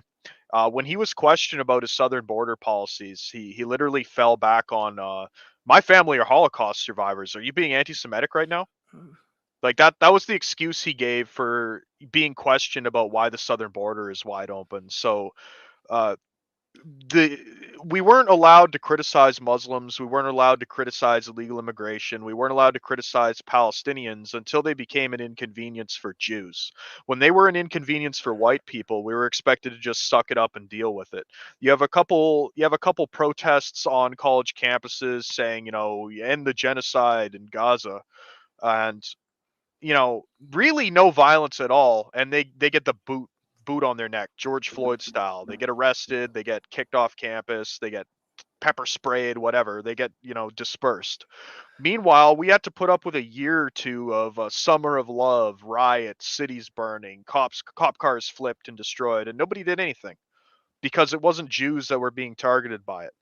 Mm-hmm. So That's my criticism. It's not that that specific police officer brought it upon himself, but Jews brought this upon themselves. Like they shouldn't be surprised that Whitey isn't willing to step in when their golems start attacking them. And as for white nationalists largely being losers, I think that I'm It's unfortunately the other kind. end of the pendulum. It's just like it's the Can I opposite side stop of the for wait a spectrum. second. Wait a fucking second. White nationalists are losers. Like, fine, you can say that, but black people are inherent. You go to a government office in like Minneapolis, it's full of homies. Like, they didn't get that job. You go to file your state taxes. You're talking to some black person on the fucking phone. And I'm not trying to like, disparage blacks or any other group. But the idea that whites are like uniquely losers because they don't get these fucking sweet little gigs, like, I'm sorry, whites have been preferenced out. Does that make sense, Lamprey? Am I fucking nuts? Yeah, just go ahead. Sorry.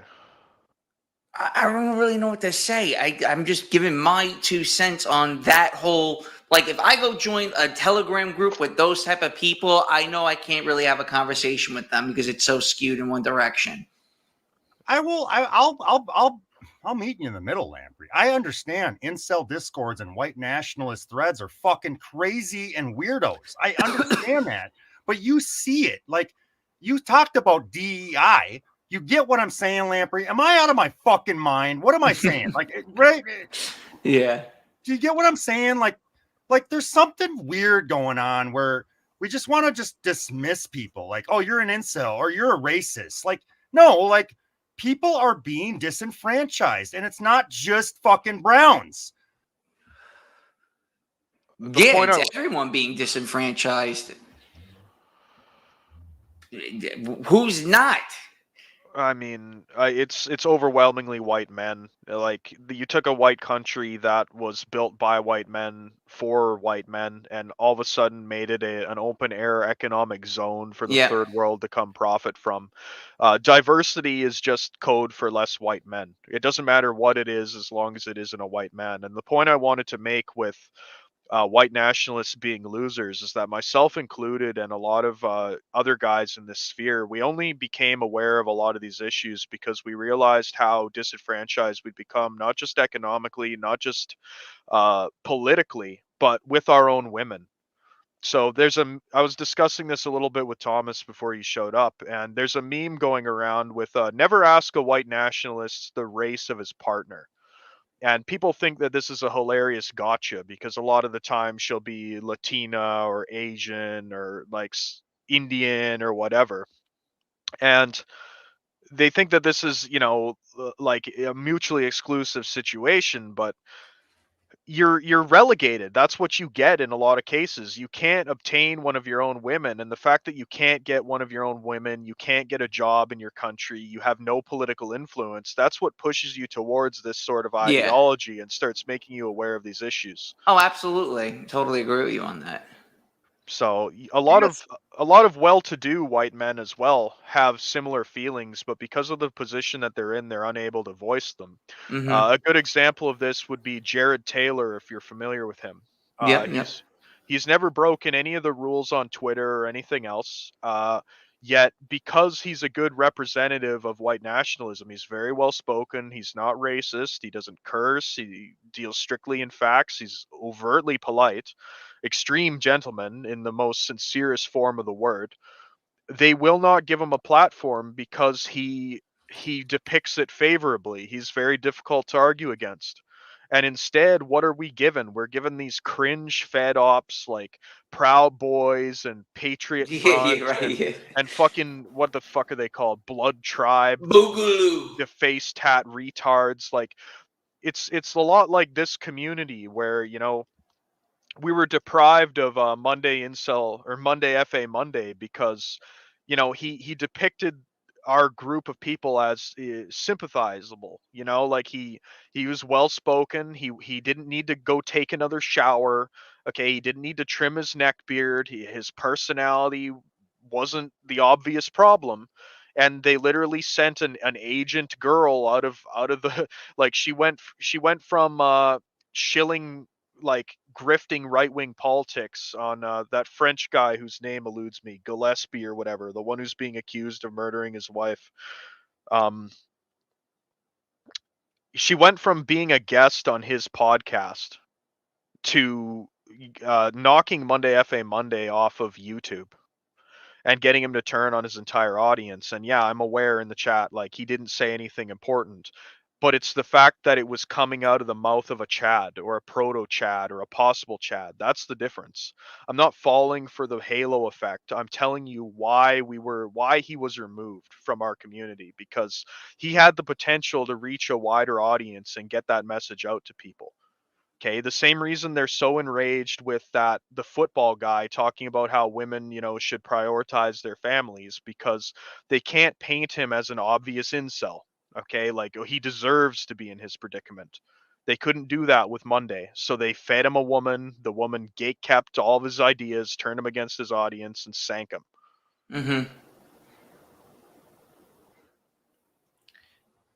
He was pretty good Monday FA Monday. I liked him. Lamprey, did you have any questions, comments, or opinions? Anything you want to say to Western Decline while we're on stream? We've been about 2 hours. I got a list of names to read off, but we'll wait till the end. Lamprey, do you have any content, anything you want to say, any comment, question? Go ahead. Well,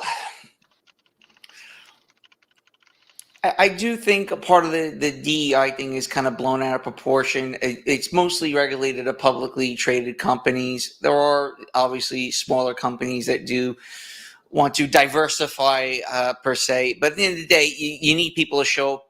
What do they say? That for the half of the job is just showing up. So you can push DEI all you want, but if the people you're trying to hire are not interested in that field or can't show up to the job, and the only people showing up is John Adams, yeah, they're just going to have to give the job to him one way or another. You can't really focus so much on if you're going to get the job because of your race or ethnic background. Well, we had somebody traditionally women aren't interested in being pilots either. Yet look at what's being pushed. Plumbers. You've got these so-called grassroots, astroturfing of black women wanting to be pilots. Oh, we up, sisters. Okay, and we just had another Boeing airplane burst into flames here in Canada. So they're so desperate to have these women in these positions. It doesn't matter that they don't want to do it. They'll socially engineer the women to want to have the positions by making it seem prestigious, popular, something that'll give them clout. There's someone in the chat who's talking about how whites have the most nepotism in the U.S. And I know he's a fucking troll, and I'm ready to that's a load of shit. And that's what I want you to speak to, Lamprey, because I know you are living in America. You're not a fucking total fucking. You've been around, You've seen the country a little bit. I don't see nepotism. I mean, you've driven around. You've seen gas stations, government offices. You've seen fucking, what do they call it? Where you get your laundry. What do they call that? What do they call that when you get your laundry done?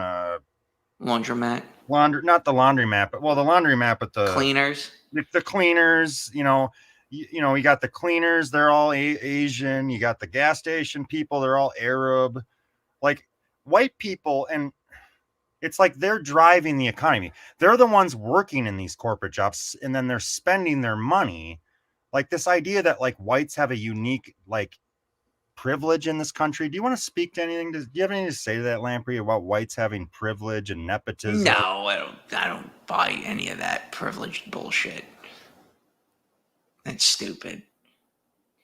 It makes no sense. Privilege how? That they worked harder and were more knew how to delay gratification better than other people. Yeah. Am I privileged for growing up on Long Island? Well, how did I wind up on Long Island? Well, you got diversity in the city. That's what forced white people out of New York City in the first place. I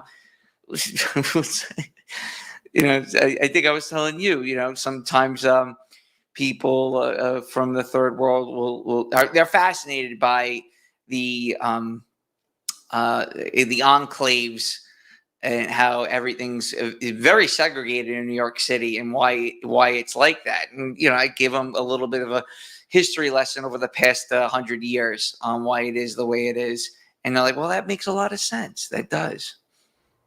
Lamprey, I've kind of picking on you last stream, and I don't want to keep picking on you, but White people. well, you've seen the meme, Lamprey. You've seen the meme where you get a couple of guys working in maybe the road construction, and you got the white woman walking by and complaining about oppression, and they're the ones doing all the dirty work. They're digging ditches. They're working in the fucking sewers. You've seen the memes. Like, I don't know. Like, is it kind of maybe? Lamprey, like, are you not maybe a little hard on the white folks? Dude, apparently, I mean, I don't know if you've been listening to my streams the past fucking 7 years, but I'm not that whatsoever. I mean, I've spent an obscene amount of time talking about everyone underneath the sun. I kind of distribute the animosity across the board towards everyone. So if you want to talk about Pajeets, I will. If you want to talk about black people, I most certainly will. I think when discussing these things as of late, especially with you, it seems to be more focused around white people, which is important, no doubt. I mean, but it's kind of already been said over and over again on what's happening to the whites in the United States, whether it's them embracing jigaboo culture, misogynation, feminism. You name it. So it's an easier thing to discuss, because obviously most of my listeners and your listeners are of European descent. So can I ask you something, Lamprey? And I'm curious, like, do you see whites as like maybe the greatest ally, but also maybe the greatest enemy? I think they hate on each other. Like you were talking about nepotism before. They don't engage in nepotism whatsoever. They go with whoever's going to do the job the cheapest, and whoever's going to give them the product for the lowest amount. Whoever's going to be the lowest laborer, regardless of their skin color. You don't get that with other ethnic groups. Living in Southeast Asia, especially in Cambodia, Cambodians treat each other like shit, but they're not going to allow some foreigner to treat them worse than one of their own. Just it's not tolerated. Here in the United States, that's not the case. Did you have any other questions, Lamprey? I'm about wrapped up. I got a list of names I want you guys to respond to, but I figure if you have a question, Lamprey, or anything you want to add to the stream, I'm about wrapped up. I could go a little longer if you guys have any topics. I just want to circle back on the white nationalist thing. I think it's gotten a bad rap, and I think it has a lot to do with Hollywood. And the educational class per se. Unfortunately, I just don't see it as a best path forward. I think more or less, identifying Lamprey, that's my issue, Lamprey. It's like I'm a white guy. I'm living out here in the Midwest. We got Somaliville next door. We've got lesbian, chiefs of the police. We've got Clown World. And it's just like, what are whites? It's a mess. And I'm sorry, like, where do you go? What? It's white people. Where do we go from here? You can hate white people, like white people. White people are in kind of a mess right now, right? Mm-hmm. Yep. Yeah, they are. That's for sure. And the only way serious path forward is if we have some type of serious economic rollback, whether that's higher interest rates or perhaps even a nuke going off in DC. Who the fuck knows? But look, the nuke when the nukes fall. You say whites shouldn't be white nationalists, but why should they be Democrat or conservative? You get what I'm saying? Well, I don't think that's really a path forward either. You're talking about voting patterns. No, that sucks too. I would say the same thing for like blacks. Like, why should black people vote for the Republican Party? And you understand that, right, Lamprey? Like, why? Why the fuck should blacks vote for a Republican Party? Or, I mean, I can get it. I understand like the Hodge twins on a social media grifting and making all kinds of money, but do blacks benefit from voting Republican? No. No, they don't. That's my point. They're gonna roll back on their It's all welfare. about, America's we the people, the Constitution, we the people. Well, we the people are getting fucked in the ass, and I don't know why anybody isn't. Everybody should be fucking pissed.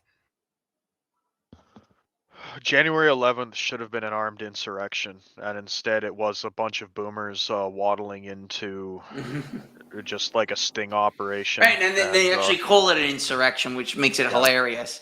And then you actually show them what the definition of an insurrection is. I actually have a copy of the Webster Commission report after the LA riots, and the first page is the definitions on what a disorderly conduct, a riot, an insurrection. Or it gives you the unfettered, pure definition on all these things, and that was no way, shape, or form an insurrection. At best, it was a riot. Yeah, I second that, Lamprey. But it was an insurrection, really. When people strung up and burned alive, I didn't see. Where's this insurrection? They didn't. The Secretary of State didn't usher in the Insurrection Act for it either. So no, it wasn't. It wasn't not an insurrection by the own government's definition of an insurrection. It was not. I want to just put in my 2 cents about January 6th. So that's what we're talking about, right? This bullshit insurrection. That's what it was, right? January 6th. Yeah, that's, to me, in my opinion, it's just, I don't know. Like I just kind of laugh at the whole thing. I kind of revel in it. And the reason I revel in it is because it's like, now we can't distinct a white nationalist and a terrorist or an insurrectionist or like a quote unquote bad person. Now all of white America is a bad person because you wore a red hat. I almost thank Trump for it. I don't want to sound like a Trump apologist, but hell, Trump was a wrecking ball to the Republican Party, and people can say he's kind of waffled and went back to being a standard Republican, but at the end of the day, he did. Maybe he's. I don't want to like attribute too much to Trump, but I think he's kind of getting a win in his little, like in his own mind, and that people don't see what he's doing, and it's actually maybe beneficial to America. Do you have anything to say to that, guys? Western Decline? I think that's what I liked about Trump when he first came in, is I didn't really necessarily believe he was going to do half of the things he was saying, like build a wall, let Mexico pay for it, like make it illegal for like Muslim immigration. Oh, I had expectations, Western Decline. I never believed a wall would be built. All I cared about was the rhetoric, and that's why I supported Donald Trump. Yeah, I liked that he made people I didn't like angry. I liked that. What I don't like about him now is that he seems to have backed off the gas on all those sort of comments, and rather than leaning into the angle that got him elected in the first place, now he's like holding up the LGBT flag and like all this other gay shit.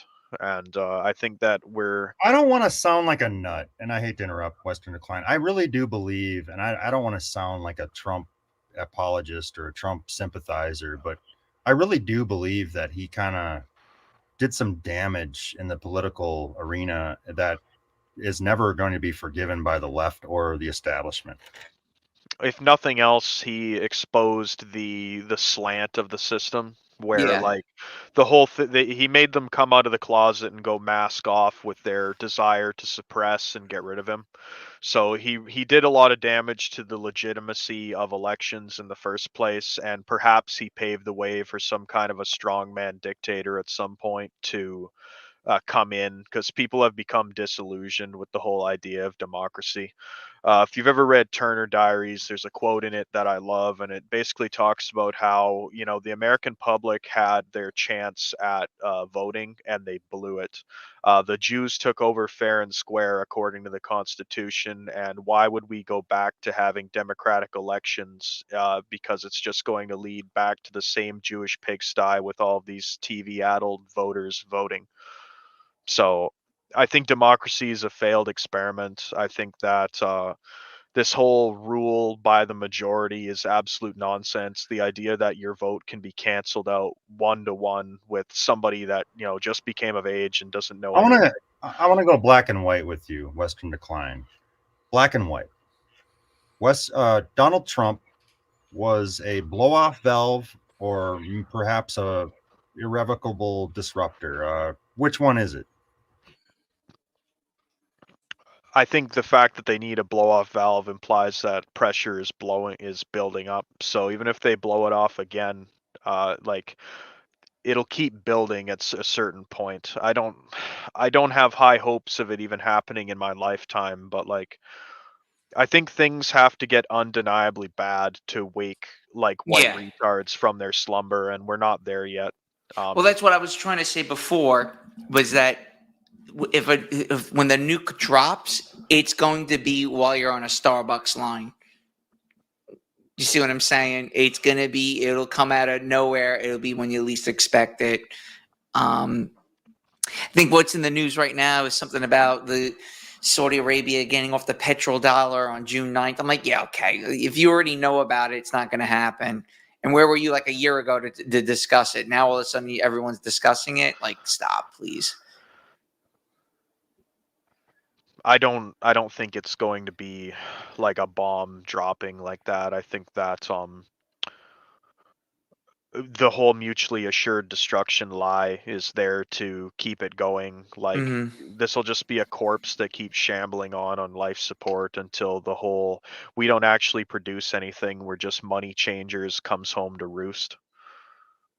Like you can only go on momentum for so long, and they're doing a good job keeping the ball rolling, but I think eventually it will stop. I can't say if or when, you know, it could be too late for all we know, but I don't people are like retarded, and the problem with the right wing is that every single person, you've seen it with that SIG 9mm guy whose post we read earlier today, like every single one of these guys thinks that, you know, everyone should listen to them. It's just too many chiefs in the TP situation. I would gladly give up my vote if guys like that couldn't vote and we all just had to listen to somebody or a council of people that was smarter than us.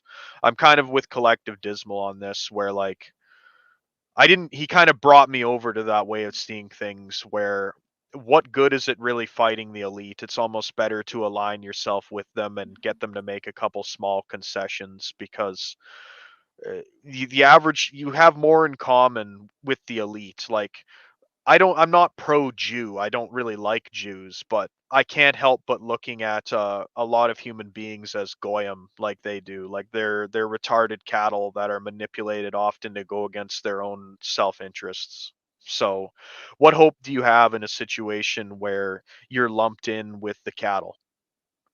You know, you have more of an opportunity to help the people if you care about them by going to the other side.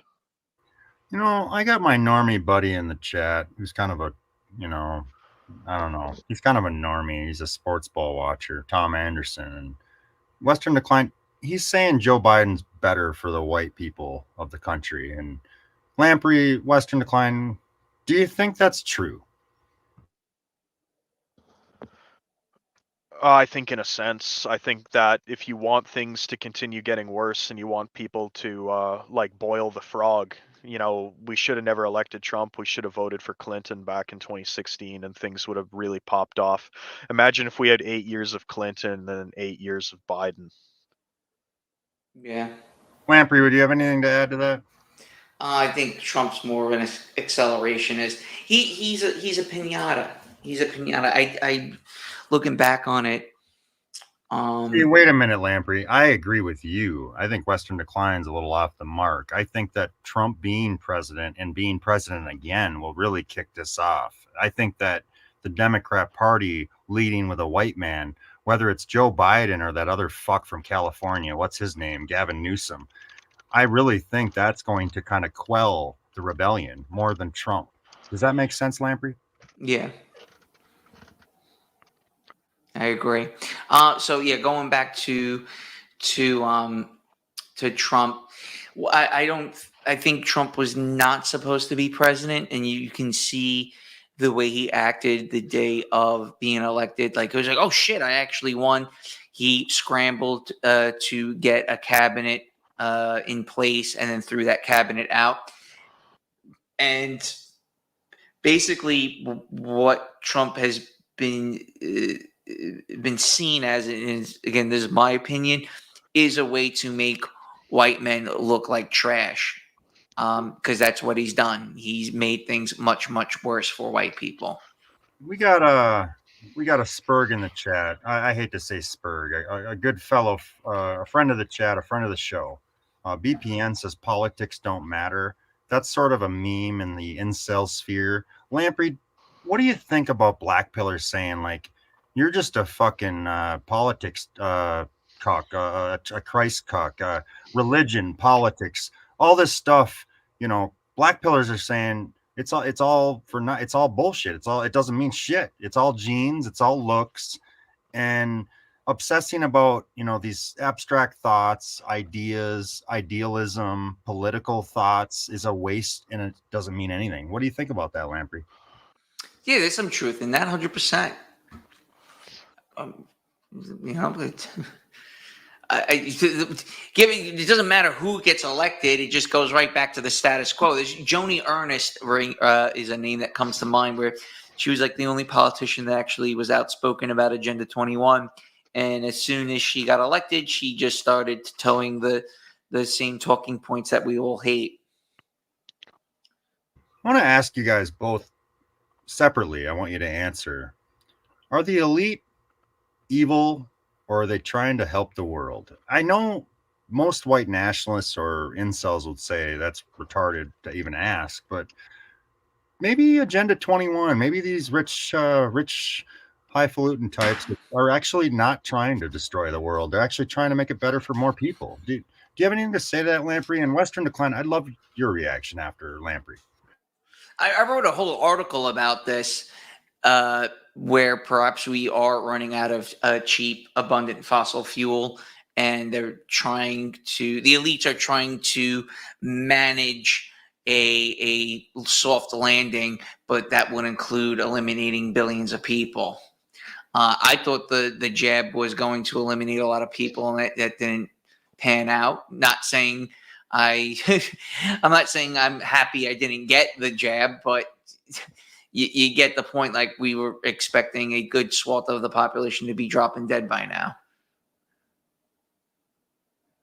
On the topic of Trump being like random, I don't think he actually snuck in. I think that he's been an ace up their sleeve in a long time. If you go back and look at that 80s Simpsons episodes, yeah, bullshit. The Simpsons episodes, the Illuminati card game. He was interviewed about being the president on Oprah in the 90s. Like, they've been laying the groundwork for this for a long time. When he was running for president, they made a big deal about how his real last name is actually Drumpf. He changed to Trump because of the whole like Trump card idea. You know, like, I do agree that he's like a dangerous person to put in because he is very beholden to Jews. He's funny, but he's beholden to Jews. And Was George Bush funnier? I mean, he dodged that shoe, I guess. I mean, people could laugh about George Bush or Trump, but they're fucking hilarious compared to the Democrats. George Bush was hilarious. Yeah, I mean, they're more relatable as the average man, but I think that George Bush does the same kind of thing where he paints white men in a bad view. Like, George Bush was kind of like he's like that crony kind of Mr. Burns type character that seems very like disconnected from The average person, people aren't going to relate to him. Biden being shit on almost plays into the hands of like the resentful underachievers because like non-whites can look at Biden and even though he's a white male, they'll go like, yeah, well, he's not He's not Trump. yeah, he's a loser like me. He's so, and I think a lot of boomers, like, far from him being incoherent and like stumbling around, like, the boomers see that as a positive because boomers want to like hang on to the very last second. Like, they'd rather the country die in their hands than pass it on. Yeah. So, Biden is the incarnation of that. Biden, like, obviously incompetent. Any sane society would not have him leading, and that's exactly why the boomers like him because he's representative of everything that they are. All right, guys, I'm a little worn out. Lamprey, I know you worked and you had to deal with New York traffic. We're about wrapped up. I've got a list of names because I love to do drama hour, and we're gonna rattle off some names, Lamprey, and I'd like you to react to some of these names. You can be short or long. And Western Decline, I got some names for you too. Both of you can respond, and then we'll wrap up. Okay? Roger. First name I'm gonna throw at you, Lamprey, is Ryan Dawson. I like him. I interviewed him. He's pretty cool. His documentary on 9/11 is by far the best I've ever seen. A little arrogant, but overall, great guy. Decline, go ahead and answer that if you want. Sorry, I was responding in chat. Who are we talking about? Ryan Dawson. Oh, I'm not super familiar. If it was the 9/11 stuff, I haven't thought about 9/11 in about a decade. That's fine. We're gonna go off to Mike Cernovich Lamprey. What do you think of Mike Cernovich Lamprey? I never followed him. He's a bit of a doomsday guy, right? I'm just not really a fan. A little too mainstream. Obvious Ziocon. Like, he's a broken clock that's right twice a day. So every Yeah, once there in you a go. while, That's a good way of putting it. one of his ideas is good, but like, I can't stand him generally speaking. I think he gave some takes on men not too long ago, and it was the same old like Normie McDonald nonsense about how you just gotta touch grass. What do you think about Ann Coulter Lamprey? Favorable. I think she definitely knows what's going on. That's for sure, and she dances around it in a very methodical manner without getting burned. I think she's a tranny, but she said a couple like poignant things. Doesn't really go far enough though. What do you think about the kind of over the hill white woman who never had children, maybe being a voice in the political arena? How do you feel about that, Western Decline? I think that unless they're speaking out on how it was a mistake, they shouldn't be taken seriously, because if they're not warning people of the errors that they made, then they're not really like considering it an error. Like, they're not teaching other people, they're like letting them learn the hard way. So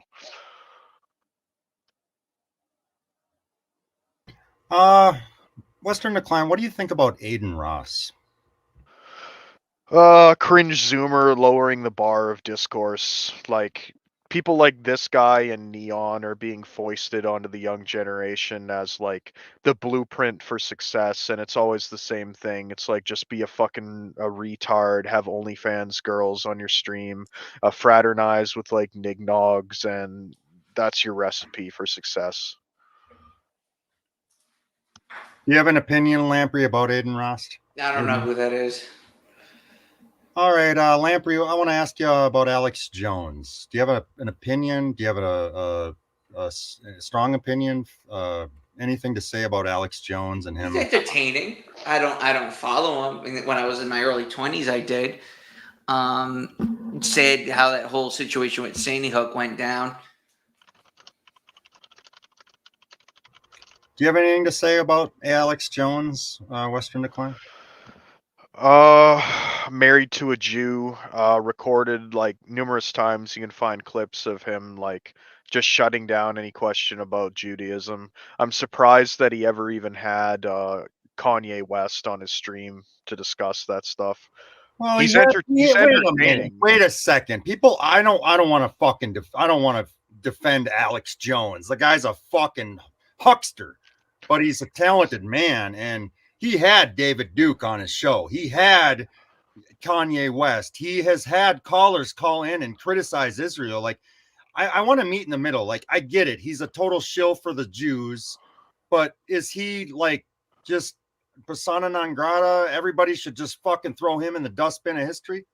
No, I think that, even if he's grifting, like, and he's got some, misleading ideas that he pushes, he is very entertaining, and a lot of people get their start with this sort of subject matter by listening to a guy like him because, he makes alternative information entertainment, and a lot of that it's a very important skill to have because people are addicted to entertainment. So you gotta get them addicted to it. We're talking about big dogs like Alex Jones and Donald Trump, and they're walking a fine line. Can you see that line they're walking? Do you see how they're kind of they got a lot of knives poking at them? Does that make sense? And do you see what I'm saying? Yeah, but They play not to hard. lose. They play not to lose. They don't play to win. Trump plays not to lose. It's 4th and inches, and he punts. That's the very that's good, Trump. very good, Yeah, that's a good Lamprey. That's analogy. a hot take. Fucking A, buddy boyo. That's the Republican Party as a whole. It's as Z-Man likes to say, it's the high school football team standing in front of the trophy case with no trophies in it. What do you think about Adam Green, Lamprey? Don't know who that is. I'm sorry. Go ahead, Western Decline. Zionist controlled opposition to push paganism on white people because Christianity criticizes Jews. You can find videos of him on BitChute wearing a shirt with a Hamza figure on it saying, "Don't bite the hand it feeds," conceding that he's owned by Jews. Western Decline, would you say that Adam Green is more intelligent than he presents? I mean, I think a lot of the Shabbos goys are. They feed lowbrow white nationalism to whites. Fair enough. I'm going to ask you, Lamprey. I don't know if you're aware. People in the chat wanted me to ask you, what do you think of Mike Enoch from TRS? If that's who I think it is, I like him a lot. Is it the beady eye looking one with the beard? Yes, sir. Yeah, he's good. Western Decline, do you have anything to say about Mike Enoch? I'm a big fan of a lot of the TRS stuff. I really liked I liked Chateau Artiste. I thought that was really entertaining. I think that it went so far over the mark that like it's hard to even paint it as legitimate anti-Semitism. It was just like extremely entertaining. I think it's hilarious that he's got like the fat Jew bitch wife. It actually, even though he's a Jew himself, it makes me believe in his anti-Semitism, and it kind of goes back to my idea that like a lot of the issues we're dealing with, it's like a matriarchal Jewish problem. It may not even necessarily be Jewish men. They're all just like cucked by their harridan wives and acting this way. When I think of Mike Enoch, I think of the disenfranchised. And what I mean by that is Mike Enoch is a big time fucking radio personality. The guy should be on fucking international radio, or he's a podcaster, but the guy should have a big deal, right? He should be he's talented. He's a talented man. And I'm sure he has a nice life. He probably lives in a gated community out there in Pennsylvania or wherever the fuck he lives. But I just see that as like, white guys not getting enough out of life. Like I see white men putting in their blood, sweat, and tears, their talent, their effort, and they don't get enough out of it. I feel like Mike Enoch deserves more, even though he's probably just successful enough as he is. But that's kind of my impression of like a Mike Enoch. Someone in the chat wanted my opinion of Adam Green. I don't really have a strong opinion of Adam Green. When I think of Adam Green, I think of Alex Jones. Why are you doing what you do? And how the fuck did you get where you are? that make sense, guys? Yeah. I got another name I'm going to throw at Western Decline. I'm sure you're familiar with him. Lamprey, I don't know that you will be, but I'm curious what you think, Western Decline. What do you think of Milton Bradley? I gotta put a face to the name to jog my memory. Jim Bro guy, interviewed some, red pillar types like Zerka. He's a single man living in California, probably a millionaire, doesn't have children. He's a Chad. What's going on, buddy boyo? Not familiar. I'm gonna throw him in the gym cell category. Well, people are saying I'm a troll. Oh, you're 6 feet tall. You're a white guy. Just be white. Well, look at fucking Milton Bradley. The guy's a fucking Arnold Schwarzenegger looking motherfucker. He lives in California. He's a millionaire. He's a hot shot on social media. He's unmarried and childless. Okay, I guess I'm a troll. Like, this is just fucking crazy. Anybody pushing back on incellers and black pillars and TFLers, you're just a little fucking living under a rock. And Lamprey, I don't want to like slight you guys in the MGTOW community, but things are fucking way worse than we ever thought. Like Alex Jones says all the time. Yeah, I think a lot of white guys like that have some semblance of standards, and they can't find a white woman that meets probably even half of them that's interested in them. So the higher a white guy climbs, the harder it is to be able to find somebody that he thinks is on his level. If he descended and was a useless like pothead burnout, beat off all day, jobless, like good for nothing, he'd have a white woman. But the fact that they're slightly accomplished, they went and built a life for themselves with the hopes of one day having a family, they missed the boat. I got one more name for you guys. I know this might sound cringe. Lamprey, why don't you go first? Charles Manson. The killer? Yes, sir. Fucking weirdo. I don't really have an opinion on the guy. Fair enough. Western Decline, do you have anything to say to that? Mind control experiment, who's actually very articulate, and if you listen to what he's talked about, I'd put him in the same kind of category as what's his face, Ted Kaczynski. No, I wouldn't even put him on that level. Come on, stop. No, Ted Kaczynski was a fucking amazing guy. No, I'm saying if you listen to Charles Manson's interviews, I'm not saying he's a good person. First of all, you brought it up, interviews, Western Decline. Lamprey, have you ever seen Geraldo Rivera and Charles Manson have a little bit of a go? That's the one I'm talking about. Not off the top of my head. No, it may be a long time ago. That is an interview I think you need to maybe revisit. That's a fascinating interaction. The intelligence agencies were doing a lot of experimentation with these sort of guys around the times of Jonestown and whatnot. They're very interested in cult leaders and whatnot because it gives them power over large swaths of people. It's the same reason that they're very invested in comedians like Joe Rogan and these other guys, because they have large amounts of influence over people based off of like other people liking them. Well, guys, I'm about wrapped up. That was fun, man. Lamprey, I want you to go ahead and any kind of input you want to give, any kind of plugs, go ahead. And then Western Decline, you can follow up and we'll end the stream. I had a great time, guys. I really enjoyed this chat. And it's more, we should do it again. And Lamprey, I hope you can get Hoka on and we'll kind of maybe get into the more of the, the TFL stuff. We kind of went all over the place today, but I really enjoyed talking with you guys tonight. Go ahead.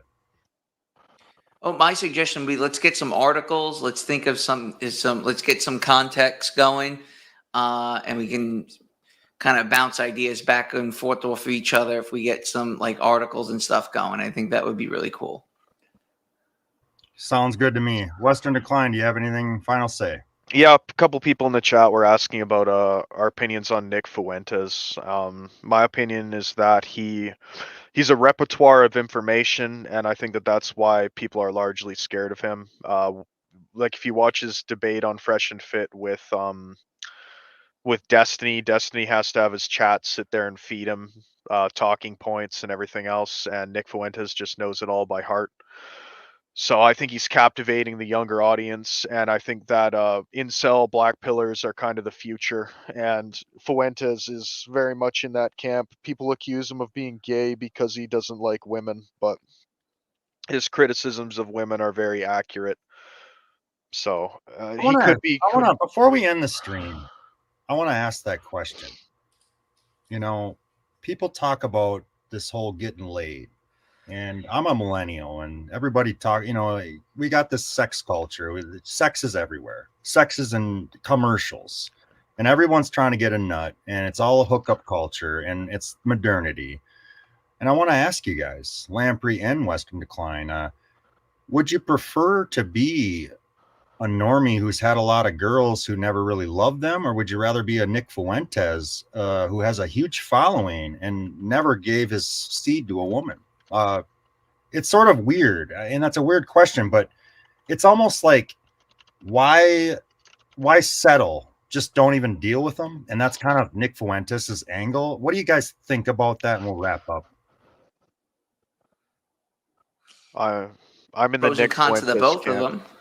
I'm in the Nick Fuentes camp. I want the virgin teen wife, or I want nothing. I'm not interested in sharing my, like, having a fucking partition of my wife's brain where she has to pretend that she didn't, like, have all these previous partners, and I have to pretend like I'm ignoring it. It's a waste of time. It's not a real relationship, and I feel bad for anybody that manages to delude themselves into thinking that's a real thing. Final thought, Lamprey. That's tough, man. Like I said, I think there's a lot to be said about both sides of the thing, of the equation. I don't really have an opinion either way. I'd have to really think about that one. Well, and that's fine. And Lamprey, what I would say to you and both the chat is that my co-host Patrick, he's touted this, and many philosophers have in the past, that life is suffering, and whether you're getting some hookups or maybe not giving into a woman, a vampiric woman, is maybe both lives are kind of a struggle. Yeah, for sure. All right, guys. Lamprey, really, I'm glad you. I know it was kind of, It's a little late. I wish I had a little bit more to say, but like I said, if we can get something, let's punch some ideas back and forth during the week, and we can definitely make something more spicy. Yeah, absolutely. A little more preparation. This, guys, in the chat, this was, it wasn't planned. It was kind of a short, it was off the cuff, and we just wanted to get together and have a chat. And we thank you for all the support in the chat. The Spurg chat's great. Lamprey, you did well today. Western Decline, you hit a home run. And I've really enjoyed talking with you guys. Let's do it again soon. And with that said, have a good night, everybody. Yeah, take care.